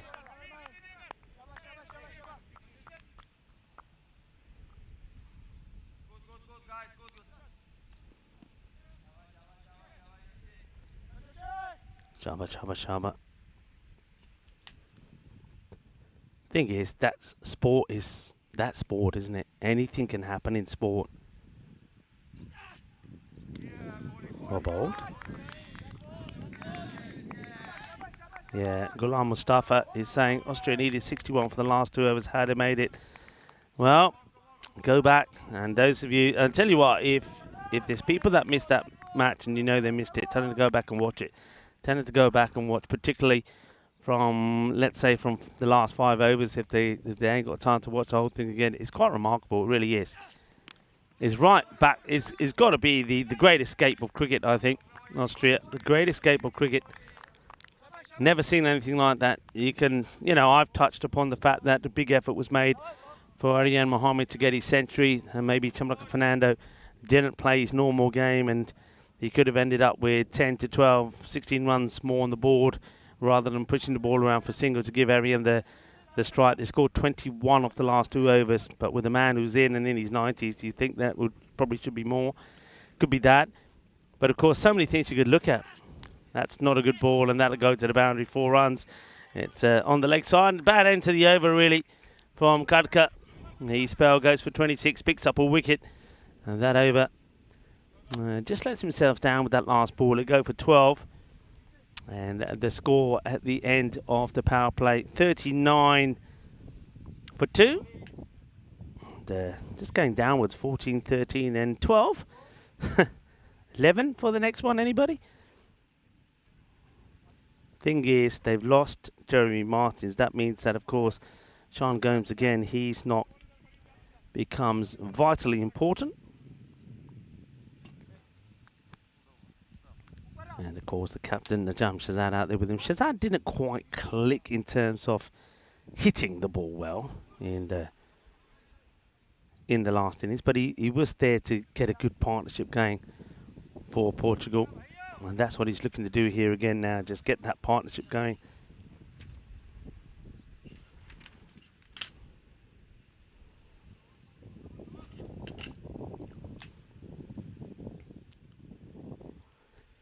It's Chima with the ball.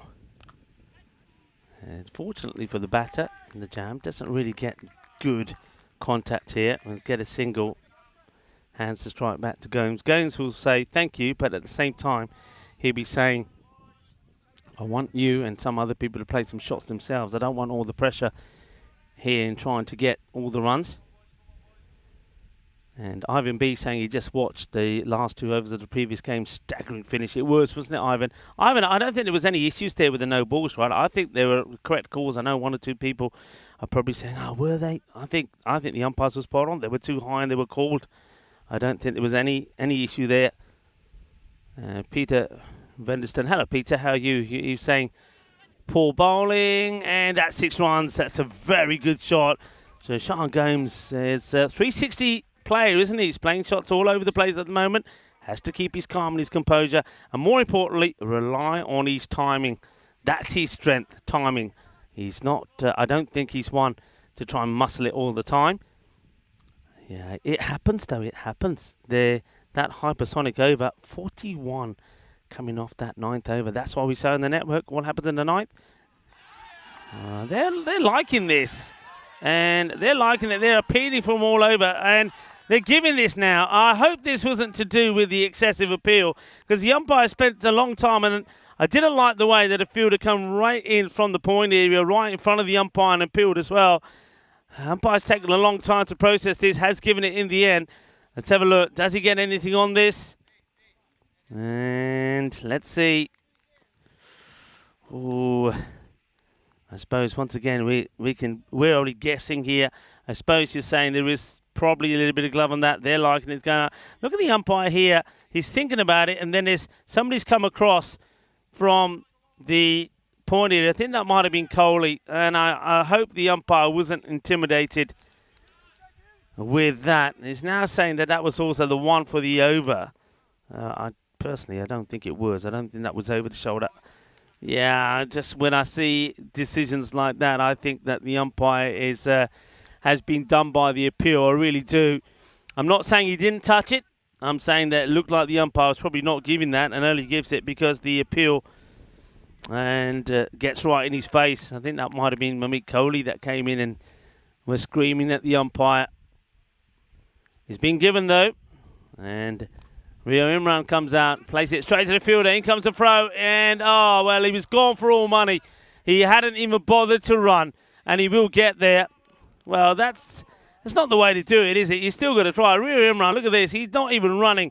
He stays put, and only because it was a little bit of a Tortuga gets over the bowler, and then Rio Imran, he's like he's a ghost runner. He gets to the other end. He takes a single.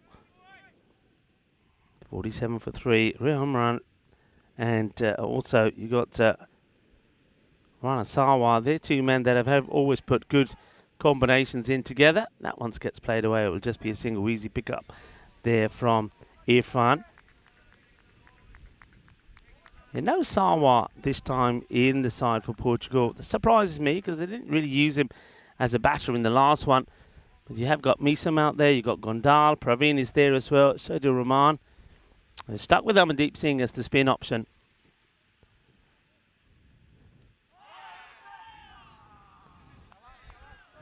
Now it's really where we're going to see the players that we haven't seen perform so far with the bat for Portugal to try and perform. That's good over here for Chima. Chima gets one in. You know what my call is here? I'm telling you what my call is here. I'm putting my captaincy cap on here, and I'm saying, all right, Mamit Kohli, you're bowling. Because look, I'll tell you why. He bowled that over. That went for 41, right? He's low in confidence. At the moment, Portugal, they're 48 for 3.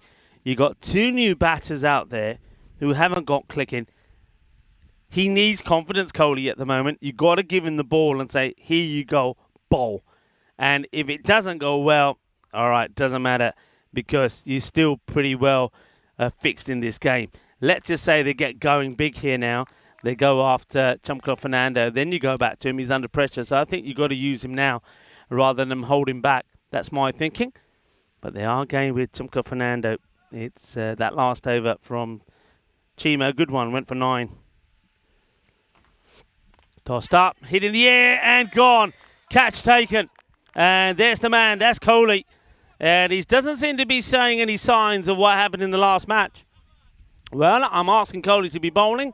He says, it's all right, Rico, let me do the fielding for now. I'll come and bowl later. He gets the wicket, and that's going to be the end of Najam Shazad. Hits the ball well, but straight to the fielder. Kohli, well, for all the issues that he had with the ball, they're not affecting him out there in the field. Chumlak Fernando gets the wicket. I'm also going to make a call here. Only Romania and the captain will know whether that is the case or not. And I do believe that they didn't go to Chumka Fernando to bowl in that last match earlier because I think they felt no need. I think they were thinking, no, we don't need to. Mamit Kohli fancied himself to come back on. He didn't want to go with spin. He wanted to play it safe. And it actually ended up working badly for them. And Fernando, of course, bowled and took 5 wickets yesterday. So it was an interesting call to not go to him.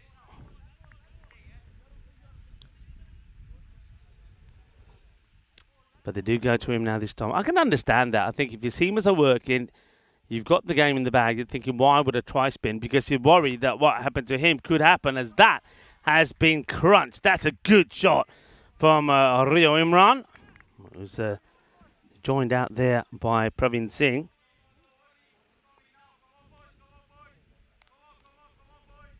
Partnerships. That's what they need. Partnerships. A lot of things you can look at there. There are a lot of things.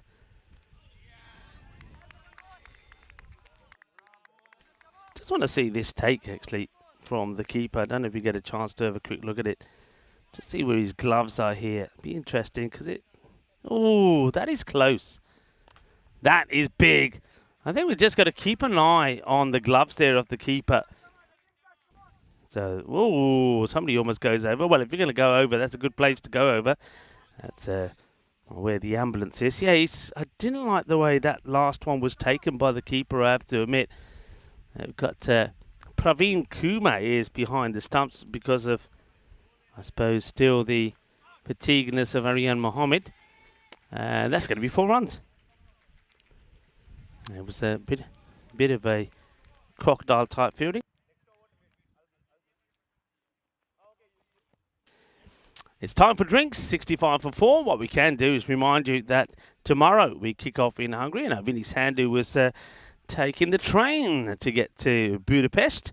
And when he gets there, he'll be setting up to start tomorrow.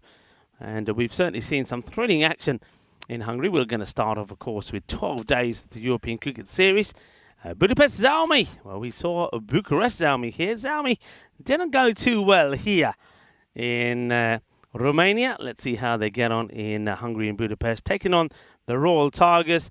We're also going to see, I think you would say it, I think that's probably related to the Danube. So I'm going to say the Danubian Kangaroos are going to be taking on the Zalmi as well. So I think they're probably the team on debut there. We're also going to see the Budapest Super Kings in action. So Vinny Sandu and I believe Danny Hudacek will start proceedings there for you. I think that also my good friend Nishay Butt will be involved in the commentary there as well. So it's going to be, I'm sure, a fantastic start. To make sure that you're there first thing to give them a good welcome. And I hope that it will be Spain that will win the football tonight and that you'll be all going Vamos España and putting a lot of Spanish flags in the chat first thing in the morning. And Charlie, of course, I'm pretty sure if it's England that win, will be having the English flag in there. And he'll probably still be partying. I'm pretty sure he's getting himself set for what I think is going to be a tense and nervy. I don't think it's going to be 90 minutes. I think we're going to go into extra time. That's my thinking. Extra time on penalties. I think they're going to make us bite every bit of nails that we've got left on our fingers. And of course, we've had a few nail biters here as well, haven't we? Chimo will come back. No ball called here. And I'm guessing this is for a foot fault. So free hit. Let's have a look if we can pick anything up here from the foot of the... Yeah, I think he looks like he's overstretched here. So no ball for a foot fault.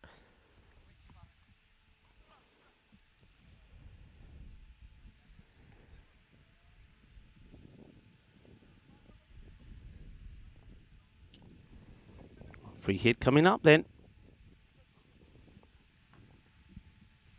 Of course, he can change the field. Praveen yet to open his account with a big hit. Tries. Doesn't use his feet. And it's a swing and a miss.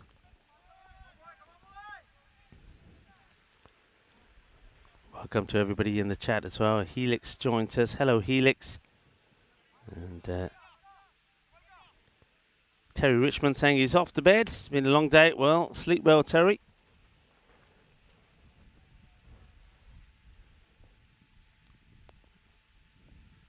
Daniela has come back and said she's been watching the last over the previous match. Mamma mia, she says.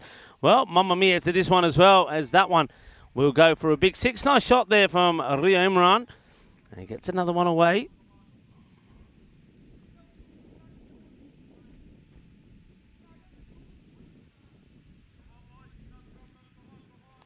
And yeah, Helix just touching on the fact that I did spot a little cheeky back change. You're right. I don't think that's it's not a rule or a law that we say you can't do. And I think it's just that you say it you know, we don't want to encourage it because it wastes time and it's probably not a very good look as well. But I think they sneakily did it, and it, well, let's just say it seemed to work. Chima coming now back around the wicket. Short ball. This one will also go the distance. It's too short. And, well, if you're going to go that area, you've got to get the ball fuller. Rio Imran liking what's coming his way at the moment. Let's give you the over by over here. I seem to remember also in that last match people saying when the rate per over got to 19, I remember saying, well, what's the point of no return? I would say that here will be 18. We haven't seen too many teams go at that, so that was another reason why I thought that match was done and dusted. But boy, it was not. That's nicely played, and this is good from Portugal. They've taken whatever they can. They'll take a single. So Praveen Singh now gets on strike. There's 2 balls for 1. And Rio Imran is going pretty well. A good strike rate around 300 for him. Is that time of the afternoon when the bugs start to come in. I've seen a bit of everything. Bees, wasps, ants, dragonflies. This one, now grizzlies. That one is just not coming into the queue, but close enough. Good hit. Praveen, he gets started as well. Yeah, over by over I was going to give you so far. 14 of the first from Khadka, 13 of Irfan Hussein's, but he did pick up a wicket. There was also a wicket from Khadka's second. Over number 3 he went for 12, but a wicket in that as well. There was 9 of Chima's first, including a wicket. A wicket also in Chamka Fernando's 5th. It went for 17 though. And this one so far is an expensive one because that's now 22 off the over with that wide. Still a ball to go in it and no wicket. So we've had the first over no wicket, then we've seen a wicket in 2, 3, 4 and 5, and this one so far no wicket. So this is better for Portugal in their quest to win this match. This is going to watch the spin, and he's been done by the spin. Got to watch the spin, and you know it's going to do it. So you've got to be prepared for it, and this is where the fielder gets done. Right, left, and left. Right, left, and centre.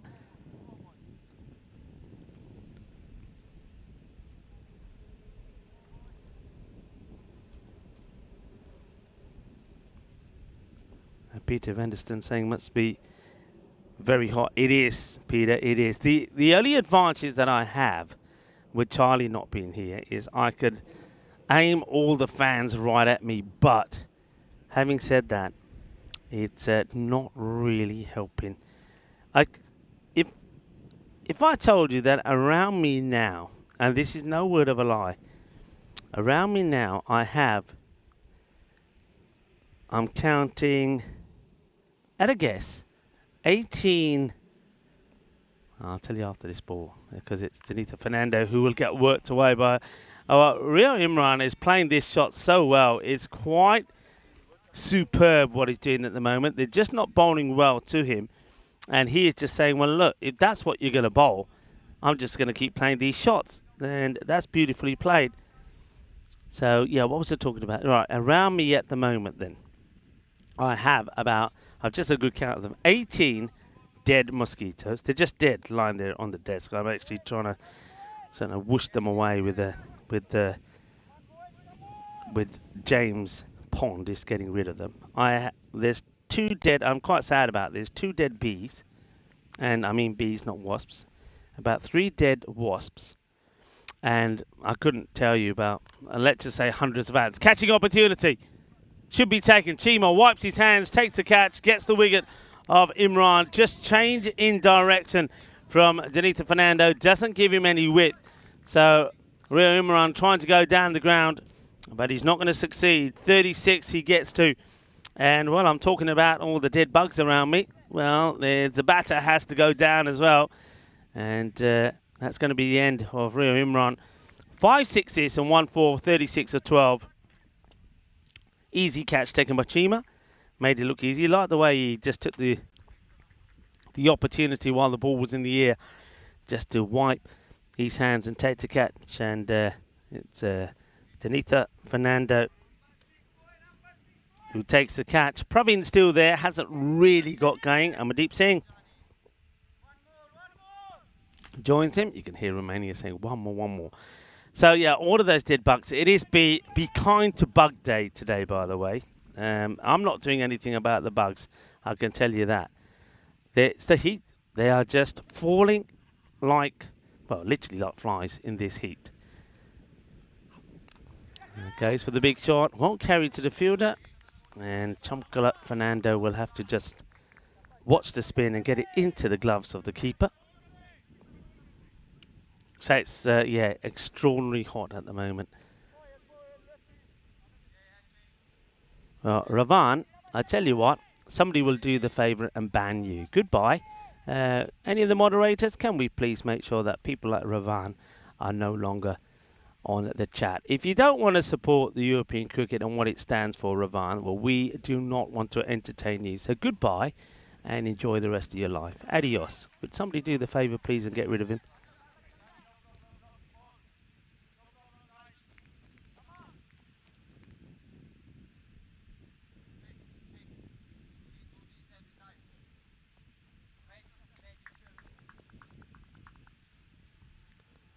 Thank you. It's been done. Yeah, I mean, look, everyone. We say so many times, and I think all the moderators repeat this. We are a community. We are a family, and we support each other. We support each other. We support the players, and well, we don't take kindly for people being unnecessarily rude and making unnecessary comments. And if you're going to do that, this is not the family or the chat that we want you to be in. So, adios.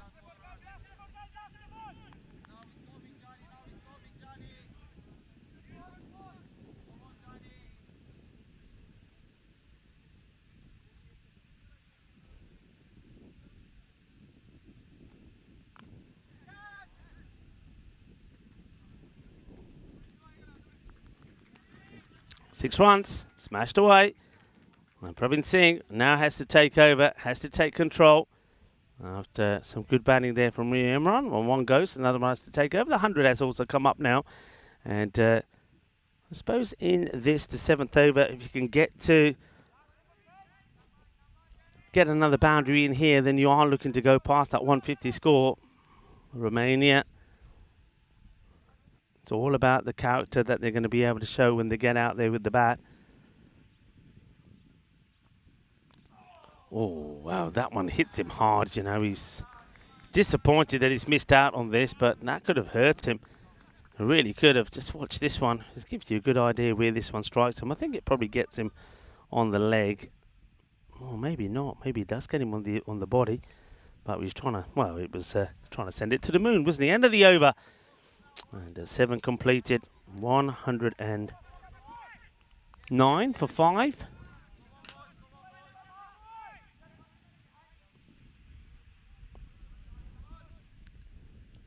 So the 5th over, I was giving you over by overs. 5th over went for 17.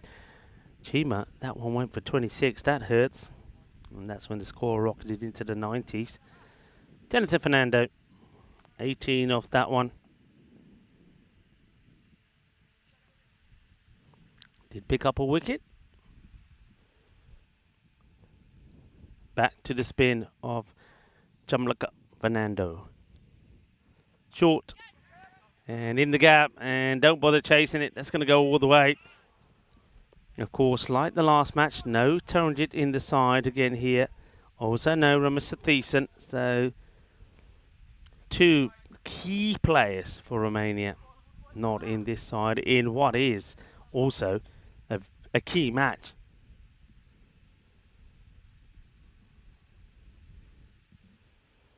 Bit of width, goes for it and gets it. That's an extraordinary shot. I'm probably thinking this may have been a wide, but backs himself. And Amandeep. Yeah, look, he's a long way from his body, but look how well he gets down and he gets right under that. That's nicely played, good shot.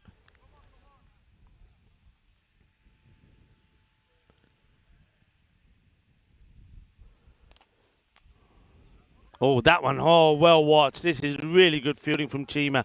I don't know if you get a chance to see this, but this ball is hitting the ground. You're expecting it to bounce up, but it just stays low. It never really comes up. And it skids across, and Chima does very well.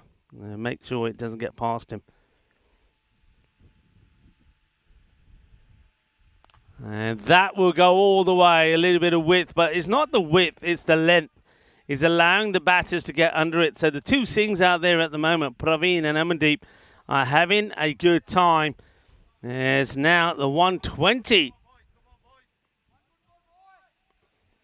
Comes up on the board. 126 and more pain. This is going to be a minimal. Just remember, it's things like this that hurt Romania. Remember that that over in that last match. There was the minimal as well, wasn't there? Before all the carnage started.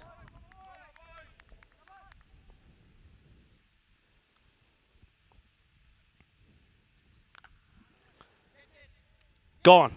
Good catch. Beautiful catch. And that's once again another Fernando. Janitha Fernando takes the catch to remove Praveen Singh. So Chamka Fernando combining well with Janitha Fernando. Gets the wicket, but it's been an expensive over. 22. A wicket does fall. The wicket of Praveen, 131. And now for 6.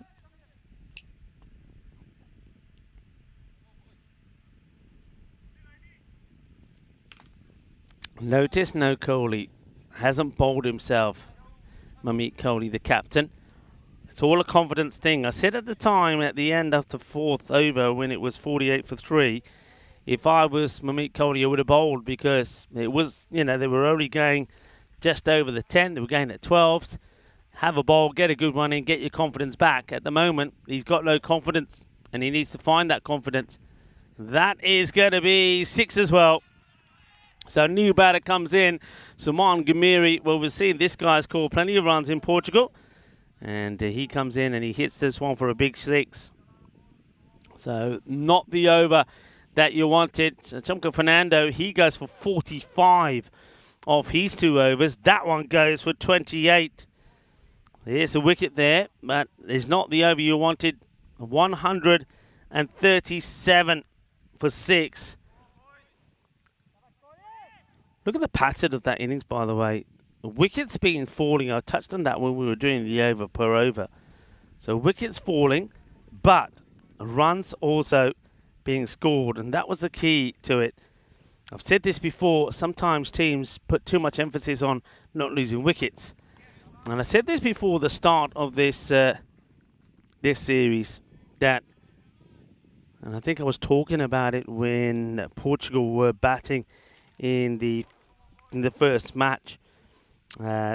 Portugal played their first match, and I was saying, you know, I think good players, and this was when also when Romania weren't using Hyder Ali at the top of the order. No Hyder Ali, by the way, in the side as well. That's a big miss for Romania, so that's another big player that's out. But I was saying that teams aren't, I don't think, when you look at the depth and the batting lineup of the squads, teams are not going to get bowled out here. So always play your shots, always be positive, and if you've got big hitters, use them at the top of the order. Don't hold them back, because you're holding them back for what?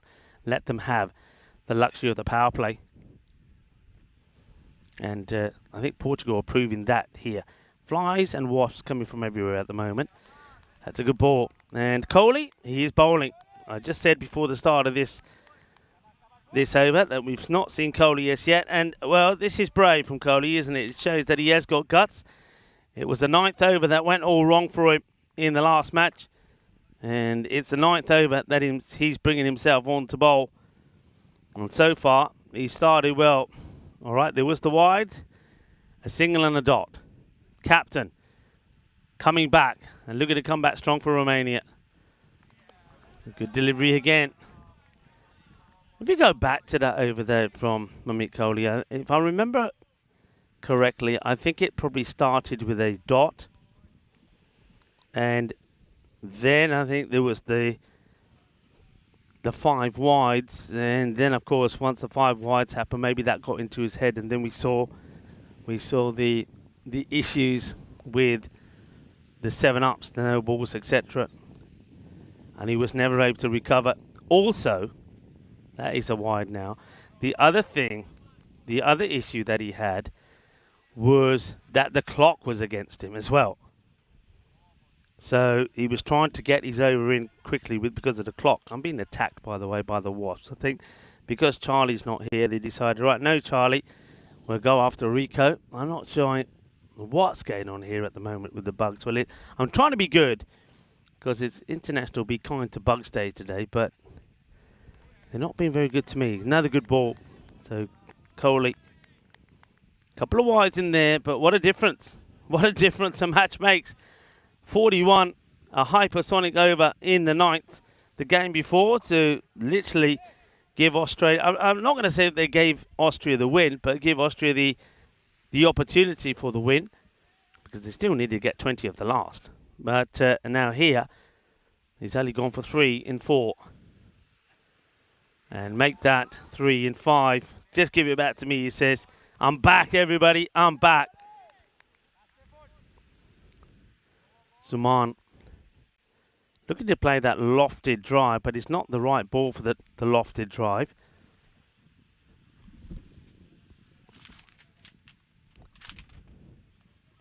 Right, I'm practicing my my tennis now. My forehand and backhand against the Wasps. It's another dot. What an over. Yeah, you couldn't write this stuff though, could you, people? You couldn't write it. This is why this game is amazing. This is why sport is amazing. In the last match, in this 9th over, it was the over from Coley that went hypersonic for 41, and it meant that Austria went on and got the most unlikely of victories possible. Here in the 9th over, he's only gone for 3 runs, and it's 140. 140 for 6, and only 1 run off the bat. The others were wides.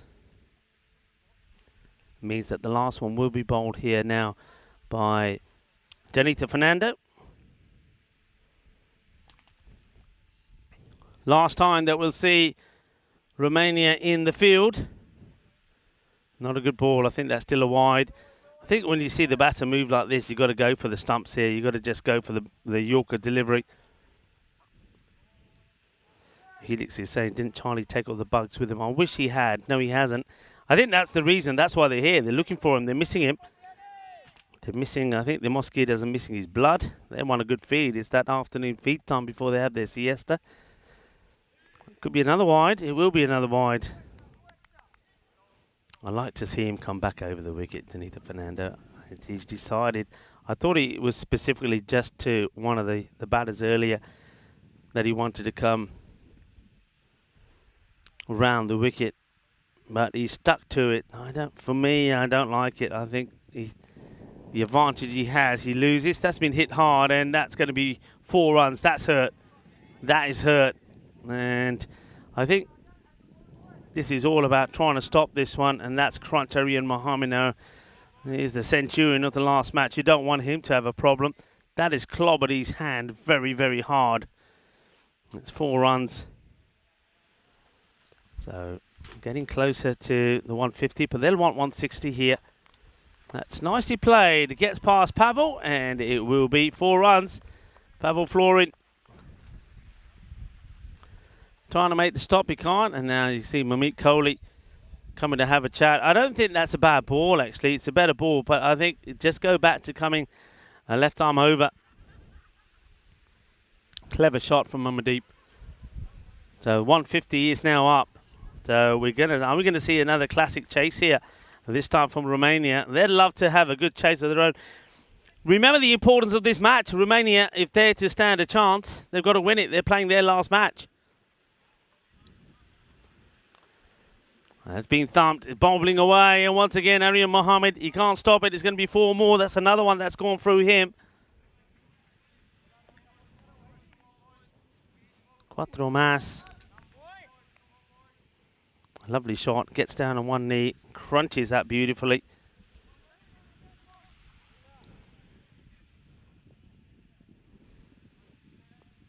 Three balls still to go. This time he does go full and straight and hits the stumps, and Amardeep Singh will go for 25 off 9 deliveries. There's still good striking from him, but well done to Janitha Fernando. Eventually he does get the ball where he wants. Over's gone wide, 4-4-4. A wicket is just another normal over on the European Cricket Network. This over number 10, so with 2 balls to go, and with Amardeep departing on 25 is 154 for 7. When you have a look at this scorecard, I mean, apart from Martins and also Amir Dar, I think this is what you were expecting to see really from Portugal. Good contributions all the time from their batters. Because the batters that can do that, just coming out there making a contribution, whatever it is, making a contribution. And they've all seemed to have done that pretty well, and good contributions as well. It's going to be a dot.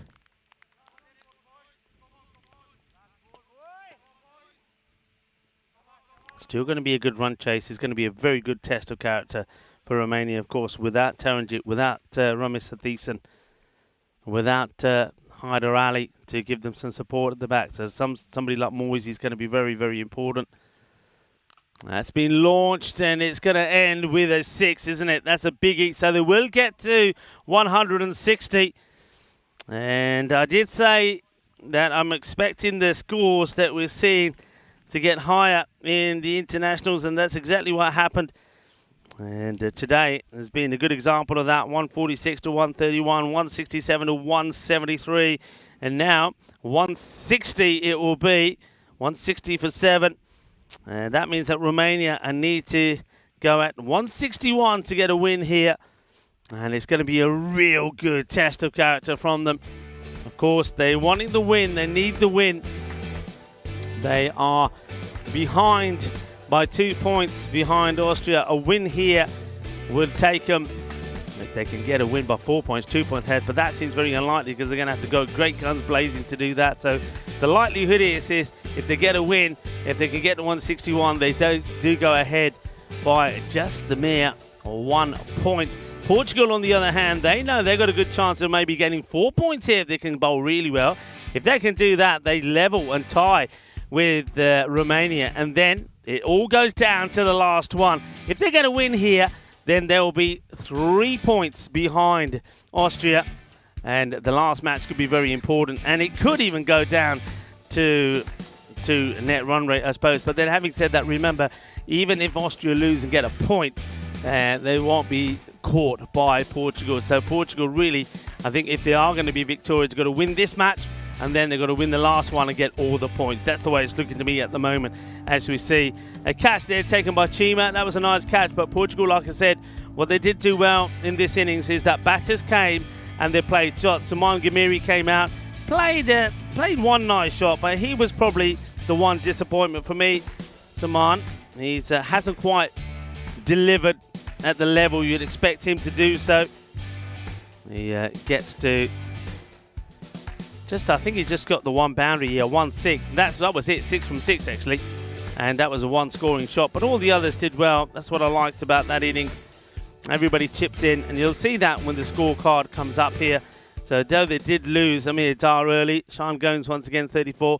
Jeremy Martins went early again, as did Najam Shahzad. But then after that, the middle order certainly did wag well.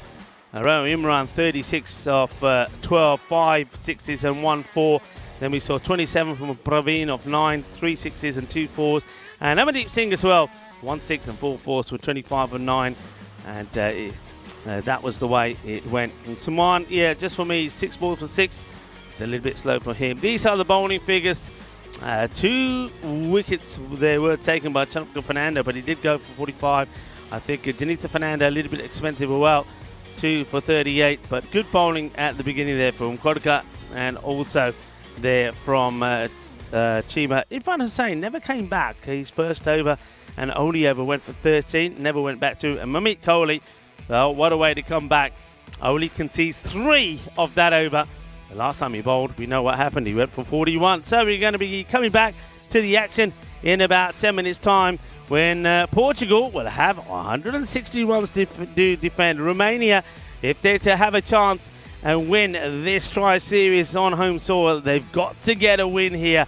Join me and the rest of the crew back in 10 minutes time.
This European Cricket Network event is proudly brought to you by HCL Software and Paramatch.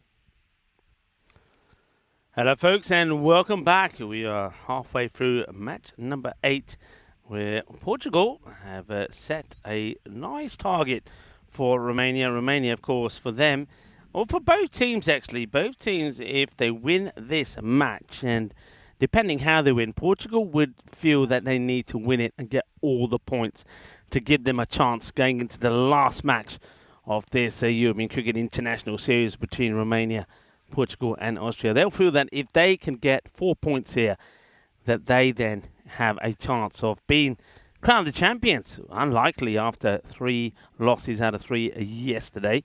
Romania will know that the only way they can keep their hopes alive is to win this and win it well, and then hope that Portugal can do them a favour in the last one. So anybody still to win this. Let's have a look at the bonus point equation. Restrict to 112 or less, and it's all the points for Portugal. That is what they're wanting. And Romania, I think they know that getting the 113 is not going to help them. They don't want a point here. A point does not help them. A point keeps them behind Austria, and they would have played all their matches. They need a win here, and so do Portugal. Portugal, though, if they pick up 3, takes them to 9. That's 3 behind Austria, but then depending what happens in that last match, if Austria just pick up a point and still lose, they could still go on and win the series. So that's why they're wanting the 4 points here. Let's get ready to go. It's going to be Rahman to start off with, who has been outstanding with the ball. Shahdur Rahman. And they're going with Irfan Hussain, and Mohamed Moyes is the non-striker. So preferring always Irfan to face the first ball. Of course, Austria will be looking on with, well, let's just say, I'm not sure if concern's the right word, or with anticipation or hope, or one of those.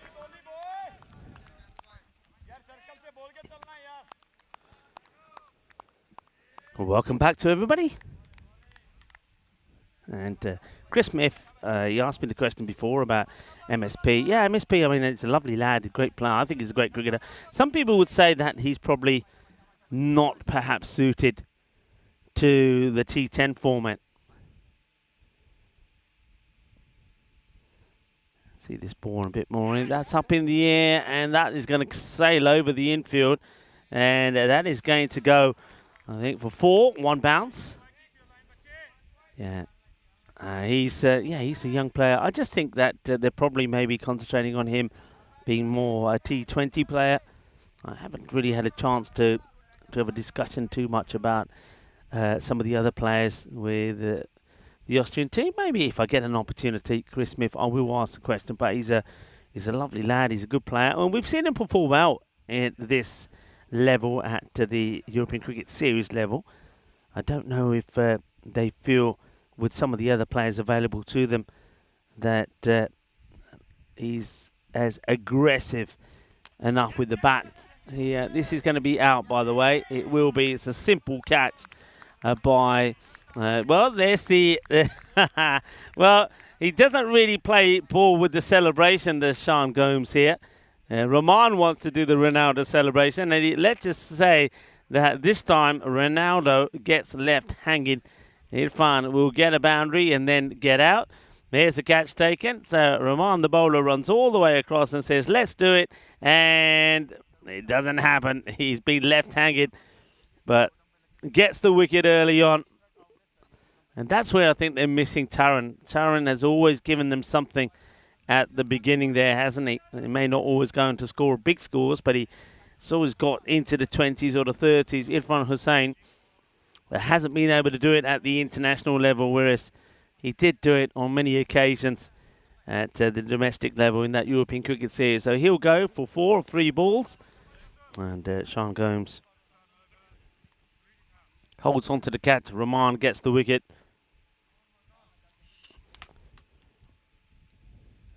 Chumka Fernando comes in at 3.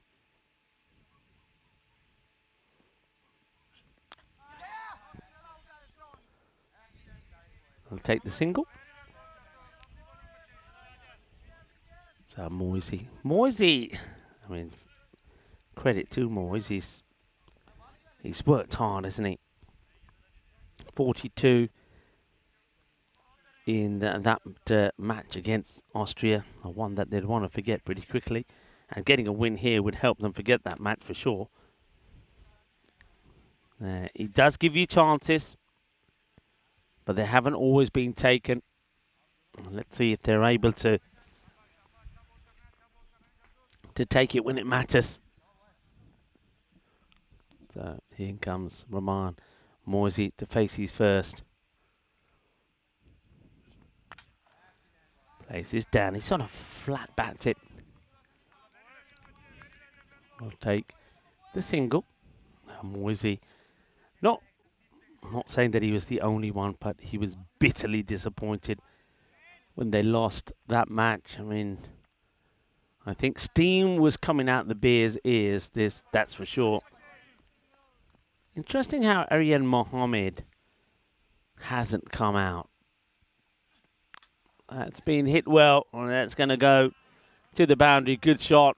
A little bit too short here for Roman, and he's allowed Fernando to get the shot in. It's a good shot from Fernando. He does. He plays on the onside very well, and of course he's very good with the playing when he rocks back and he plays a cut shot as well. That's the end of the first. 164 matches since the golden ball, by the way. So, and if you don't get one in this or the next match, well, then over to Hungary on the golden ball front.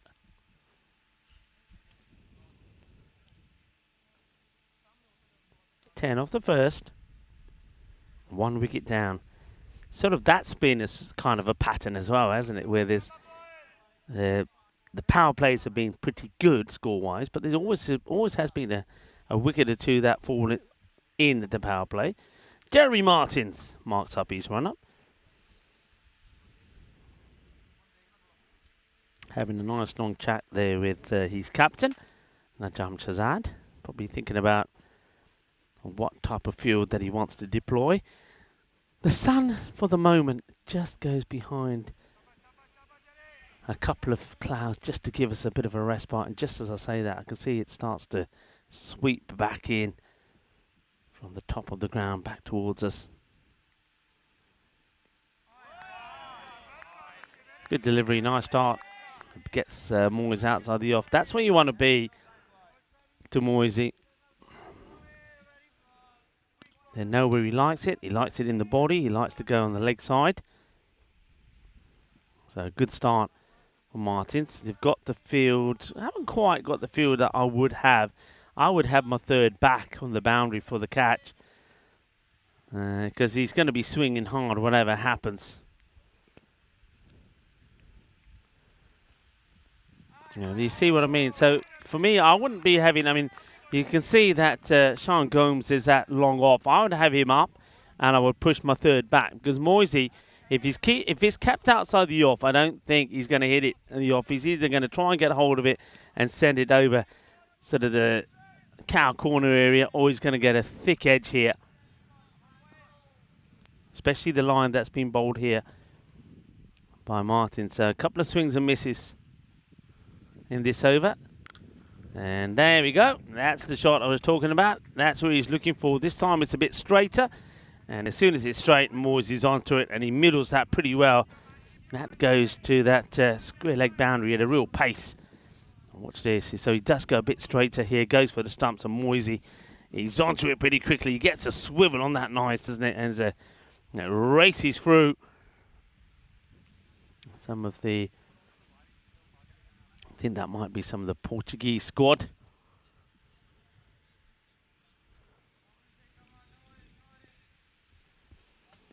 Hello to Lincoln Beggs. He's just joining in.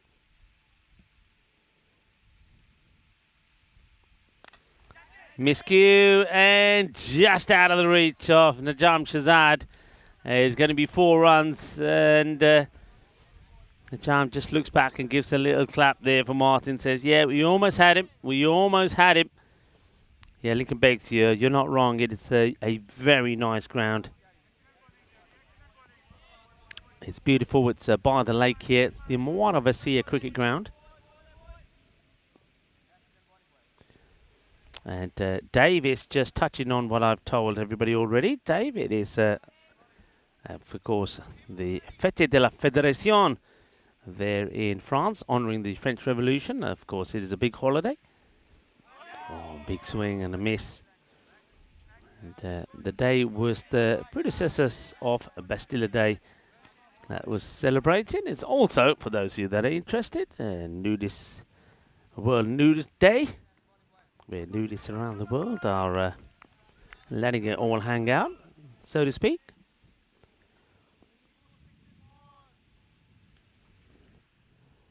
Martin's one boundary in the over. And this one is going to be the second. It's going to be one bounce and 4 runs. So, cuatro. That's nicely played by Moyes. He hits it up and over the offside. It's nice to see Moyes go in that area. And not sure what the issue here. Chumko Fernando is not sure. Who's he talking to there, Chumko Fernando? It's actually one of the Portuguese guys. That's interesting. Is Amardeep Singh that's coming out and helping Chumko Fernando. Isn't that nice? And you can see just there that Amardeep Singh came out and he was trying to assist Chumko Fernando with something with his bat. Not sure what it is. Now Moyes is having a look. I think it might be something to do with the rubber. There we go. Brothers in arms. Like that. Stronger together. Me and you are stronger together, buddy. एक मैं है एक तू है अच्छा ना कट्ठिया ने ये मैच जितना सी अच्छा चंगी बैटिंग करनी है मेरे लिए इतना है stay here with me, we'll bat together, we'll get the win. 22 for 1. Well, that's what Moyes is probably telling Fernando.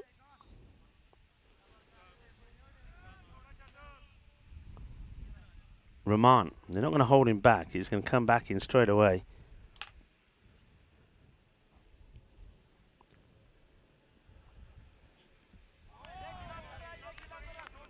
Or bowled.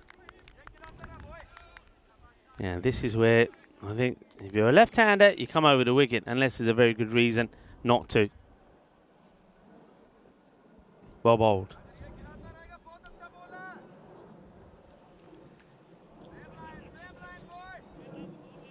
Getting good vocal feedback from his teammates as well. Keep the line, same line, same line.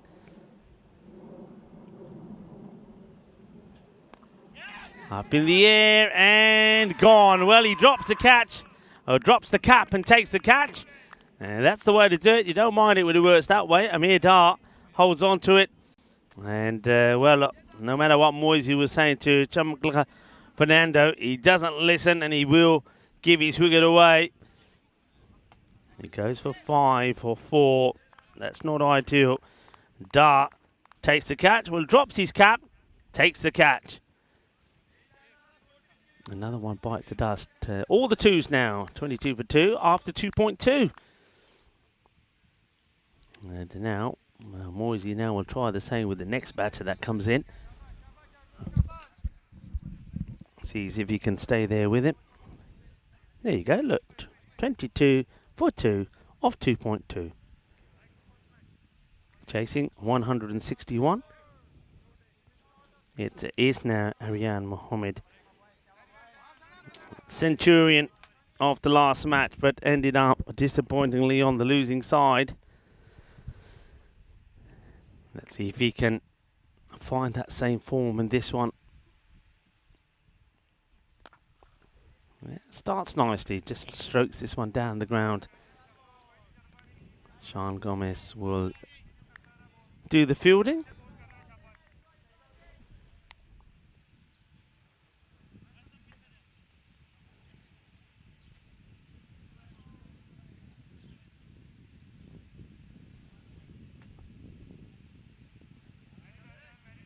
Bit of a change in the field. You see that Najam Shazad wants to take himself. I don't mind that move. He goes to that short mid-wicket area.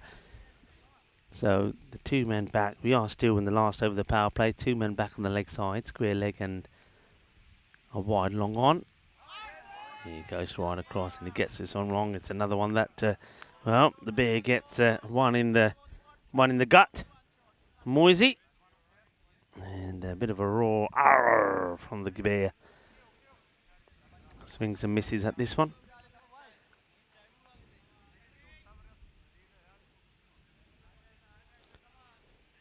Yeah, of course, we are in Romania. They're located in southeastern Europe. A country, beautiful country full of history, culture. And even the capital is known as Little Paris because of its beauty and its charm. It's another swing and a miss. It's an ugly shot from Moyes, but you'll see that from him.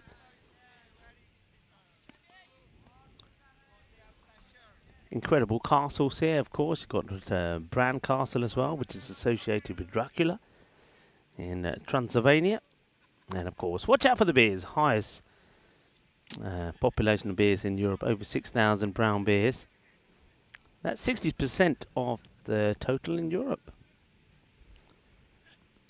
And that is a teaser. It should be taken, and it will be taken. He makes it look easy, doesn't he, Jeremy Martins?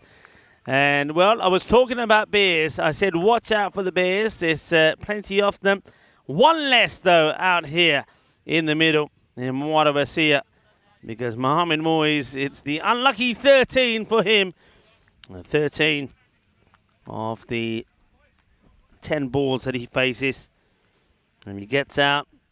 And, well, that man there, Martins, he's not going to drop him. He's made a very good debut here for Portugal. He's been a great find. There's no doubt about that. And looking forward to probably seeing him at the Cartama Oval for the Euros of Cricket, starting there, of course, in September. And what an over that one is. Just the one from it. Once again, it is Sheridan Rahman that does the damage. 2 wickets in the over, and it's 23 for 3. I was talking about that this is going to be an interesting show of character, really, from Romania, because when you lose a match like that last one that they did, it often leaves some scars. Somebody's got to go out there or be out there and sort of say, hey, we're good. Mamit Kohli, he got rid of his scars by bowling a brilliant over, just 3 runs from it. The man who probably many would say is guilty of them losing that match. He's one of the reasons. There were a few others. This one is just over. And I mean just over. Aryan Mohammed times this to perfection. But just out of the reach. Watch this again. He's hard in his mouth, but it's only just over the fielder.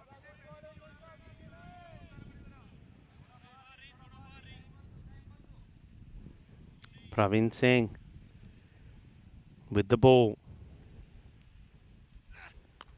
Okay, now where's this one going? I think it's going to get past the field. If you have a look at the way this has been hit, it's quite outstanding, really. They're going to get 2 here, aren't they? It's the way the wrist, if you look at the way the bat goes, it gets a bit of wrist involved in it, and that just helps the ball to be flicked a bit further. Watch here.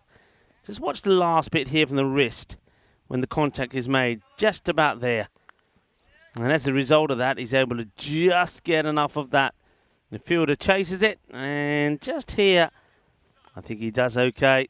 I think the foot does touch the rope, but I think he's already pushed the ball away from him. He does well. Edge. And now this is going to go for 4 runs. Cuatro carreras más.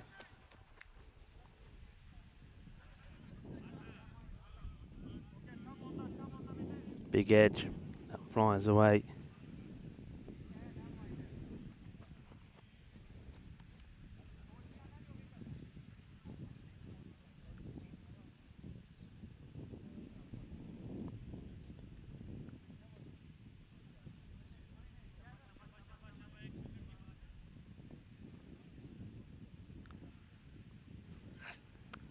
That's played. That's a lovely shot.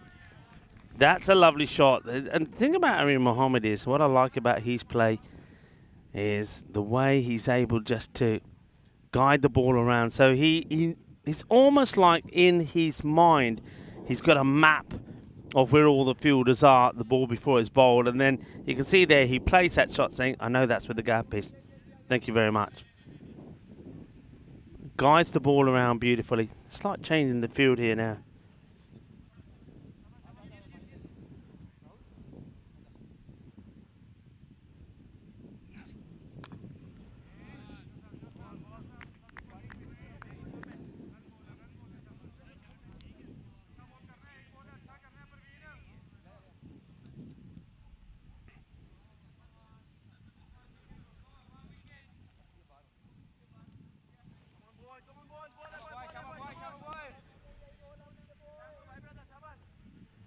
Martin's just coming over to have a chat here with the bowler, the Praveen Singh. He's gone for 16 this over.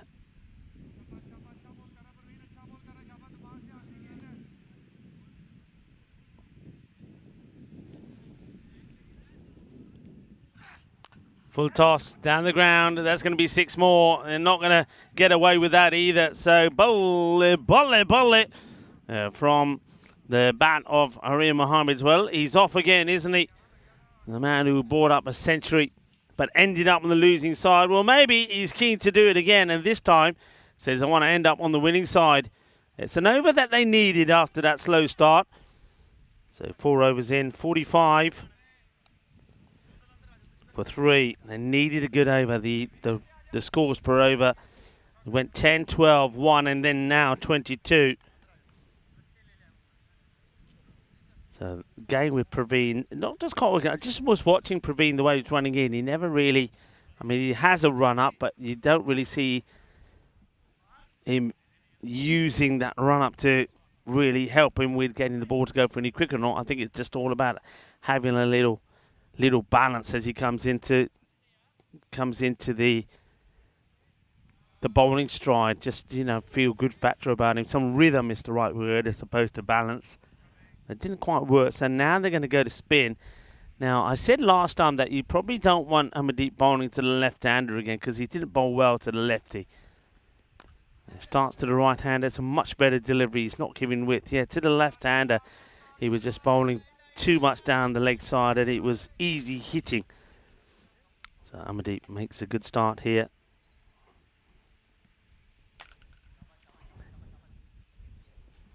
So Janita Fernando is out there with Arian. And, well, it's another wicket that will go. And Arian Mohammed, this time the Centurion, is not able to get it away. And Amardeep Singh gets the wicket. So good tactical change here from the captain. And Najam Shazad brings the spin on and is trying to get over the top. But a very good catch taken. And that's the way we do it. So Portugal, they are well ahead here.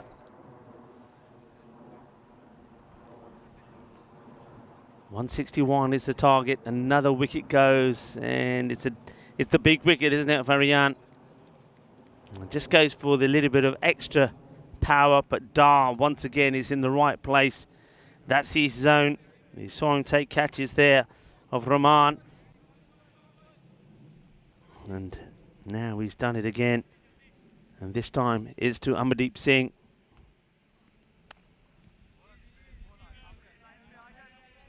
Just a single. 113. Keep an eye on that. I wonder if Romania, this is the thing here now, I'm thinking as this one gets played away, that 113 doesn't really, has no meaning at all for Romania. They got to win this match. Getting a point, well, you might as well just throw and put all the eggs in one basket and go for the win. This one is going to be just wide of me. The box, that's a nice shot. You just got to go for it, haven't you? Ricky Gill has come out there now. He's going to have a go because a point does nothing. Portugal, though, if they can get a point here, or take that point, steal that point away, it's a big plus for them. And that's what they're looking to do. Gill, see if he can spoil the party for Portugal. And that's a well hit as well. Fielder's got work to do, can't stop it. And gets a hand on it, but goes down. Goes down trying. 4 more. Ricky Gill is coming out swinging. thanks to yours, by the way. I just put a message out in our group chat. SOS, need water. The water I've got here is it's just boiling. And I mean boiling. It's literally boiling. It's so hot. And it's a time for the teams. And on this very hot day with the score at 56 for 4 to take on some drinks. It's time for me to take on some drinks as well as we leave you with a look at this. It's happening at the Cardamom Oval, starting on the 23rd of September, going through to the 19th of October. We've talked a little bit about most of these groups. What are your thoughts on Group D? Netherlands, Jersey, Italy, Sweden, Norway. Of course, Norway involved in some very important T20 qualifiers at the moment and playing some good cricket. Italy have played some great cricket and winning, of course, against the likes of Romania in their qualifiers. But teams playing good cricket, are they good enough to challenge the likes of Netherlands? Of course, the Netherlands, sometimes you never really know who's going to be in and not in for them. And, of course, Netherlands, you remember that win against Spain in getting them into that final. And Sikandar Zulfikar, his innings, well, most people thought they would never see an innings like that again. Well, we saw one, and I think it was better than that from Akib Iqbal. Akib Iqbal at the end of that, by the way, it was very, very emotional. You probably saw that if you go back and have a look at those highlights. And the reason is, I think the captain and the young man has been under a lot of pressure in terms of, I think his batting and his captaincy. I think there's a few out there that probably think that perhaps he's not a batter, or maybe, I know that conversations like that have been had in Austria before, but he's proved a point today, hasn't he? He's proved a point, and didn't he do wonderfully well? It's still something, you know, there's certain things that you see you remember forever. I know that a lot of people always talk about that innings, going back to that match when the Netherlands beat Spain last year in the ECC. But this one is one that I'll remember for a long time. I still can't quite believe what we saw. That one he miscued, and the fielder doesn't pick it up cleanly. They will take a single. So Danita Fernando, he's a guy that I've seen him go crazy, go ballistic when he gets into his groove, into his rhythm. And that's what Romania need right here, right now.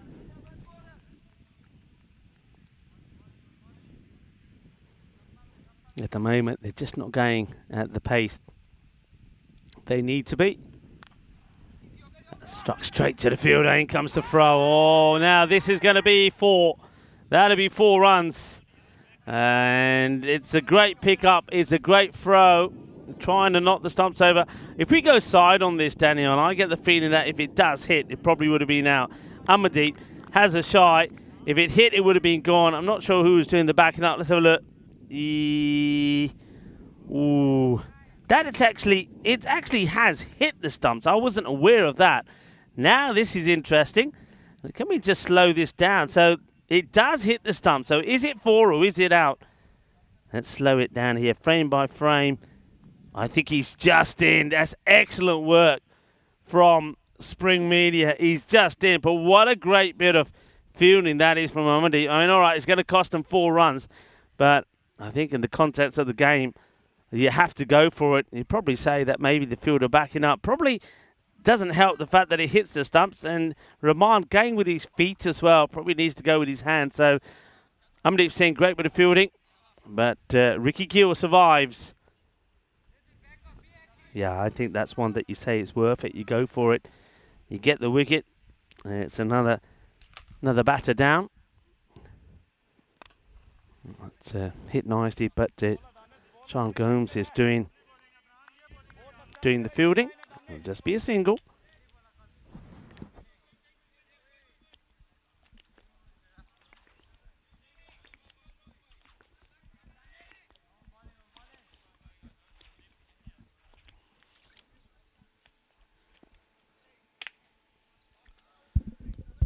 Well, there you go, Charlie. You'll be proud of me. I just took a big swig of some water, and well, it's with some electrolytes in it. Well, that's what I call them anyway. And oh, that's had a bit of something in it as well. As that one gets bombarded to the boundary. It's a full toss, really. That's nicely played by Denita Fernando. It'd be a good time for him to find his form. And Jeremy Martin just having a little chat there with Gundal, probably about the area where he's bowling at the moment. Of course, played South Africa as Jeremy. I think that's his mum and dad have come down from South Africa. They've come down to watch him play here. I think they'll be going to my neck of the woods. I think, wow, we're going to have a good look at this. I don't think, in all fairness, Sean Gomes knows. So we're going to have to see where his legs are when he makes his stop. It's been absolutely crunched. So let's have a look at Gomes. Where are his feet? There's 1 foot. Yeah, it's 4 runs. Unfortunately, it's going to be 4. Cuatro carreras. And that one, well, I tell you what, Sean Gomes has got some strong arms and some big muscles, but those are no match for the Grizzly, are they, really? That's the story so far. 72 for 4 after 6. That's the other story so far. Wasps everywhere. Attacking me, attacking. I think who's up in the camera there? Is it Igas or is it Richards? It's Richards up in the tower being attacked by the wasps. They're attacking me up here as well. Ants everywhere. And mosquitoes everywhere. They are literally mosquitoes everywhere. I'm trying not to move things because when you do, they just all take off. It's that time of day. Straight back to the bowler. There's Saeed. Maysam comes on. Saeed, I think now he's moved on to 90 wickets on the European Cricket Network. Just going to have a quick look to see what he's on now. Not too many have gone past the 100 mark. That gets worked away onto the onside.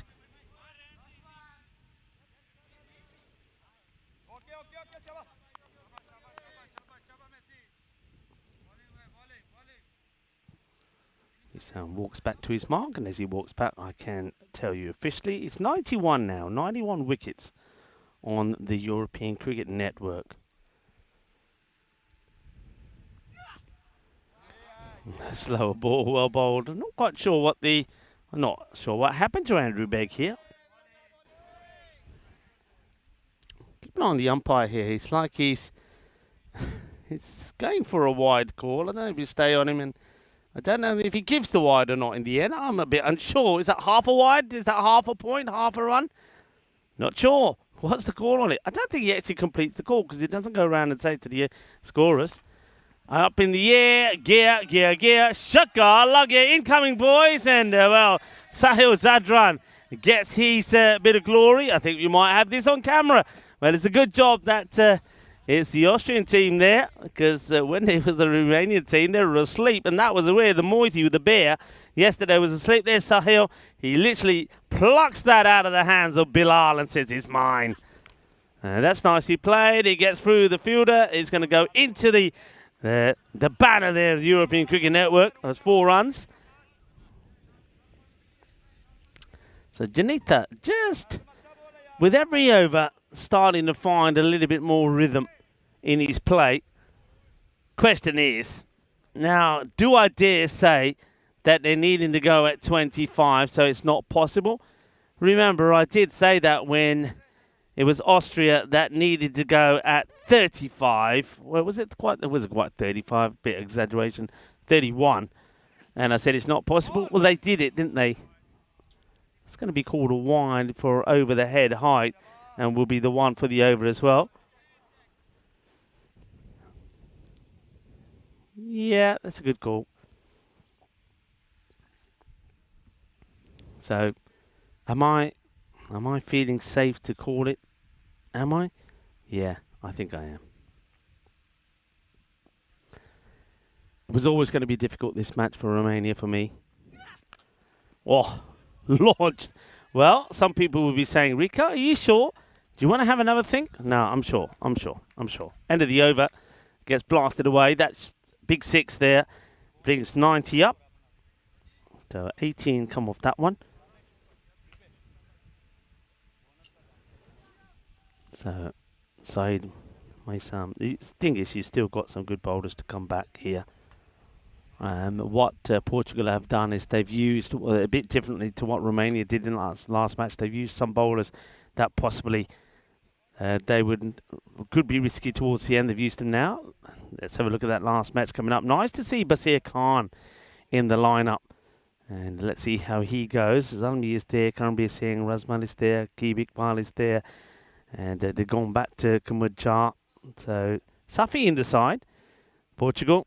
I don't think there was too many changes from them. That's a good comeback from the first ball of Martin's second. Gets it in the area where he's been all the time. 12 came off his first. That last over for me, Sam just lost his shape a little bit. Yeah, Romania, I was talking about how this match was always going to be a difficult one for them. So it just will be a single. So Ricky Gill, you can see he's really struggling at this level. He gets another run here, so he's sort of going to a ball, 16.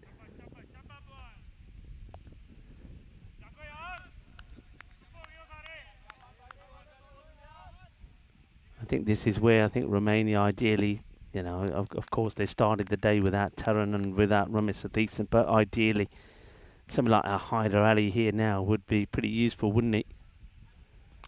And that's what was struck, and that's going to be one bounce four right in between log on mid wickets. And Janita Fernando is starting to. One thing that pleases me about this knock is Janita Fernando is starting to show just what I know and have said about him, that he is somebody that can and will score good runs. Hasn't had too many opportunities, to be fair, with the bat, and now he is getting an opportunity. He's coming with his team with their back against the wall and having to score big runs, having to go magical after magical.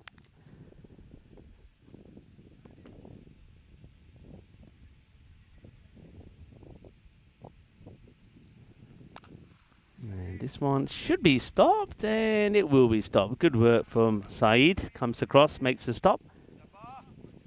Loving all the interaction at the moment there on the chat.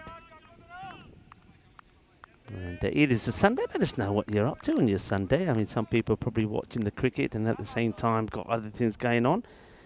Maybe you've just had or just preparing a big lunch or a big dinner. Let me know what's on the menu. We can have a bit of food chat. Why not? Oh dear. Oh dear. It could be in trouble here. This is going to be close. He's actually been given on the field of play. So that's a real unnecessary soft dismissal. Really is. Ricky Gill, I think he runs out the Fernando here. We'll have a good look at this here. So he gets played. It's not his call. It's Janita Fernando's call. Doesn't go. Amardeep Singh just gets it back. And the umpire says you're out.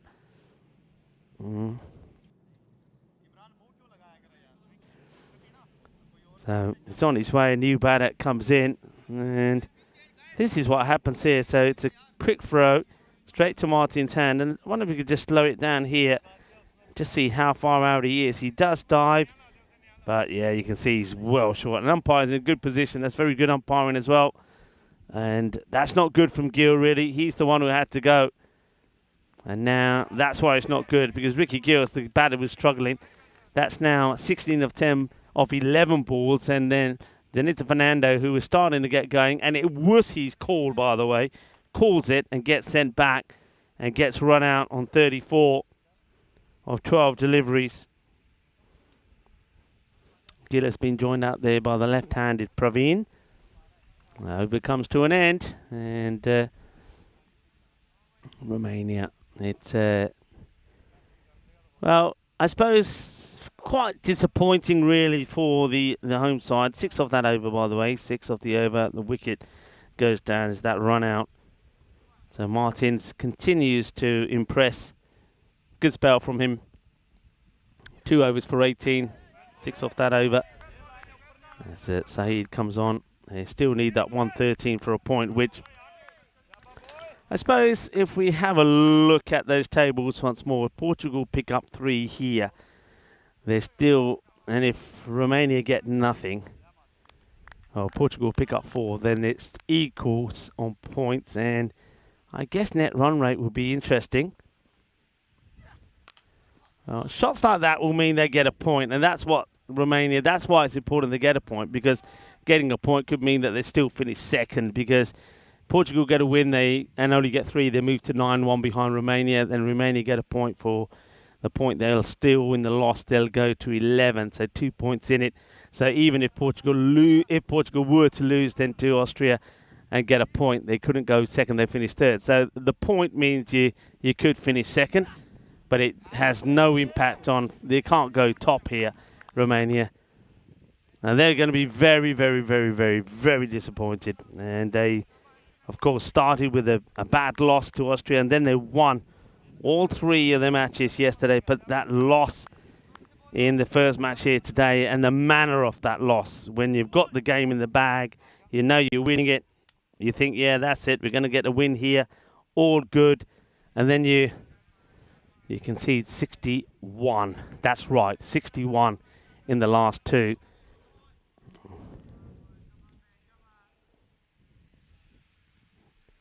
People are still talking about it. People are still going back and watching it because they can't believe it. Good ball, but also well played, taking on the fielder. And you can see Najam Shazad this time says it's not really worth having a shy. And take the single. Well, they still need 10, don't they, here for the point. 8 balls to do it in, so they should do it.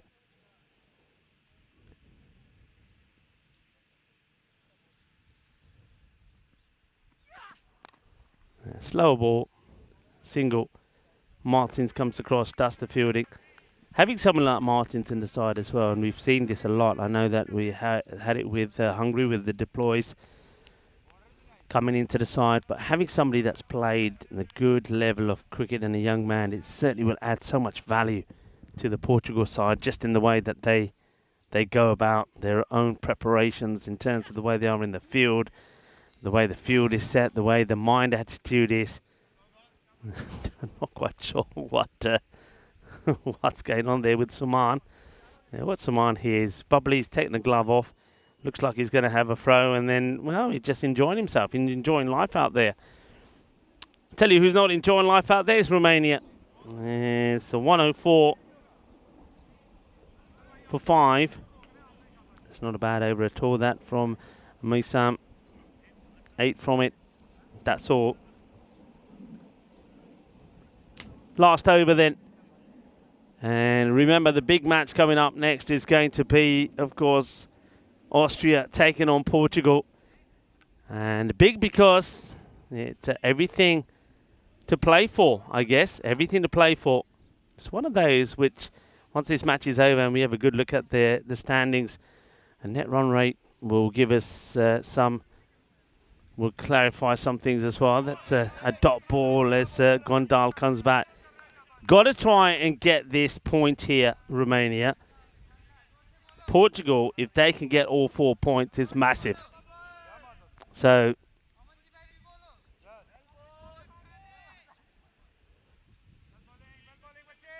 nine runs off 5 balls is what Romania are looking to get. Gill hits this well, and oh, it's a brilliant pickup. This is superb. That is just outstanding. I think that might be, who is that out there? Is that's Amir Dar. Well, what a save. Well, this one could save you. Yeah, brilliant. That could save you a point. It really could. It could mean that you go into that last match with a realistic possibility. Up in the air, but that one is going to go for 4. Just gets it over Najam Shazad. So 4 runs, and that just confirm. Yeah, that 4, I think that means you get the point here. So Romania will get the point. And what that now suggests to me is that Portugal, if they are to win this series, would have to try and get all the points against Austria. And it means that if Austria are able to get a point, then we'd probably go down to net run rate and they may get the victory. That's nicely played. They take on the single. Of course, all of those will be calculations will be available for you to have a look at later. So right now, Portugal will move to 9 points. Romania get one more, go to 11. So they're 2 ahead. But Austria on 12. So if it's a 3-1 win for Austria in the last, well, then they will always finish 1 point behind. So they're going to have to do it with a 4-point victory they've got. They cannot allow Austria to get a point. And that could play in the mind, though, how Austria play. I mean, I think it's far better if you're playing a match, whether it's whatever the competition is.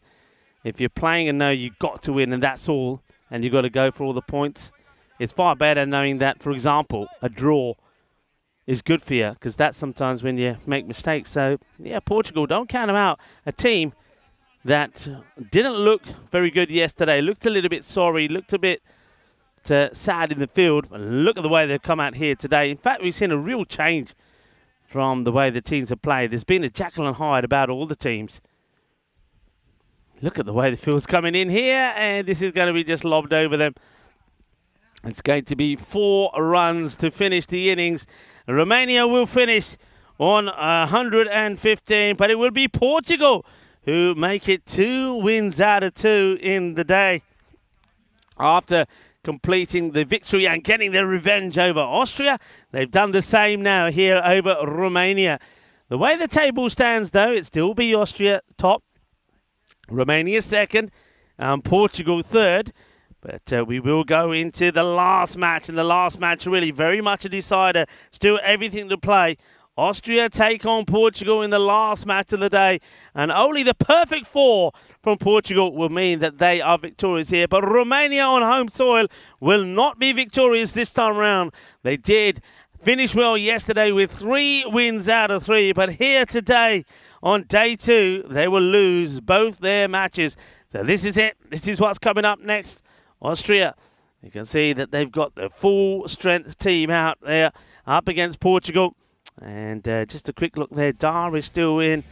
They have got Rio. I'm just seeing if Rana Sawa in the side.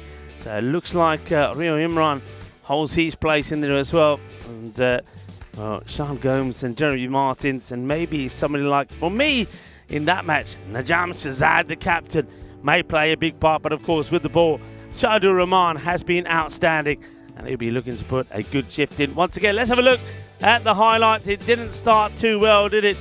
And that one, it was an up and over, but there was a little bit of luck involved in that for Hussein. But the luck would soon run out when he puts one into the hands of Gomes. Moisey, no, it wasn't to be for him either. He would play some nice shots, as the Bear always would, but he then finds the hands of Martin, who would take the catch to remove him. And Moisey, the unlucky 13 for him, as he finds himself back in the shed as well. It's a nice catch there too. That was dark to remove Chumka Fernando, who went for 5. Arian Mohammed this time wasn't able to impress too much either. Came out, played some nice shots as you expect he would, but he gets to 23 before he also was out to die. This one was very, very close, and did in the end go for 4 runs. It was worth taking the chance. This one, well, it knocks out Sean Gomes, and that was 4 runs as well. It was a nice little innings from Denito Fernando, but I just think here, a good catch there from Sahur Zazan. Well, he's done it off the field. We're hoping to do it on the field as well. Some balls flying big time from Denito, but this run out, this is so disappointing. And Ricky Gill, what are you playing at? What are you playing at? Denito Fernando literally goes all the way, kisses him and comes back and ends up being run out. And he was going well, 34 of 12 at the time. And that was a great bit of work. This one gets past one but not past the other. That was the way it finishes. Romania, they finish on a low really. 2 losses out of 2 on day 2. And now they're hoping, I suppose, that at least they can finish second in the standings. And Austria, though, they have the upper hand here. The thing is, though, Austria, with the win that they got over Romania, they would be so up for it and so well boosted that really I think their confidence levels are pretty high at the moment. As we have a look at that scorecard, 23 of 8 for Arslan Mohammed. He has been in fine form, the centurion of earlier. 34 from Janita Fernando. I think he's going to be very disappointed the way he was run out. And Ricky Gill in the end, 19 of 15 balls. He's batted too slow really there. And Pravin Kumar didn't have as much of the strike. He had a strike rate of around about the 200. So on the bowling front there for Austria, once again, Shahidul Rahman, how can you not talk about this guy?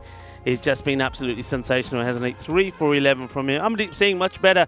He seems to prefer bowling to the right-handers. And Jeremy Martins, no wickets, but still the economy there. Fantastic. So we get ready for the last match of the day. And that one, of course, coming up in about 25 minutes' time. So we got to prepare for this one. Austria taking on Portugal. And, well, if Portugal can get the impressive win and take all the points, they will be the victors here. Austria, they will know that even a good loss, if there is such a thing, will see them crowned the champions of this European Cricket Series here in Romania at the beautiful and the magnificent Moaravasia Cricket Ground. Join me, Rico Fool, and the rest of the gang when we return in 25 minutes' time.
This European Cricket Network event is proudly brought to you by HCL Software and Paramatch.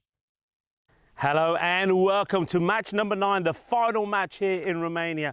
What a time that we've had here. It's been absolutely brilliant. We had 12 days of the European Cricket Series. That was fantastic. And of course, Cluj were the winners there with that victory over the Royal Eagles. And then here, day 2 of this European Cricket International Series between the hosts Romania, Austria and Portugal has been sensational. We've seen everything that we expected to see. I often say that the European Cricket Network is all about a frenzy of action, entertainment and a little bit of drama. We've had it all, and it comes down to the last match here, match number 9, to see who is going to be victorious in this series. Will it be Austria, who made a fantastic start yesterday, and then, well, they turned their fortunes round with an unbelievable victory against Romania? Or will it be Portugal, a team who just couldn't get anything right yesterday with 3 losses out of 3, but they've come back in day 2 and they look like a team that could possibly go all the way and cause a bit of an upset. Let's see, first of all, what happens at the coin toss. The 2 captains are with the tournament referee, Tyron Peters. Let's join him for the coin toss. Portugal the call. Tails. Tails is the call. Phew. It's head. We're going to bowl first. They're going to bowl. Shakib Iqbal, the captain of Austria, winning the toss and once again deciding to put the opposition in. He is going to have a field first. You've got to back him. I thought it was a crazy move when he put Romania in, and it looked like that they were done for all money, but they came back and pulled off a magnificent run chase, and he was the hero. Remember, he helped his team score 61 of the last 2 overs to get that win, scoring that 72. So he's in very fine form with the bat. But with the ball, I think once again, he's relying on the likes of Bilal Ahmed to bowl really well. To Sahil Zadran is going to be key there as well. And what about Kogani? I've liked the left-hander who's been very good. Batting side, Shakib Iqbal is in good form. Karanbir Singh is finding his form as well. And Bilal Ahmed has been very good out there as well. Plenty of players can make a difference there for them. With Portugal, they're coming good at the right time as well. I've been very impressed with Sean Gomes. He's been fantastic. Jeremy Martins, I like the way that he's come into his own as well. Shahidul Rahman, the leading wicket taker with 10 wickets now so far, has been absolutely fantastic. Syed Meesam is finding his form again. But I do believe that the person that could make the difference in this match is the captain, Najam Shazad. He's normally a good player, a big player who shines when it's the big moment. We've seen him do that so many times in Portugal for his club Marlow. Will it do it for his country here this time around? It's going to be a very exciting match. Everything to play for, everything on the line. Join me in the cube and I'll tell you a little bit about the 2 squads before the start of that first ball. And welcome back to the umpires. They are out there, umpire Dhamindra and Nilkesh Patel is out there in the middle for this one as well. Nilkesh Patel from the European Cricket Networks, and Andrew Begg is the 3rd umpire. So the match officials going to just say they've done a fantastic job all the way through, not just the European Cricket Series, but here for these internationals as well. And we go into this crunch match. Again, Portugal make it another win on the spin. Can they finish their day on a high? Can they make it 3 out of 3 after losing 3 out of 3 yesterday? And can they take all the points? That's what they're looking to do. We'll take a look at the standings a little bit later on. You can see why it is such a big game. But 61% to 39 in favour of Austria. Let's just say that the win predictor hasn't always been right. I think it had this as the percentages more or less in that last game, but in favour of Romania, and it wasn't to be. So we're ready to go, and with the ball to start off with. Well, backing himself to bowl the first is Shakib Iqbal, the captain, to bowl the first over. So they're not going with Sahil Zadran, and they're not going with Kogani either. A change from Austria. Maybe this change is all about throwing the batters out a little bit.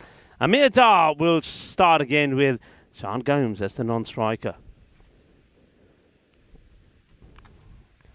They will take this on, and it's going to be a single first up. And straight away, Shakib, realising that it's now the left-hander that's going on strike, deploying the field. I can see the big D going past me with a big smile on his face, wearing, of course, some trendy shades, as he always does. Shades that are matching his trainers. I don't know if you can see Big D just in front of me in the cube. Let's have a look. Oh, he's shying away now. He's going behind me now, but he was looking pretty good out there. We're going to see if we can get a camera on him. There it goes. Well, maybe while the players are getting ready. There he is. Big D. Let's see his shoes. Let's see shades. It gives us away. There he is, Big D. He's got the shades. Have a look at his shoes as well. The pumps matched the shades. We'll go back to the Big D a bit later, maybe. That's a great ball. It's a big shout. And he's gone. That's a huge moment. Sean Gomes will go first ball. And Aqib Iqbal, well, maybe it's a little bit of masterclass from him. Hey, I'm going to remind everybody that, and Big D has probably heard me saying this all the time, I said at the beginning that I get the feeling that Austria are a team that go with the same all the time. They make a change this time, and it has worked. Aqib Iqbal, I don't think that's missing. I think that's a beautiful delivery. You see, change is good, and change is good sometimes. Aqib gets the applause there off Big D, under the watchful eye of Big D. Well, high fives all around. Huge wicket. And Gomes going first ball. He's going to go for a golden. So he's going to get cracked off here. Gomes, there it is.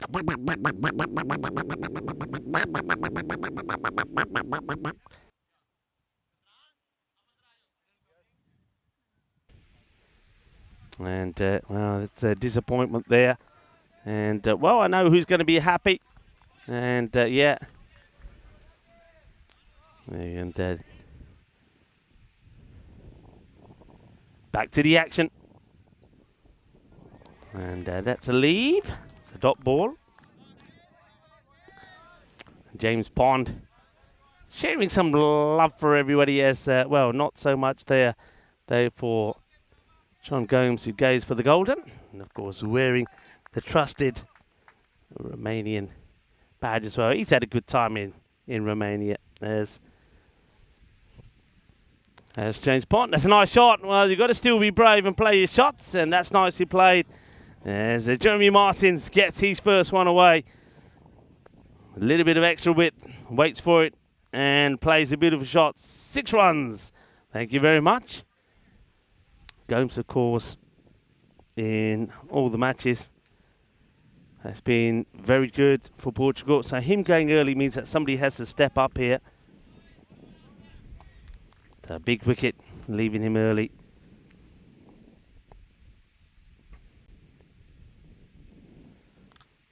It's, oh, it gets away.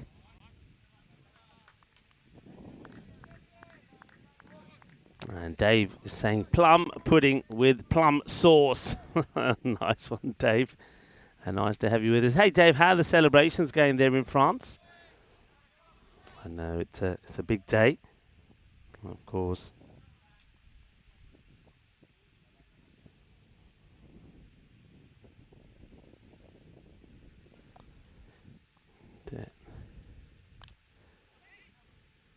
No. Oh, he's thrown this away. They're going to take a single. Oh, dear. Aqib wants to be a little bit too funky for his own good as he gives away a single here. Just watch this. It's just a little back flick, but he's missed by a mile. And he's going to give an unnecessary single away. Yeah, Dave is probably enjoying the festivities there of Fête de la Fédération, which is honouring the French Revolution. So end of the first over, 9 for 1. Of course, the big wicket of Gomes going first ball, LBW. An absolute corker from Iqbal. And this is some of our upcoming events, of course. Last day here in Romania, sadly. But Hungary starting tomorrow. We've already had a look, and we'll look again at how that will start tomorrow. Bulgaria, Croatia, Italy. And, of course, we've got Metal Shield happening in Italy, in Rome. We also will have the Valletta Cup in Malta at, well, the refurbished Marsa International Cricket Ground. I think that'll look quite stunning. And then, of course, there's the Tri-Series in Netherlands where I think we might see and hear a bit of Corey as well. That's been crunched. That's a really good shot from Amir Dar. Don't bowl there to me. There's Sahil Zadran gets pelted to the boundary. And not the good delivery. Too short and too easy. Fetch it, says the batter.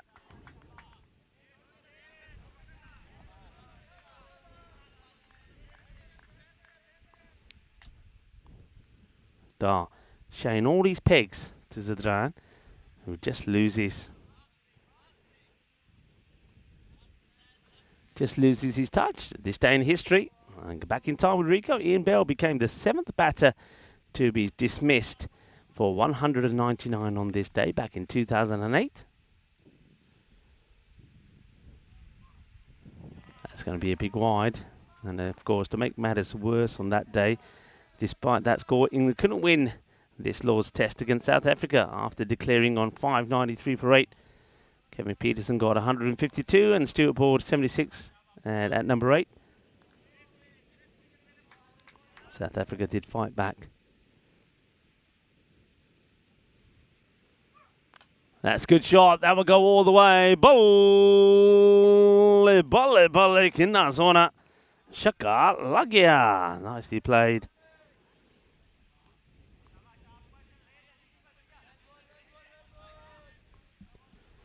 Zadran just getting a bit of advice from Bilal, and that's a beautiful shot. It's the Nilkesh Patel, one of the men in black. Well, if Nilkesh was finding it hot in the scorer's tent, he's certainly out there in the middle now, the heat of things.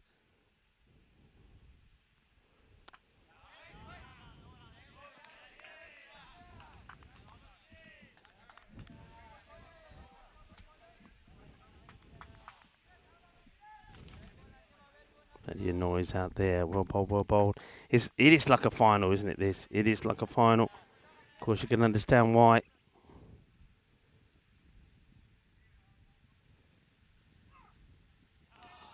Well bowled again. And just Nilkesh just telling the bowler that is one for the over.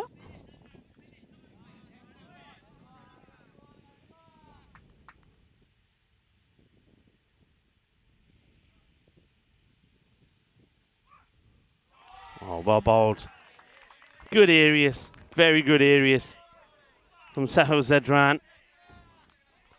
Comes back well.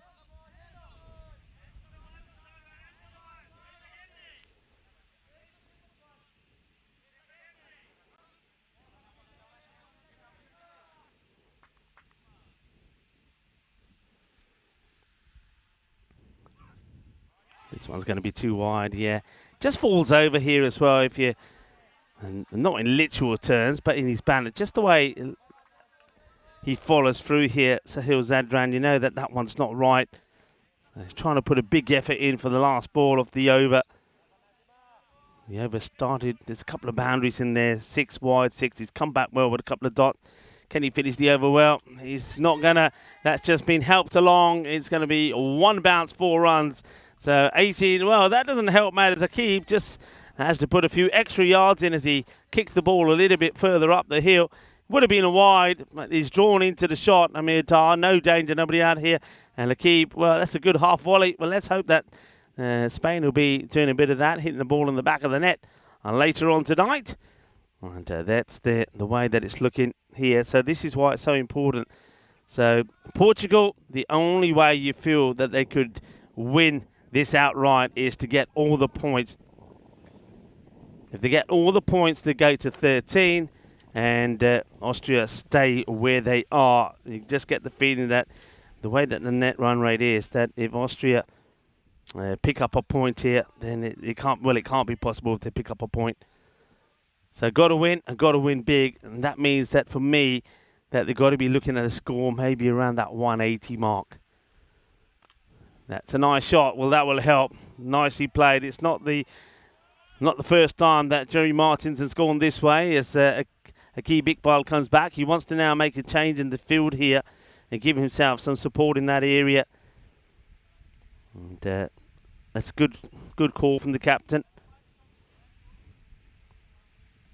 But as we're seeing, despite the wicket, We've seen this all the way through this series, yesterday and today. Batter still scoring freely. Goes for it, but doesn't get it right. But he's going to get lucky. Over the infield. It doesn't quite carry to Bilal. They think about the second. They won't get there. Oh, that's so close. It's a good bit of good fortune here for Jeremy Martins. I know when I was speaking to his father earlier, he said to me, the one thing that frustrates Jeremy is that every time he seems to miscue, hit the ball in the air, it's always taken. There's always a catch. Well, maybe his luck is about to change because that one could have been curtains for him. Bilal, how key will he be in this match? Right, in the air, wicketkeeper after it. Can he get to it? No, he can't. And he'll keep it to just a single. Arslan chasing hard. Couple of balls not going where they're meant to go. Dar and Martins getting a stroke of luck. Getting a lucky break. Hay poquito de suerte por los dos bateadores. Suerte, suerte, suerte ahí por Portugal.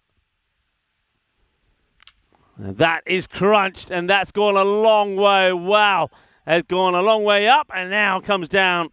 And right in front of the Let's Play Cricket banner there of the European Cricket Network. That's who we are. And watch this. Look at the time this takes to come down, by the way. It takes a long time going, and there. That's how long that one takes.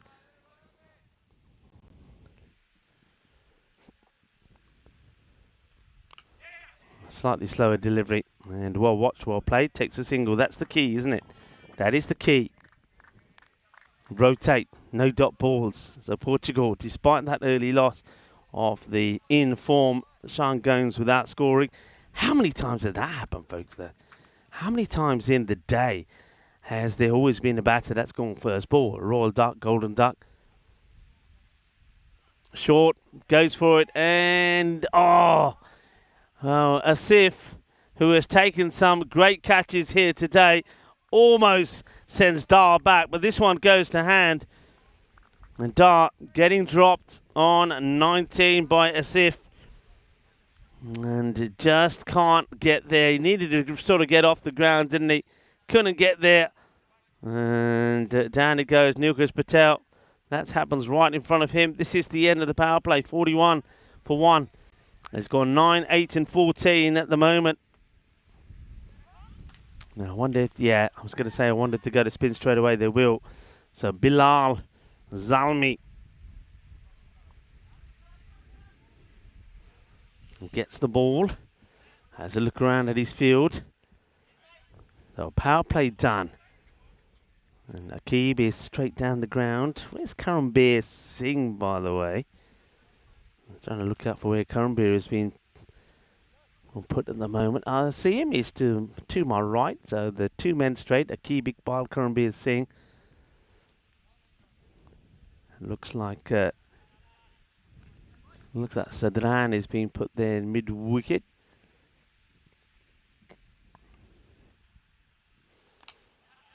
Just quite happy to push and go. I suppose you can see that there's no real effort being made to deny Portugal the singles. So Dar hands the strike over to Martins, who wants to check and change his guard here. I always find that interesting when batters do that on the artificial. There is chalk, you know. We do provide chalk. Deep in his crease. And not a good ball.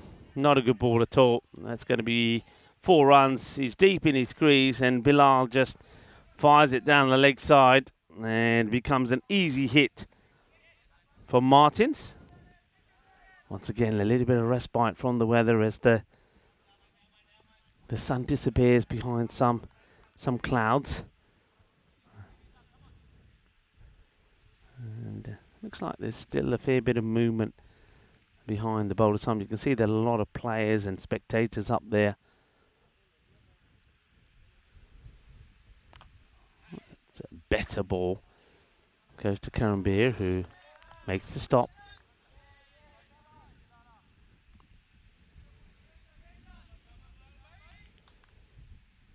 And Davies saying he doesn't like crowds, so he...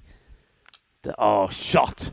That's a really good shot. Beautiful pick up there from Amir Dar. It's almost like he wants to go forward, and he says, you know what?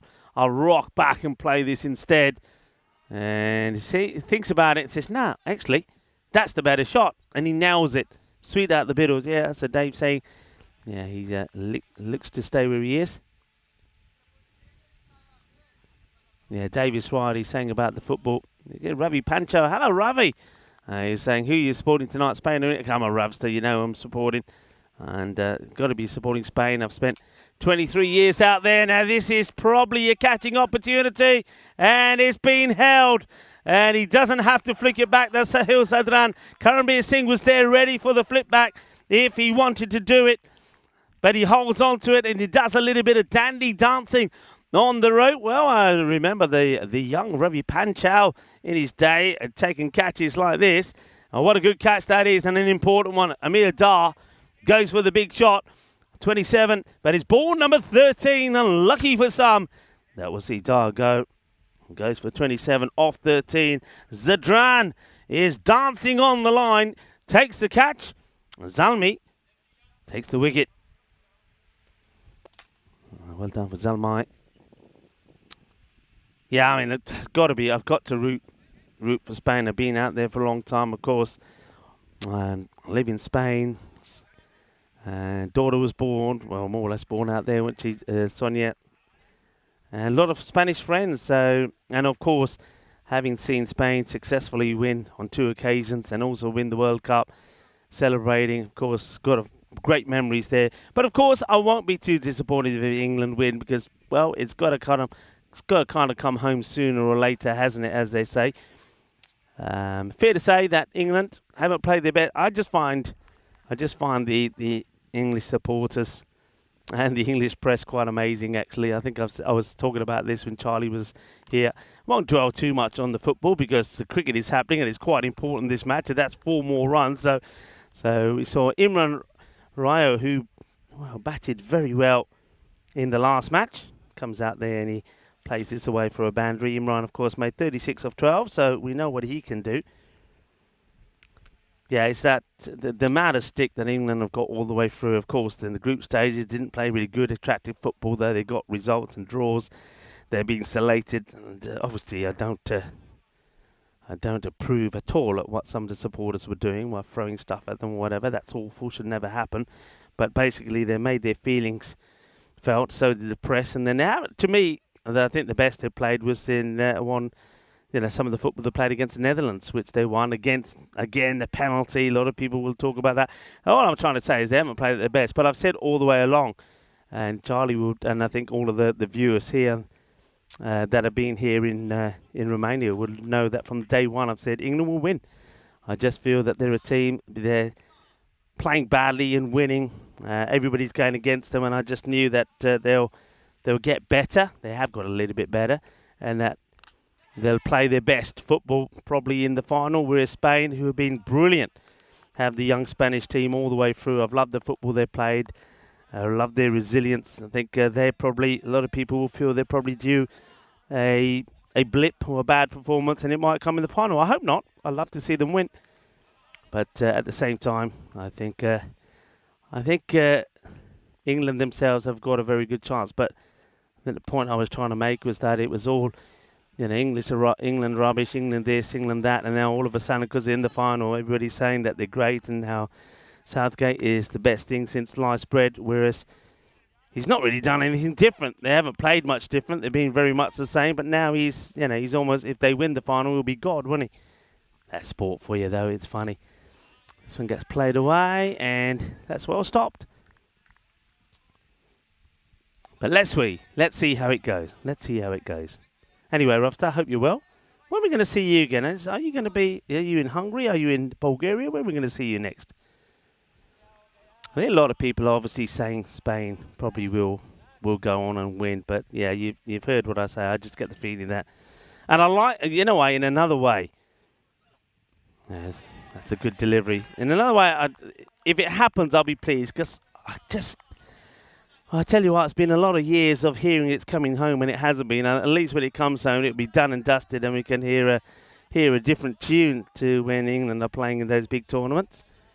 But let's see. All I want to say is let the best team win. Let's hope it's a good match, an entertaining match.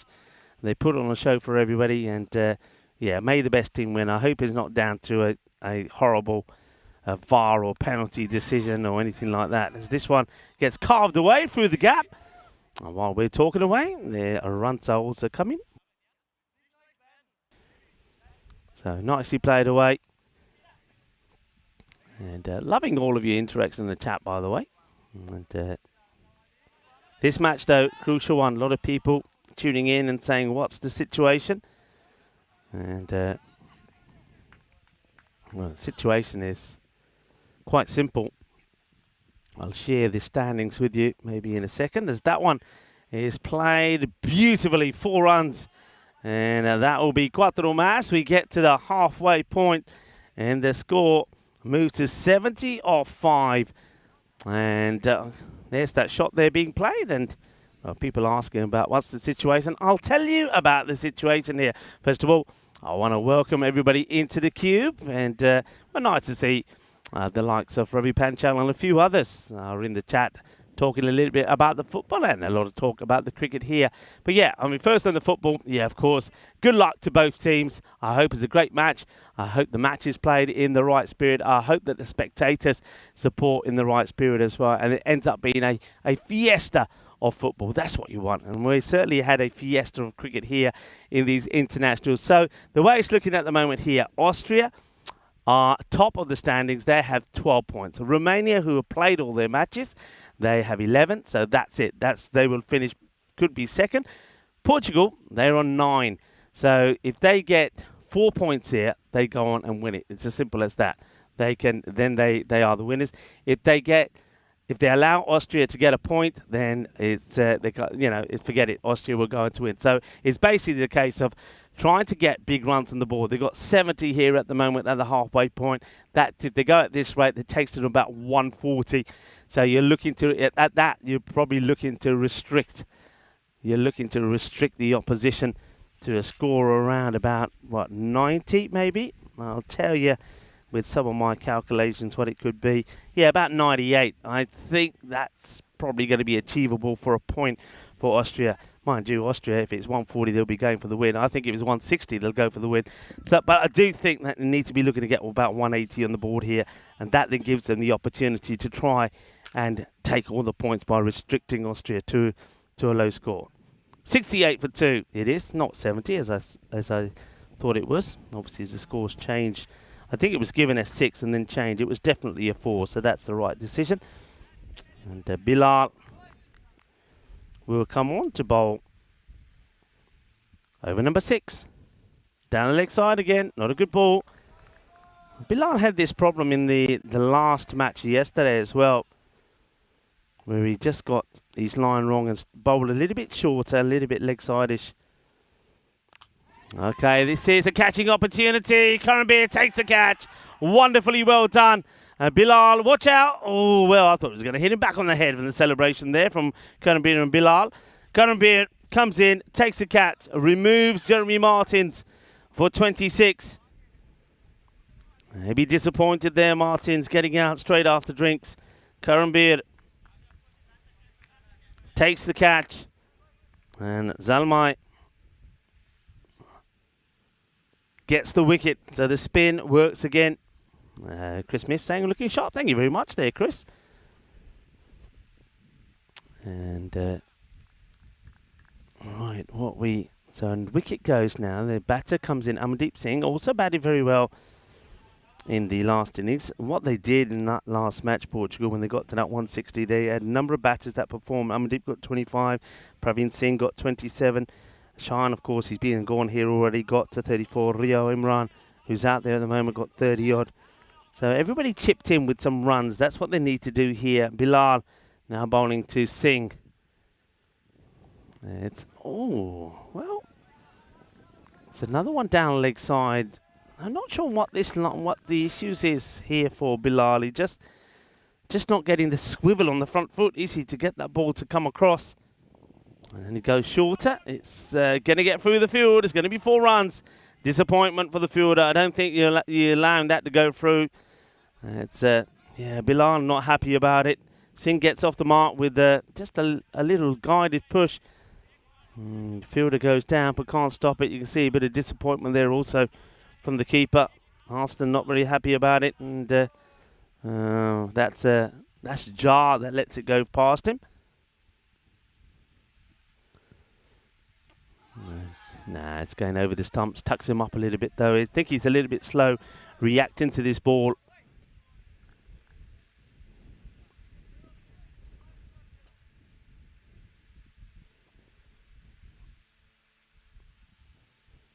Goes for it and gets it over the field. It's going to be another lucky 4 for Amandeep. I think that's what they've got to do here, haven't they? They've got to swing. They've got to be thinking that we got to try. Somebody's got to hit a note where they're going to go big. They need a couple of big overs here, couple of overs in the 20s to try and get that score to really get past that 140 mark. It's high up in the air, and I think this will go all the way. Shaka, Lagya, Balle, Ginna Sona, and maybe Amandeep Singh is the man to do it. A big 6 with the ball to go. So Bilal hasn't helped himself in the over, though, with those wides. It's a coach killer, isn't it, when you're bowling wide, especially what he's bowling, because he's going to have to bowl those extra deliveries, and those extra deliveries could be the ones that get pounded to the boundary. Well, one of them has been. What's going to happen with the other? And it's another Gandhi ball, which could have been a wide, but it's going to be runs. It's going to be 4. So 10 and 10 balls coming off those extra 2 balls bowled because of the wide. So that's basically 12 runs that you're giving away there. Not good for Bilal, even though he takes a wicket straight away after bowling a wide. That wicket of Martins. Karimbir taking the catch. 88 for 3. Yeah, that over goes magical, so not the best really from Bilal, but he's done and dusted. Looks like Kugani will continue. They also then will go, I think, here once again with Gurambir to probably bowl the 8th and the 10th. But remember, if that doesn't go well, if the 8th doesn't go well, they don't really have the change-up options. They've had to go with who they've got, whatever. Oh, that's a good delivery. That's well bowled. Wrong choice of shots. Nah, that's not right either. Go the other way and pull it and hook it. That's what you've got to be doing here. Imran Raya. He does like to play that shot there. That was his go-to shot, wasn't it? In that last innings. I think he played 5 sixes. And all of them were when he just sort of fished at the ball outside the off and managed to clonk it for a big 6 outside the off. This one, he wears this. And they're going to... Well, he's slow going. The good throw's in trouble. He was gone for all money. If this hits, he was gone for all money. He's been called through by Amandeep because Amandeep is saying, right, come on, you get to the other end. I'm hitting the ball pretty well. Get going. And if he hits, it's adios to Imran. But he does make it.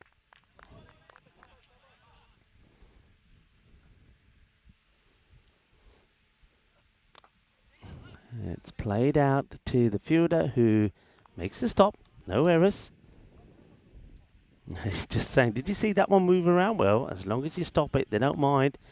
So Amandeep hands the strike back here now to Imran Rao. Going at 2 a ball, that's okay. But they want the acceleration in to come at any point.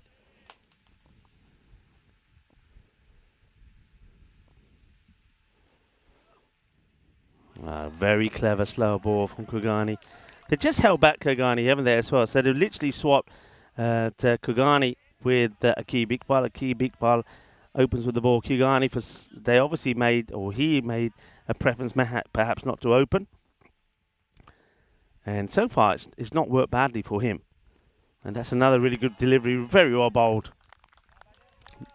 Left arm over, that's where you've got to be.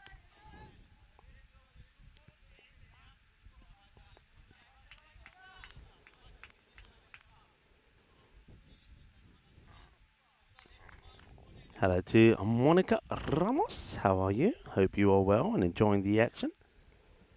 Ball to go then in this, the 7th. And it's gone. Oh, that's beautiful bowling. Beautiful bowling.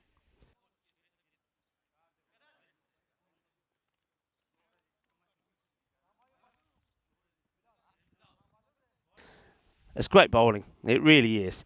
It's all about sussing out the batter. This. I mean, you know where Imran likes to go. He likes it short. He likes to step away and hit the ball over the top on the offside. And Kagani just hasn't been able to do it. Just have a look at the bowling here. That's superb. On the stumps and wants to give himself some room. But he has to go for this because he knows he's hurting his team. Otherwise, he's got to get out of the way. So, yeah, he goes. No fireworks from him this time. As Najam Shazad now said that this guy could be key, could make a difference. Just watch this delivery. Ah, that is superb. Wonderfully well done. And the two balls before that, of course, he kept him outside the off. And look where that's pitching. That's where it's got to be. Yorker length. And Najam Shazad. I said that he could be the key in this one. All right, up in the air. This one is going to be a real teaser for the fielder. Akib Iqbal takes the catch. Is another one. Karambir Singh starts with a wicket with his first. And it's another one down. And Amandeep Singh will go. The two Singhs in action. They've been in action a lot, haven't they? Karambir and Amandeep, they've had some battles. But this time is Amandeep Singh. That goes for 19. Karambir Singh takes the wicket. Akib Iqbal holds on to the catch. Another one bites the dust. 19 off 7. Iqbal gets himself into the position and holds on to the catch. And Karanbir Singh gets a wicket straight away. It's something that's worked for them, hasn't it, all the time. Kagani, by the way, that last over, what an over it was. Just after the magical one from Bilal, comes back with one with only 2 runs, including a wicket. And 90 for 4 now becomes 90 for 5 at the start of this first one of Karambir. You'd expect he'll bowl 2. Karambir, one thing he's managed to do better than some of the other bowlers is bowl that Yorker delivery. He'll be trying to do it again here. That's well bowled. Good length. Doesn't want to give anything that the batter can get under away. So Najam Shazad, captain, knows he's got to go well here. He's got Praveen Singh that's come out there. Praveen's handed him over the strike. Praveen again, I mentioned in that last match, did get 27 of 9. So these are all batters that if you bowl badly to them, they will punish you. There's no doubt about that. Full again. Pitch the ball up. That's what the old saying always used to be. Pitch the ball up. If you get driven, no worries. Pitch the ball up. And that's what's working here at the moment. Kogani showed it. And now here, going to be the Singh showing it as well. Akib Iqbal, don't forget, he pitched the ball up and got the big wicket of Sean Gomes. And that's a little bit short, and that's a cracking shot from Praveen. Well, Praveen says, well, it's not just about 2 Singhs, Amandeep and Karambir. He says, I'm here too. He gets a little bit of width, and that's a glorious shot, gets played away. You can see where this one is pitching. Look at the difference. Pitch the ball up, otherwise the batters get after it.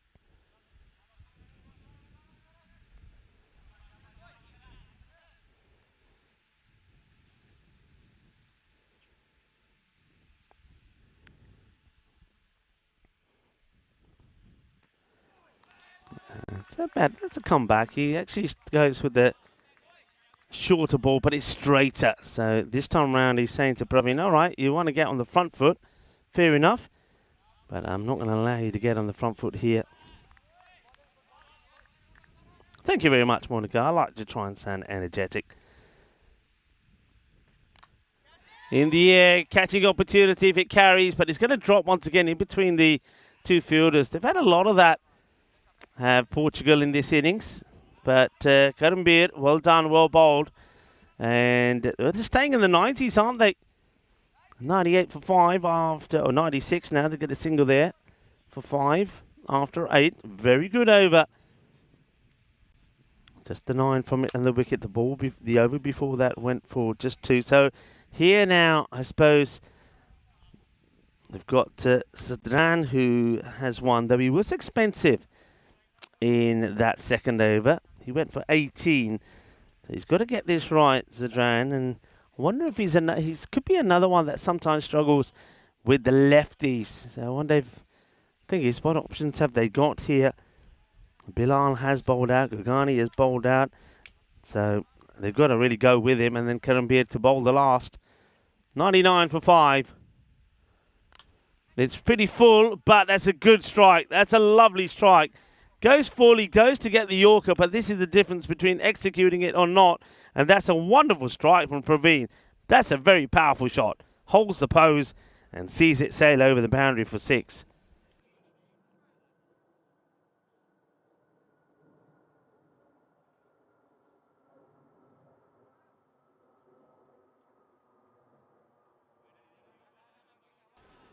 So back to the drawing board for Sahil Sadran. It's been expensive so far. 24 off the 7 balls that he's bowled. 100 is now up. Short. Hit hard. Fielder makes a stop. Gets the throw in straight away. So now Najam Shazad. All right, are we going to see the Najam Shazad that is feared in most parts of Portugal? The man who plays for Marlow can club the ball big. Or is he thinking he's probably better off trying to keep giving Praveen the strike? Hasn't really shown what he can do. It's well bowled. That's a very good delivery, actually. Taking it on. Now, will they come back for another? Probably not. Even though it is definitely on, I think this is all about Praveen saying, or Najam, probably more to the point, saying, nope, you stay there. I'm backing you to be the pinch hitter, and I'm just going to try and give you as much strike as I can.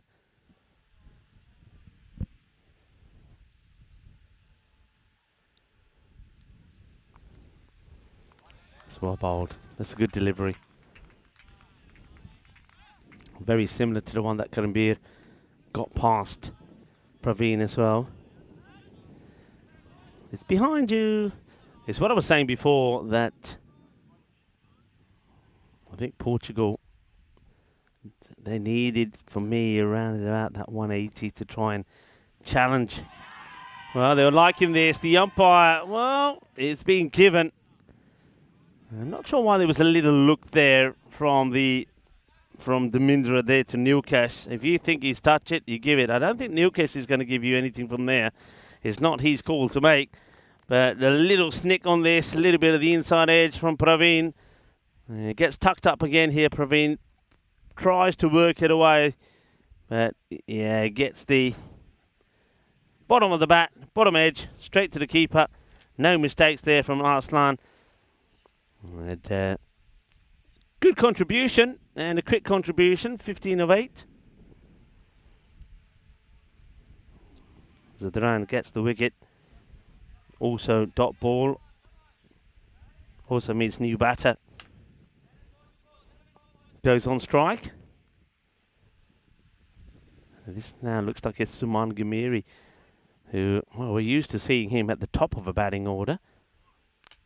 And it gets tucked up here. It'll just be a single. Najam Shazad, I'm noticing still. Remember, we've not seen him bowl, because when he bowled in that very first match that they played in, he went for a supersonic over and he injured looked like his calf. And just seeing him running there in between the wickets, he certainly is struggling. And though playing, he hasn't really been able to make any impact, I don't think, in any of the matches so far. He did put a good partnership in earlier in the win, but he never really went big himself. But that was in that win against Austria. 108 for 6 going into the last. Karambir to bowl it. He'll be looking to see if he can get those Yorkers going. Yeah, that's up in the air. Catching opportunity. Sahil Sadran straight after bowling an over. Gets in the action straight away. Suman Gamiri goes for the big shot. Doesn't get it right. And once again, Garambir Singh picks up a wicket off the very first ball of an over. He did it in his first and he's done it in his second. Suman will go just for 1. 1 of 2. Zadran in the action again. as is Karan. New batter is going to be Gundal. Last over from Zidran, very good one as well. Just went for 9, picked up that wicket. So couldn't beat Singh. Now has Adnan Gundal in front of him. Thing is now they might as well just swing and go for it. Well, Zidran got a big smile on his face. He's happy with things. That's a nice looking shot. And it's not going to be stopped. That's going to be 4 runs. Beautifully played. Lovely bit of timing.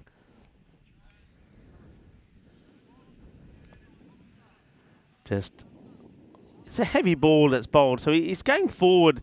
You can see he's just like edging forward bit by bit, and it's almost like he's, you know, when you're when you're close to the edge. Can I get a bit close? Can I get a bit closer? Well, he can, and he does, and he plays a nice shot. Karan, yeah, now's the time for the Yorkers.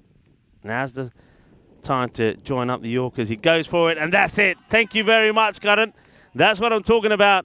Karan Bir Singh takes his 3rd, and Gundal gets a boundary, but then he loses his wicket. That's what you got to be bowling. I called it, and Karan delivered.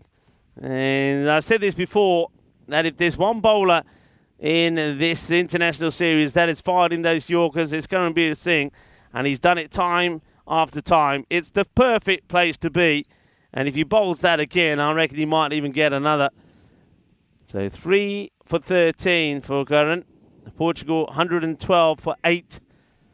Gundal gets 4, then gets his stumps blown away by Karan Bir. Austria, let's say that they finish 120 for argument's sake. Just doing some sums here. That means that if Austria then get to 84, this gets played away. Now Phil's got work to do. Akib, can he make the stop? Oh, I'd like to see this. I'd like to see where his feet are. Is he touching the rope at any point when he flicks his forward? He has to go very deep. Let's see. Keep an eye on his legs. If we can just see there. There you go. 4 runs. That's the excellent bit of work there from Spring Media. Spring Media, simply the best. That's fantastic work. Well done to the Spring Media crew here, to Richards, to Daniels, to Agas. They've been absolutely brilliant. Great work. Well captured. And it's 4 runs. This one was not going to go anywhere to the boundary. It'll just be a single. So that gets to 117 with the ball to go. So yeah, 120 means 84 just to get a point. And if they get the point, and they, let's say they don't go on to win the match, get a point, as soon as they get the point, that's it, it's done and dusted, because then they can't be caught, even if they go down. But they're not thinking of losing this match, are they? They're not thinking of losing this match. Of course, we're talking about a team that chased an incredible 167. And I know that a lot of the Romanian supporters won't like me talking about it again, but it was just ingenious, and that is a nice way to finish. So Najam Shazad, we know what he can do. He hasn't had too much of the strike, and it's a pity, because if he had done, we could have seen a bit more of this. They do get past the 120. It'll be 123, which means a 124 chase, which is very similar to what we saw yesterday being chased by Austria. They chased 128 against Romania, and they chased 123 against Portugal. And on both occasions, they did it pretty comfortably with 18 and with 15 balls to go. So Austria will feel that they're in their prime position, not only to get the 1 point they need, but to go on to get the victory. And who knows, they might even do it in style. They might even be thinking about doing it in 7. But Portugal, they are much improved and very different to the team that we saw yesterday. They're not going to make it easy. They're going to fight all the way. Well, there was, hello there to the big T. He's wearing the shades and the matching shoes. Akib Iqbal made a change. Change is good. And that change meant there was a wicket. It was a golden duck, wasn't it, early on for Gomes. Sean Gomes would go first ball. That didn't mean that Dar was still there. We know that Amir Dar He's certainly been a real change and a fresh change at the top of the order. He's played some nice shots, and that one was an opportunity where Sif just couldn't get hold of him. He was on 19 at the time, but that is some great work there from Zadran to take that catch to remove Dar. Wonderfully well done. That was Dar then going for 27. Curran Beard was also in the action, and that was a great catch straight after drinks, and helping the likes of Bilal pick up his first wicket. Wickets then just kept falling, and that was a great bit of bowling. I think I'm liking the way that they made the change there between Iqbal and also there with Gugani. They made a change. Gugani bowling a little bit later. Maybe he had a little bit more control. Talking about control, Iqbal, he controls things pretty well, including that catch, the captain of Austria. And Zadran then got the wicket here. Praveen just gets a little inside tickle. He has to go. No real protest from the batter. I think he probably knows it. And then that's a good catch there from Sahil Zadran to get Curran his second, and this was his third. Radar switched on the stumps, and jog the putte, but right towards the end we did see a big towering six from the captain. There you go, jog the putte. That's gonna be it. That's what I do, he says. That's what I do. And Najam Shazad, he said, well, what I do is hit big. This one was given us four as Akib just catches part of that rope. And then, of course, to finish off was that big towering six, as I said, from the captain, Najam Shazad, who only got the chance just to face three deliveries, and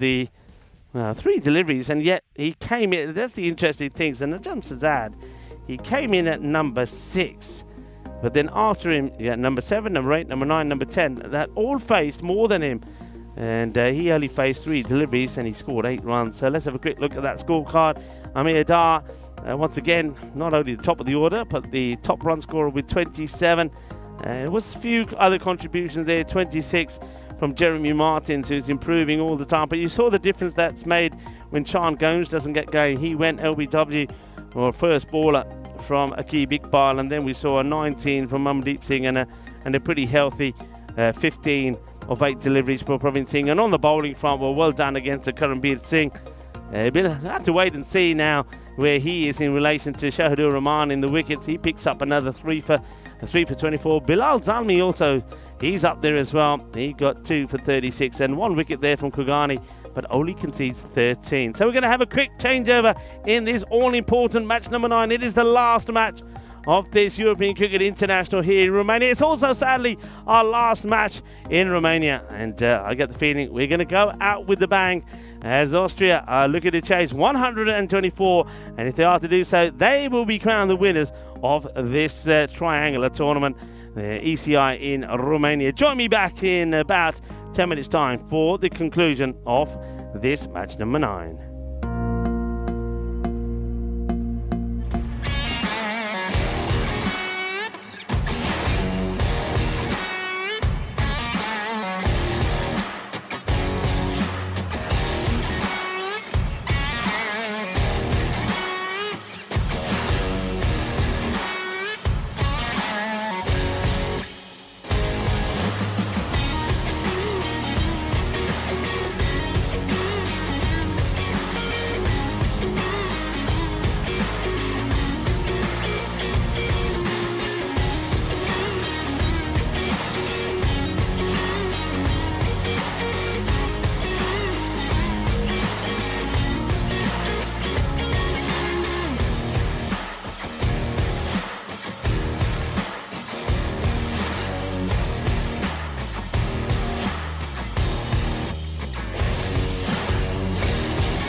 This European Cricket Network event is proudly brought to you by HCL Software and Paramatch.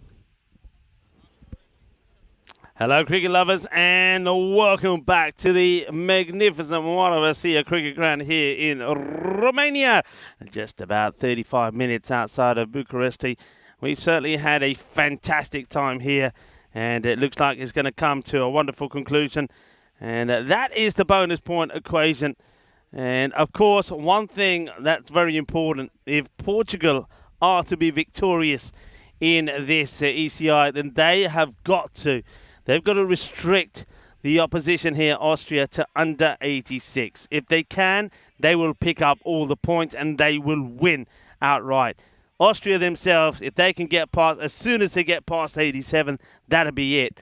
Win or lose the match, if they get past 87, they will get the point that they need from this game, and they will be the champions. Everything to play for here. And quick wickets, that's what's required. Quick wickets, and you get the opportunity to try to restrict. Austria, though, they've been scoring good runs and haven't really looked like a team that's going to go down without a fight. Remember, they're a team that chased 167 and broke the hearts of Romanians all around, not just this ground, but Romanians around the globe watching, and all of their supporters. So, Austria, after winning 2 in a row yesterday, then losing 2, they're coming back here to see if they can be victorious and have jubilant scenes of celebration. Rahman with the first. It's a slower delivery, but it's gone too wide. It's a nice try from Rahman, just wants to do something different. So, openers Karambir and Bilal Zalmai, no change there. Karambir, I suppose, depending, I don't want to put the mockers on him. I won't say it yet. I'll let this ball go through. Then I'll say it. I think most people know what I'm going to say.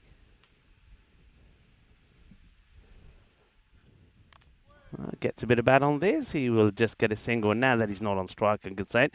Karambir certainly could be in the MVP running. And I think before the start of this innings, he's right up there as one of the highest run scorers. He's probably, I reckon, about 30 to 35 runs behind Moisey, who's on 194. I think this is updated. Also has bowled very well. I think he's taken probably 9 wickets. So he's definitely in contention. It's a genuine leave, this, from Bilal. You don't want to get cagey here, though. If I'm the Romanian, I know the big D will probably have said to the lads, I don't want you thinking 87, you know. You can get that out of your head right here, right now. You're going to get that target of 125. And that's the way he'll be approaching this.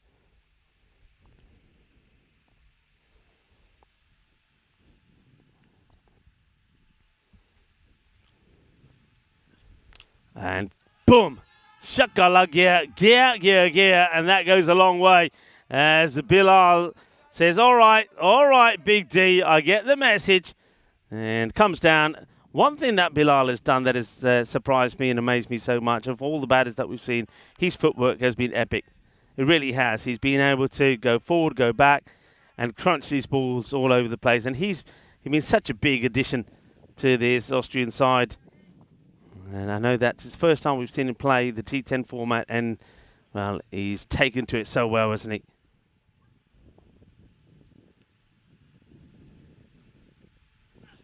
Short, and gets the swivel on there. There's a little bit of the, as this goes to the boundary as well. 4 more. That's not a good ball from Romani. Just seems to, I don't know if you're seeing this as well, he just seems to have lost some of the fire, some of the zip that he was getting on that ball earlier. It's long days, you know. People, I know we've talked about this a lot. In this heat, the temperatures, you know, you're talking 40 in the shade. Being out there and playing hard, tough, competitive international cricket, it takes its toll. It's the 3rd match that both these teams are playing, so there's going to be some tired bodies. Rahman Once again here to Bilal. Oh, it's going to be a wide. Bilal. Ooh. I think if this hits, it would have been interesting. If this hits, I think this would have been closer now. I don't think he was that quick to react to this.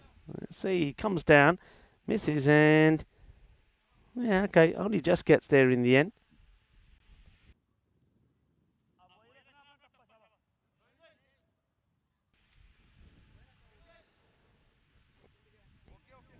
Some changes being made in the field here from Rahman.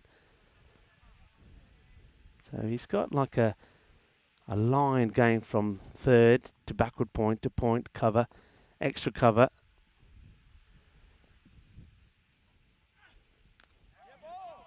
Oh, it's well bowled. Trying to give himself a bit of room. He's getting, I think, excited by the fact that nobody is back on the boundary at cover. So you can see he's trying to go that area. And let's see here. Bat goes down and... Ooh, I wonder if we can slow... No, actually, that other foot is down, so I think it's okay. He does keep... If we have a look at this again, have a look at that leg here. So bat goes down. Does it pop back up again? Hang on a minute. Oh, well, I tell you what. I certainly think that is close. Well, that's not close. That's 6 runs. If we had a look at that other one again, I get the feeling that bat hit the ground and went up in the air, you know.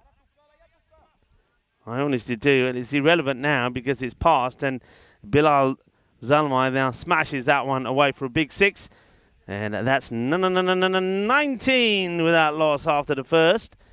It doesn't quite go to plan for Rahman, who, despite what happens in this match and what happened in that over, he's been sensational with the ball, and excellent bowling from him. He is 10 wickets to his name. Chamco Fernando has taken 9. And Haider Ali, who didn't play no part in today's matches, only played 4 matches on 7. Currently seeing now with those 3 to his 5 that he had, has moved now to 8. So he's the 3rd leading wicket taker. Here he is now with the bat.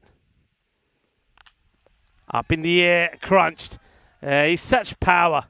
So much power, a little bit too short here for Martin. The thing about Curran is, and where I think he's improved so much, if I think back to when I saw him play at the Seabarn, a lot of the times these sort of shots, he's going still to hit on the onside, but now he's standing upright and he's believing and trusting in his power to hit the ball outside the off. There's some of the spectators there in the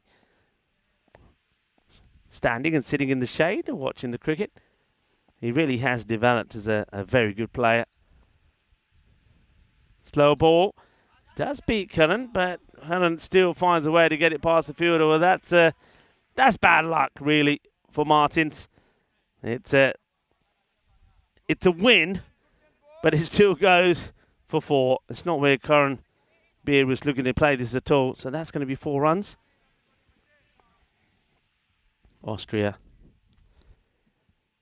motoring towards the 87.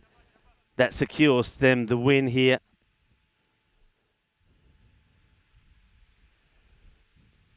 Oh, that's a rash shot. That's the rash shot. That's the one. Yeah, Curran knows where he should have been there. Every so often in this particular area, that Grizzly misbehaves a little bit, but not a lot. I want to talk about this pitch as well. How well it's played.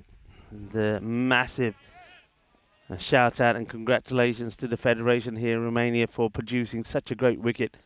I mean, it really is. It's top class. We often say when we're on our travels, as this one is going to be 6 runs. Nobody out there, of course. We're in the power play, so 6 more. Well, there's the big D. And he's a very happy chappy with the matching pumps to match his sunnies.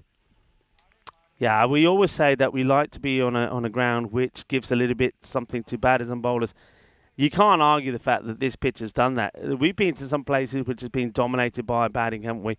Cyprus is a good example. Tallinn is one. Barcelona is one. But this one here is very similar maybe to the one that we saw in Drua, where bowlers who have bowled well, both seamers and spinners, have picked up wickets. We've seen that. I mentioned at the start of today, 5 wickets to Chamco Fernando, including the hat-trick. 4 wickets to Hyder Ali, pace bowler. 4 wickets to Ramesh Satheesan, spin bowler. And during the ECS, we saw a double hat-trick from Yasak Karakka. We also saw Vishwa Priyadashana pick up a hat-trick. But at the same time, we saw batters score big scores. We saw 100 from Vishal Sharma for Transylvania. And then we saw an international 100 here today from Aryan Mohammed. And, well, poor Aryan gets that and ends up on the losing side. And what that tells us is that the pitch has something in it for batters and with bowlers.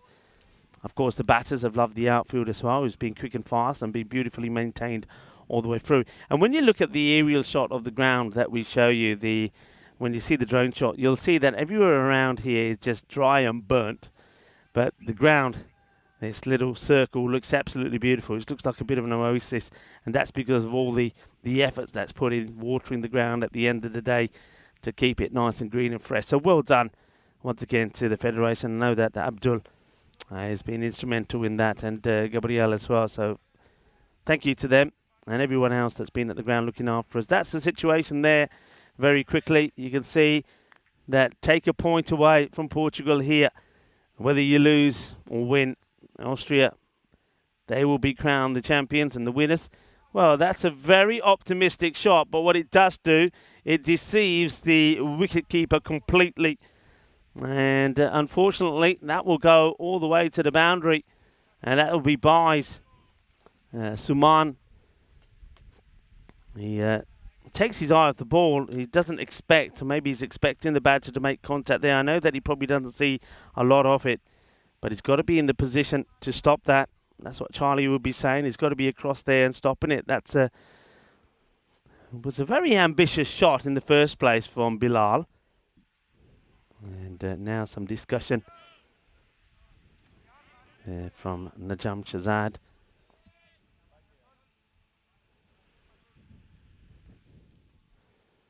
Rahman desperately trying to get something happening here for Portugal. Let's call it wide. Let's have a look at this again. Damindra's calling this one. And let's see. Yeah, I don't see it myself. I have to be honest. I don't see how that's wide. Maybe we don't see it well when it comes to the left armers going across because of the angle we're seeing it out. But I think he sneaks that in. I think that's a rough call. Well, he wants to go for it again, but this time it does get stopped. That's probably a better area to try and tempt that shot. Having said that, though, there is a fielder back there, and if I'm Karanbir, I'm going up to him saying, "Yaar, Siddha khel. Yera key pointer. Apni wicket nahi de deni hai. Yeah, play straight. Don't give your wicket away. There's no point. Don't try and get funky. Give your wicket away, and then that could be the start of a collapse. We've seen it happen. See it home. Up in the air, and the fielder running backwards and takes a very good catch. And Jog, the Pate celebration from, I think that's a Dar again. Amir Dar, yeah, it is. There you go. He's been fantastic in the field. He really has. He's taken some really good catches, and I like this one. And Bilal, this time he tries to use his feet, but he slices up in the air, and it's da, da, da, boom, boom, boom, boom, da, da, da. And Chuck the Fateh to finish off with. First wicket does go, and Shahidul Rahman, I'm pleased for him, is wicket number 11 as he sends Bilal back to the dugout. He goes for 16 of 8.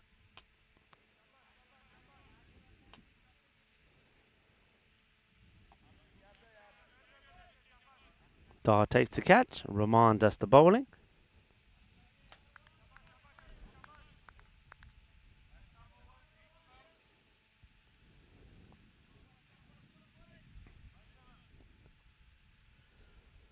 New bat arrives. It's Razmal Shiguel.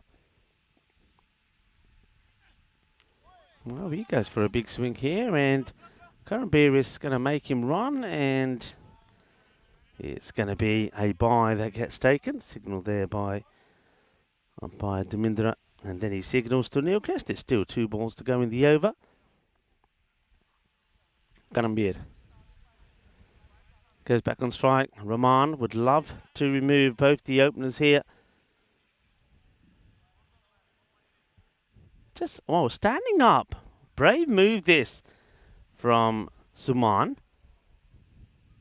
And you see there, so Suman comes up, and then Karambir, just as Rahman is coming on the bowl, drops back into his crease. So Rahman just says, okay, got to think about this, and stops, goes back to his mark. Obviously, he doesn't want to go too short because that makes it a tricky one for the keeper.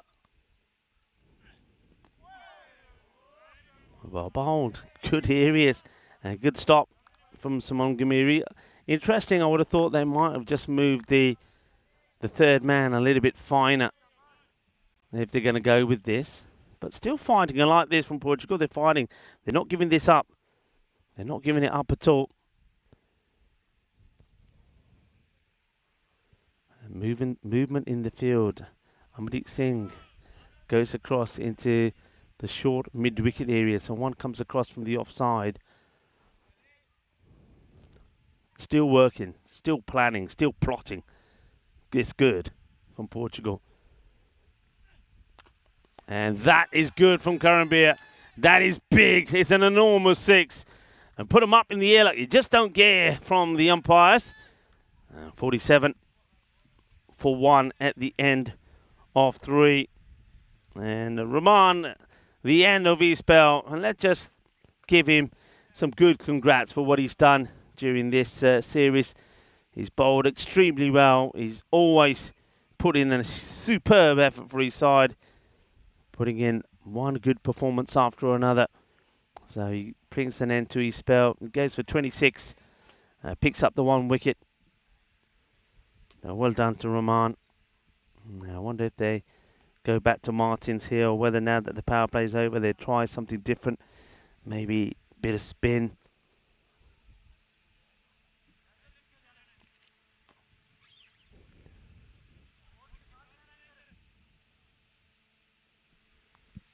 Well, no spin. They're going to go to Saeed Meysam.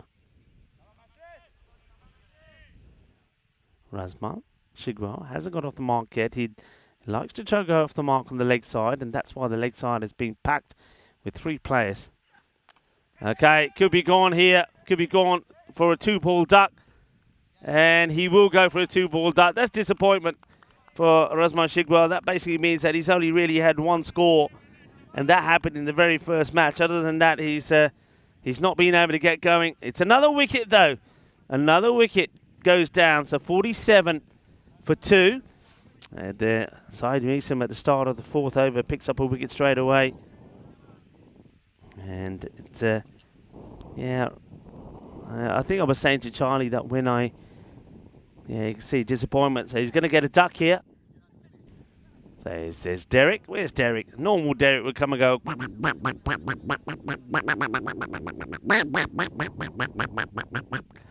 It's almost like he's taking the helmet off and feeding Derek something to eat. There is Razman.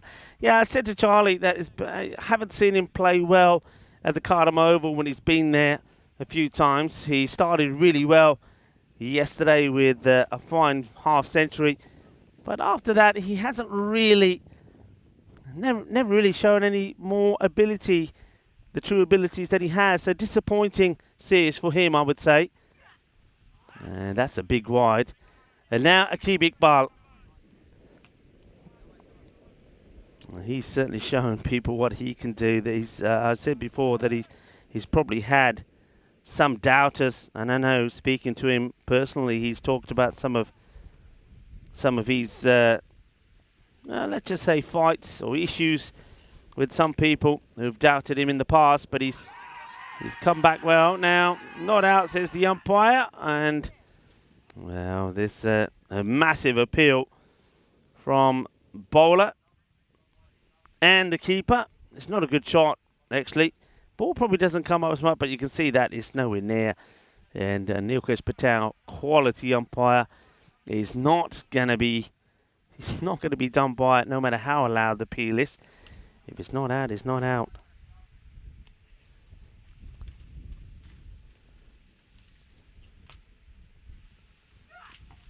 Goes for it and beautifully played. That's a lovely controlled shot. And control is the word. He's not just hitting it and out of spite. He's timing it to perfection. Let's watch this. Beautifully played.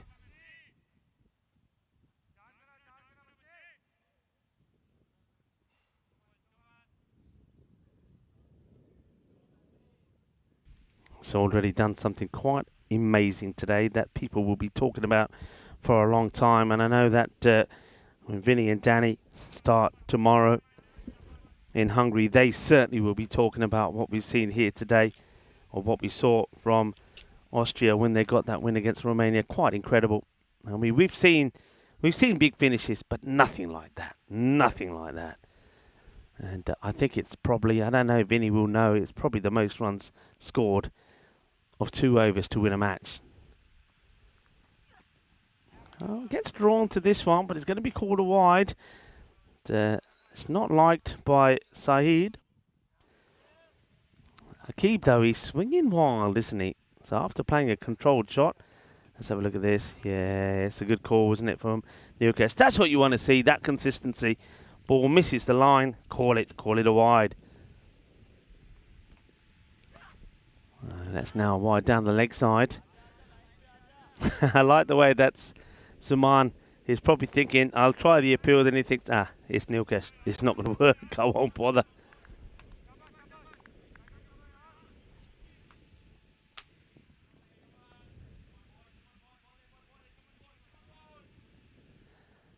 Portugal players try to G up my son here to get a good finish. Iqbal waiting to get one in the slot, and that's played nicely away, and it gets fielded there by Martins, who's been as good in the field as he's been with the ball, hasn't he? What a good inclusion he's been, what a good find he's been for Portugal, and I'm sure we're going to see a lot more of him to come. So here comes. Oh, big swing and a miss this time. It's certainly there, but Karambir, I think he's trying to send this one to the moon, isn't he?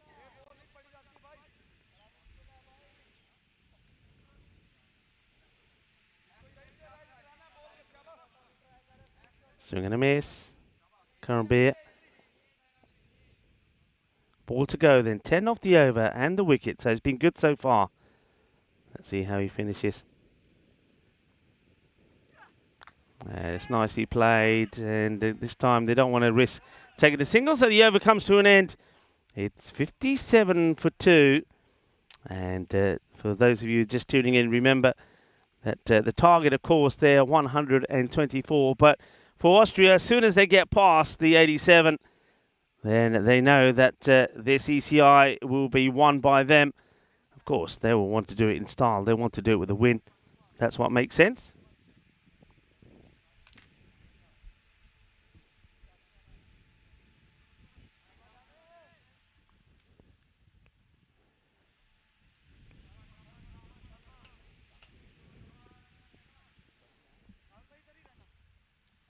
Four overs complete, 57 for 2. Welcome to everybody in the chat. And, lovely to have you with us. And well, what a fantastic weekend of cricket we've had. And these ECIs have continued to be growing in popularity with people around the world. Short ball, and it's straight to the fielder. So that's going to be the end of Iqbal. So that's a soft dismissal for Iqbal. He's going to go. So it's another wicket. They ain't there yet, are they? They're not there yet. Well, maybe the same team, and we haven't many times we've seen this, the same team that pulled off an amazing run chase. Well, could they be the same team that have an amazing collapse? Why not? It's been that sort of ECS, hasn't it? I remember Portugal, 3 losses out of 3 yesterday. They came back today in fantastic form, getting a win over Austria first and then getting a win over Romania. Well, can they make it 3 from 3 here? And the question is, can they also restrict Austria scoring another 30 runs? That's the question. as Imran Asif now comes out to join Karambeer. And it's not as if that Karambeer Singh has not had his issues. He has. Iqbal, the captain, this time goes for 7. Rahman takes the catch. Gondal picks up the wicket. I think after this over, I know you're going to have some drinks. It's a miscue and out of the reach of the fielder who's chasing it hard but can't get there, Rahman. So Imran Asif in the area where he's been doing some fielding. And by the way, he's taken a sensational catch in that area. That's going to be 4. And chasing but not able to stop it. Yeah, I was just going to bat what I would do. I think you've got to have one last push, don't you? They'll have drinks at the end of this over, and I think I'm going straight back to Martins and saying to him, right, get some drink under you, and then go out there and give me everything. Don't hold anything back. Give me everything in that 6th over, because we need you to come up with something for us. Oh, that's so close. Diving forward, one of the hardest catches to take in the game, especially when the ball is hit like that, but he's going to go for 4. It gets through the fielder. Oh, look at that reaction from some of the players. It's a tremendous effort. There's no doubt about it. It's Saim Eason who goes for it. If he takes that catch, it would have been an absolute humdinger. It really would have been. But he goes for 4. Let's see if he gets his second boundary. 59 needed of 33 for a win. But they get closer and closer to the 87. And just, well, wait, it's a shout. Now they might go if this gets past the fielder backing up. They wait, they look, but don't. Rahman does well.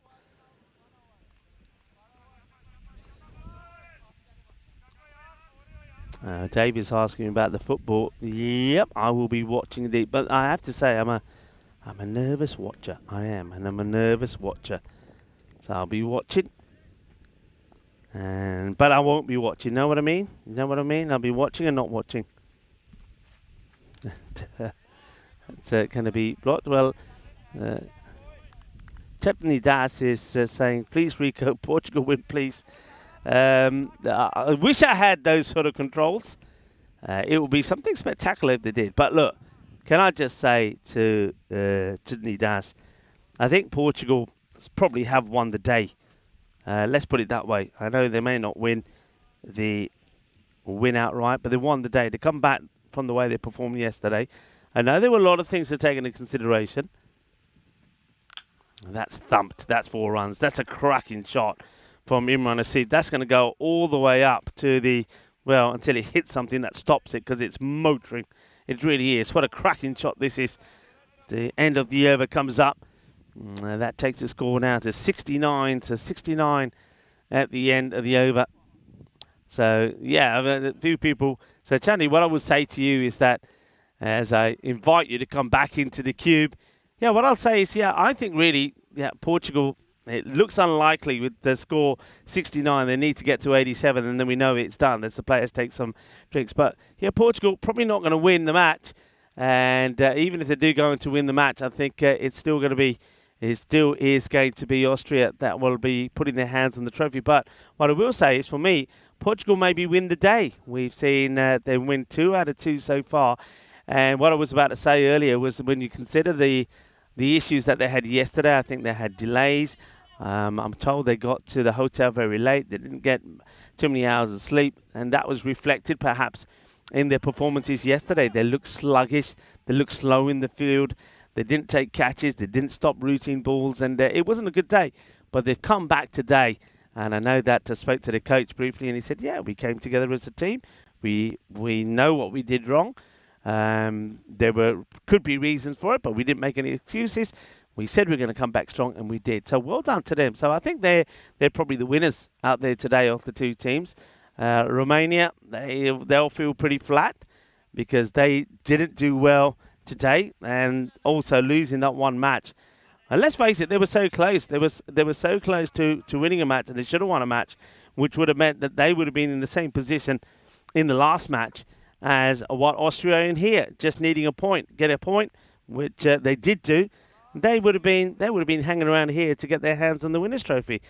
But we saw something spectacular. We saw what happens in sport. You can never say it's over, and that's a really good lesson to some of the field. Oh yes, baby, yes, baby. That's what I'm talking about in sport. You never give up. You never give up. I think that's Praveen who has taken a one-handed jalebi catch. And that's the moral of the story. That's what I was getting to. You have to have the attitude of never say die. Never give up. And who knows, a moment of magic like that could spark something. So straight after drinks, there is a wicket. Karambir Singh will go for 23. And it's a great catch. Oh, wonderful.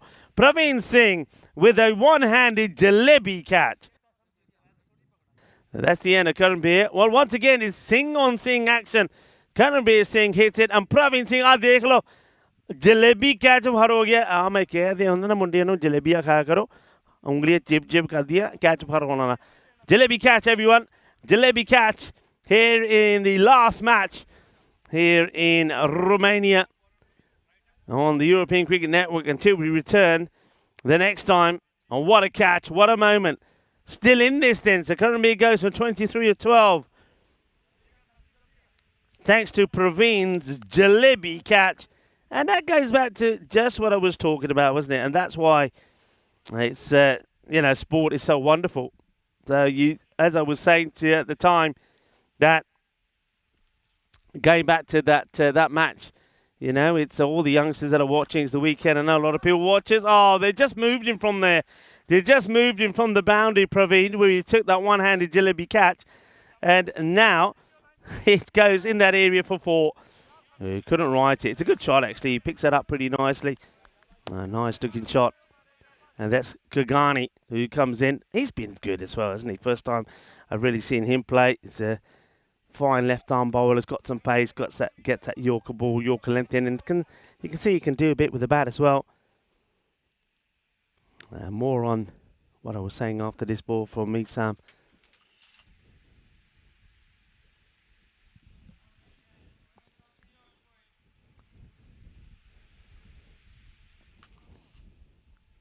Two for 14 now for Saeed, and it's a slower ball, but nobody out there, and this will go to the boundary.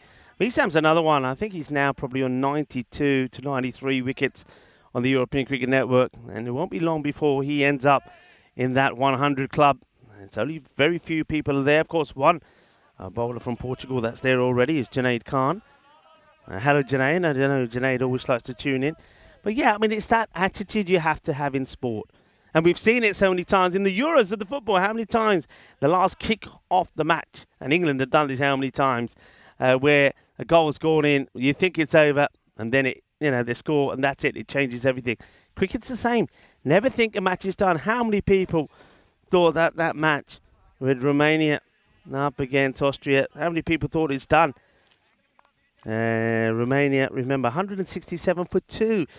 Aryan Mohammed got 100, and they probably, this is the other thing about it, they probably didn't score another 10 or 12 runs trying to get him to the 100 by taking signals, say, go and strike. So can you imagine if they had those extra runs? They wouldn't have lost that match. It's a funny thing, sport. Inside edge, and this one will get stopped by the fielder. Does well. And then, of course, they've got it in the bag, Romania. They look like they're going to get a win. Kohli comes on the bowl of the 9th over. We always say it all happens in the 9th. Oh, did it happen in the 9th? 41 came off it. 5 wides, 2 7-ups. 41 of that, and then they needed 20 of the last, and they did it with a ball to go. You never give up in sport. And that's the message that I want all the youngsters to take from today. Never give up. And Portugal, they're showing that attitude here as well. Well, dives at this. Well, this is like a goalkeeper.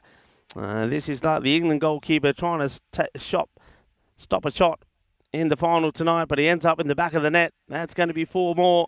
So they're getting close now, aren't they? They're almost there.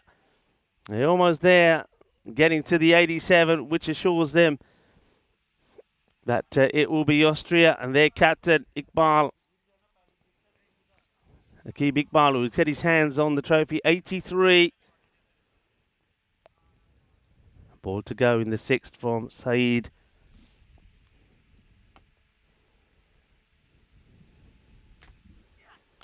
That's a glorious shot. That is going to be 6 runs, and that will be it. That shot there from Imran Asif means that no matter what happens from here on in, whether they go on to win or whether they have an outrageous collapse, they are the winners of this triangular series here in Romania. This ECI between the hosts, Romania, and the 2 teams out there in the middle, Austria and Portugal. Congratulations to Austria, but they'll want to do it in style. They'll want to do it with a win. And that means that they would have had 2 wins yesterday. And after those 2 wins, of course, they did finish with a loss. They started with a loss this morning against Portugal, and then it looked like they were done and dusted in another match, and they came back from the dead as they chased 168 for victory, finishing on 173. This one is up in the air. It's a beautiful shot straight down the ground from Kogani, and 6 runs from him as Amandeep Singh comes on. Now, I'm surprised with this move because Amandeep Singh has already shown us that he struggles with the left-hander. I think it might have been Kogani who laid into him before. So, interesting decision to go with Amandeep to the lefty. This one is going to go straight over the keeper and for 4 more. They're looking to get there pretty quickly here now. 95 becomes 99.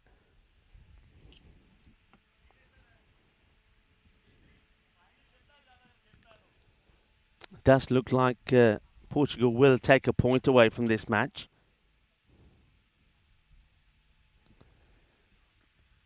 It's up in the air, and where's this one going to go? Probably once again, just 1 bounce for Quattro Mas. Yeah, so a point though from Portugal mean that they stay 3rd. They'll finish on 10, 1 behind Romania. But it will be Austria that will finish on 15 and be the worthy winners of this very exciting European Cricket International Series. And just to remind you, yes, we'll have a very short presentation. I mean, after the match is done, we'll do the usual. We'll talk about the highlights of the match and the scorecards. We'll probably leave you with some highlights of the day as well. And that's a blistering shot. It's going to be 6. Oh, what a shot this is. Balle, balle, balle, ginna sona. That's an outstanding shot. And look at the 2 batters. They're giving each other a big hug there because that is a great shot. This is exceptional from Kogani. Oh, that is a sizzler. It really is. They don't get better than that. Amandeep with 2 balls to go, gone for 20. Yeah, it's not a good call to go with him to the lefty. I think I called that earlier. That over before went for 20. This has gone for 20. That gets played away. It will just be a single. So that over 6-4, 4-6-1. Imran Asif will get a chance to play one out as well.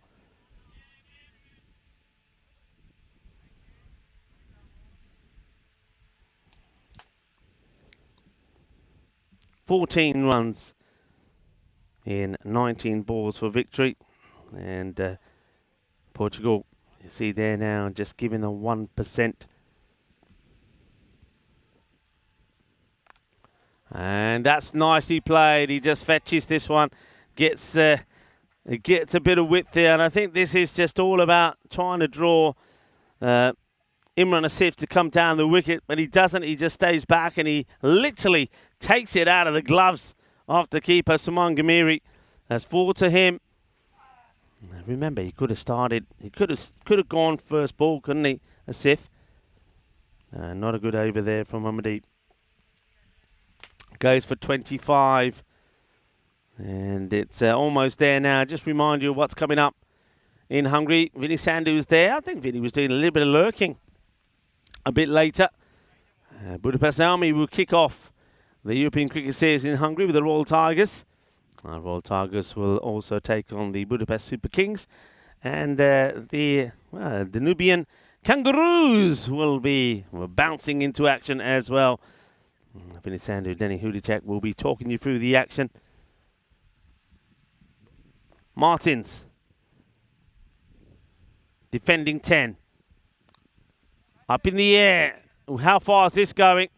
Well, into the hands of the fielder. It's going to be taken. I think Nilkesh Patel is just on. Oh, 6. It's 6. Oh, no. He stepped over the rope. I've just seen the fielder say, I know Nilkesh got on the walkie-talkie because he wanted to look at this. Let's have a look. And where's the foot? So where's he stepped on it? No, nothing we can see there. Let's see this foot. So there, nothing. Keep it going just next step. Where's he go here?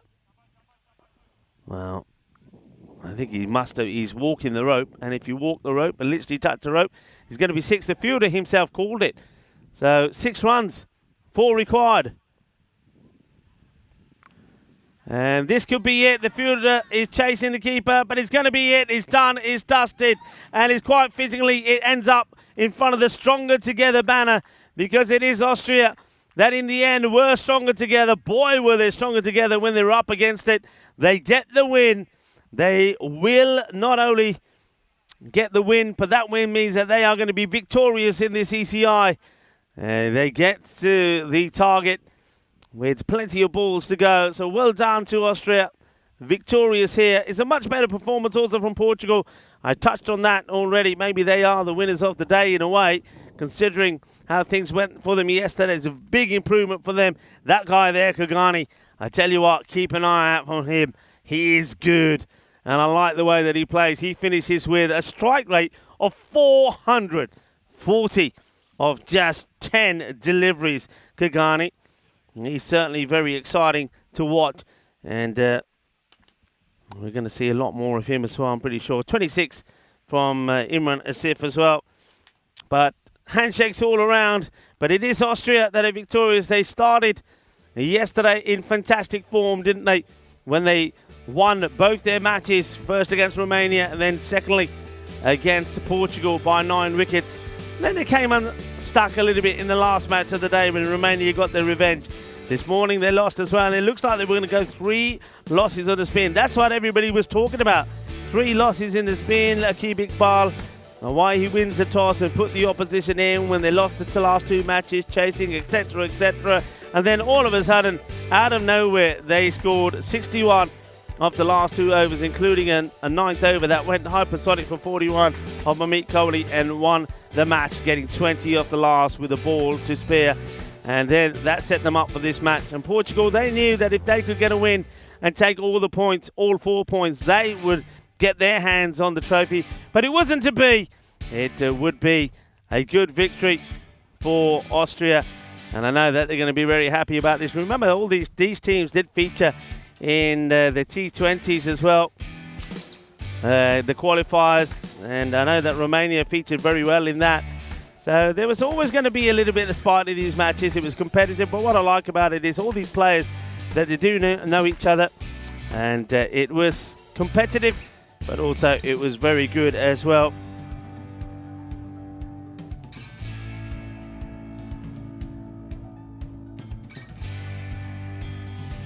So wonderful to see. And what we will do here, straight after the highlights, we'll have a chat with some of the key people here at the ground. And we'll probably start with Abdul Asif, who is, of course, the CEO here. And yeah, Abdul Shakur will come in. And he is the CEO here of cricket in Romania.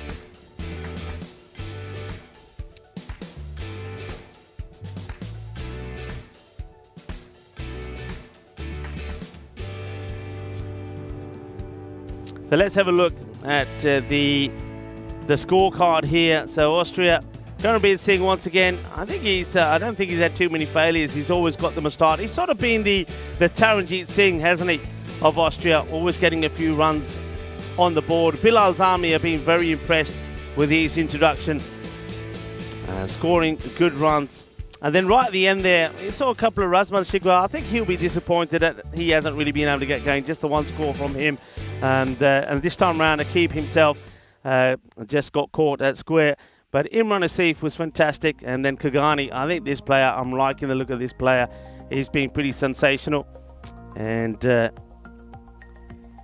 it's been exciting. I know that a lot of people have enjoyed this. We just have a look at the mid-match summary here. A good victory for Austria. Austria will be very happy with the way that they performed. And well, what we will do now is that we will get ready for some presentations. Then after that, of course, we'll say our thank yous and then go to the highlights of the day. So just a very short presentation. And what I'd like to do is perhaps to start off with just inviting a man that's been fantastic in looking after us here.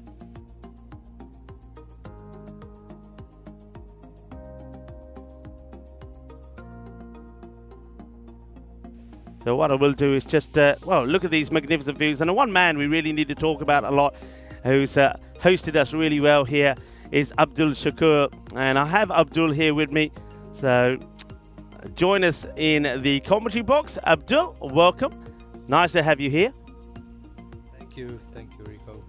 Now, first of all, Abdul, I know that you play a massive part here with cricket in Romania. I think all the times that I've been coming here, you've always looked after us really well. So first things first, thank you very much for your hospitality and looking after us. You're always welcome, Rico, and the whole ECN team. It's always a pleasure to have you guys. And 2 weeks of intense cricket with so many highlights and everything. That's what we need every year. So we always look forward to seeing you and the whole ECN crew here.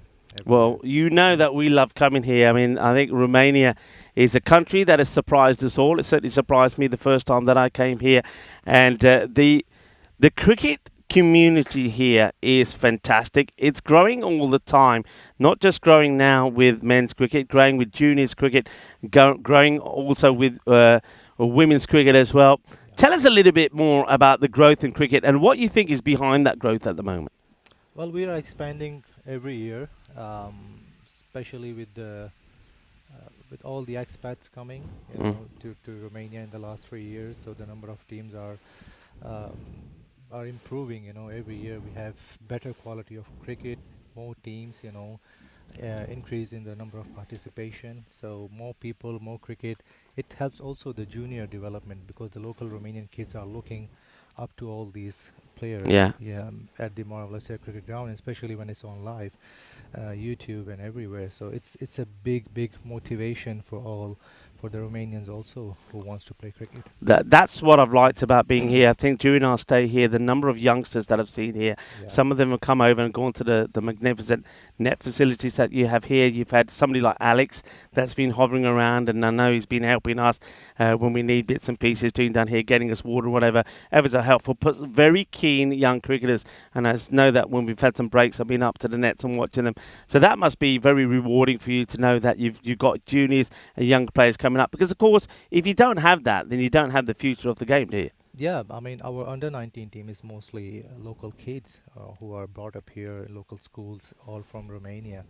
So and the women's team especially, which is 90% local girls from Romania, a few expats. So that's how, I mean, that's a great development if you see, because if the under-19 and the women's team have mostly Romanian players, so you can see the development that they look at it, they like it, and they want to play. That's fantastic. I know that going back to this, the ECIs here, you're probably going to be a little bit disappointed because I think you, like a lot of people around the ground, probably thought that Romania had it in the bag, and then we saw a incredible run chase. We'll talk to the man responsible for that run chase a little bit later.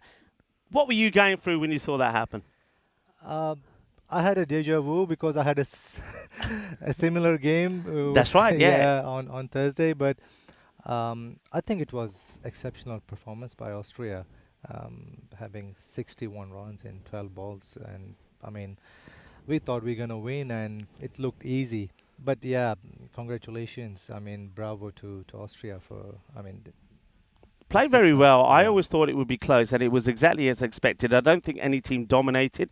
We saw Portugal have a bad day yesterday, a good day here today. We saw Romania have a very good day yesterday after being beaten quite convincingly in the first match, then came back with 3 wins out of 3. So it was up and down. All the teams played well. I know that Romania don't get the winner's trophy. That will go to Austria.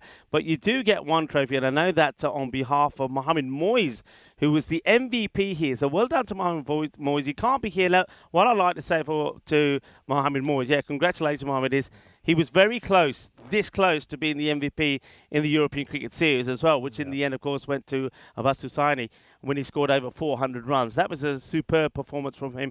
I know that in the ECIs, because of some fitness issues, he wasn't able to bowl that much. I know he was going through, having to play for the pain barrier. So I'm very pleased for him. He does score. I think in the end, he picks up 194 runs. So on behalf of Mohamed Moyes, who's not here, I'd like to present this for you. So Mohamed, Abdul will pass this on to you later. Well done. Yeah. Well done, Mohamed. Congrats, Moyes. And he was quite emotional after the loss to Austria Yeah. today. But that's part of the game. That shows that he is really passionate about the game and he gives 100%. So congratulations, Moyes. Yeah, congratulations indeed. Right, I'm going to say thank you to you one more time. Thank you for everything. Thank you, Thank you Rico. for hosting us and looking after us. And, well, I'm going to ask this young man, the captain of Austria, to now come through. I'm just going to get Akib set up here. So, Akib Iqbal, first of all, congratulations. Well done, well played. Thank you very much. Akib, now you just heard me talking to Abdul Shakur, of course, the CEO and somebody who's done a lot of work for cricket here in Romania about some of the cricket. One thing that everybody's talking about, and of course we can't not talk about it, is that win against Romania when it looked like it was done and dusted. And if that match went Romania's way, which everybody thought it was going to, including myself, and I think millions of people around the world, then that would have been it. Romania probably would be here now, and I'll be giving them the winner's trophy. But I'm going to be getting ready to present it to you. When did you think at any point that you were going to get that win? You needed 61 of the last 2 overs. I think it's really important to always believe in yourself, and I've said it many times, T10 is a funny game, and I think till the last ball you can't say that you are losing or winning, so that's why you just have to believe in yourself and play ball by ball and hope for the best. I have not seen anything like that in a long time. I've been watching the game and being part of this game for a long time. I know that we've had big finishes in last overs when sometimes 32 has been required. We've seen that in the Cardamom Oval a few times as well, and even in the ECL this year. But 61 of the last 2, never seen that. And I mean, that over number 9, which a good bowler like Mamit Kohli goes for 41. I mean, he 5 wide in there, a couple of 7-ups, no balls that went for 6. I mean, when you're there and that's happening, what are you thinking? Are you all of a sudden thinking, hey, this is on, this is gonna be a historic moment for Austria? I think in the moment when I was playing, I wasn't thinking about winning. I was just thinking to hit every ball for 6 or play the ball on merit and try to hit as many boundaries as much I can. And unfortunately for Kohli, he bowled 2 no-balls, which went for us in our favor, helped us winning the match. Happens in cricket. I'm a bowler, and I know it's really tough bowling sometimes. So, yeah, it was also some luck from my side, getting 2 no-balls and hitting them for 6s or for 1 shot for 4, and yeah. That was a turning point. Yeah, it was a turning point. You still needed 20 of the last, by the way. It wasn't like that was enough. You still got the 20 last. So first of all, I want to say congratulations to you as the captain. Well done. Thank you and very that much. is the winner's trophy for you. Congratulations. I'm sure that a bit later on you'll be celebrating with the team. Now over to you. I mean, you've got a mixed team here. Some players, some new players coming through, filtering through. Obviously, that you got some players that have still got T20 pedigree that perhaps are not playing the T10 format, and vice versa. But is this the team that we may expect to see at the Cardamom Oval in September? I think most of the players will stay with the team, but there will be some changes, definitely, because there's a lot of improvement needed from our side in the fielding, in the bowling, even in the batting. So we'll have a look at some players, or there are domestic matches going on, have a look at some top performers, and maybe one or two players will get a chance for Malaga, but most of the players will stay with the team. Well, once again, congratulations. I know you that on a.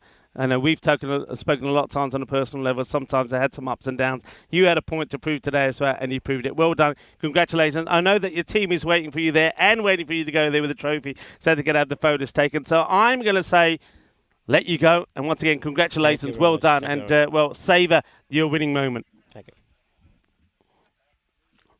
Well, there you go, folks. Of course, Akib will join the team now as they get together. And, of course, it's time for that wonderful photo opportunity with the trophy. Once again, well done to Mohamed Moyes, who's the MVP. I think he played very well throughout the fortnight that we've been here in Romania. He was very close to being the MVP, but he is the MVP for the international series. So the Bear of Romania will go with that MVP trophy. But of course, well done to Team Austria and of course to Akib Iqbal for winning this European Cricket International Series. Well, that's it, folks.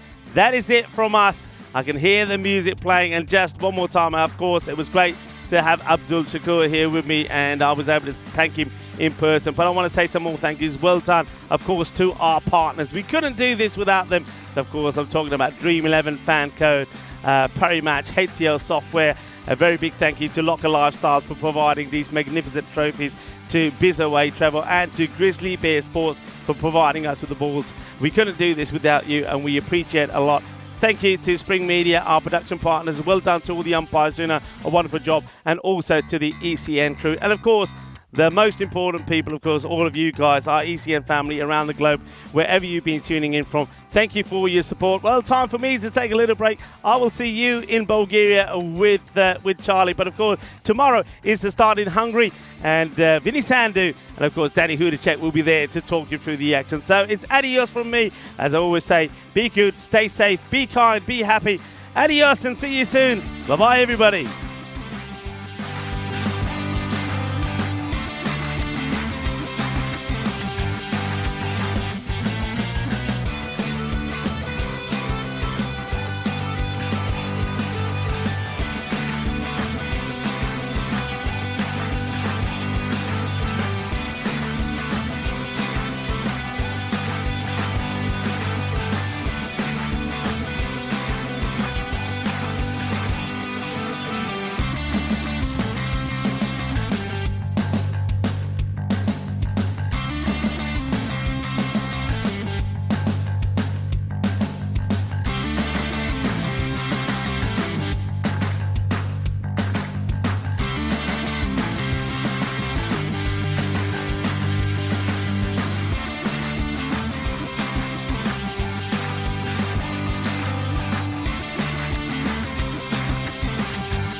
Thank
you.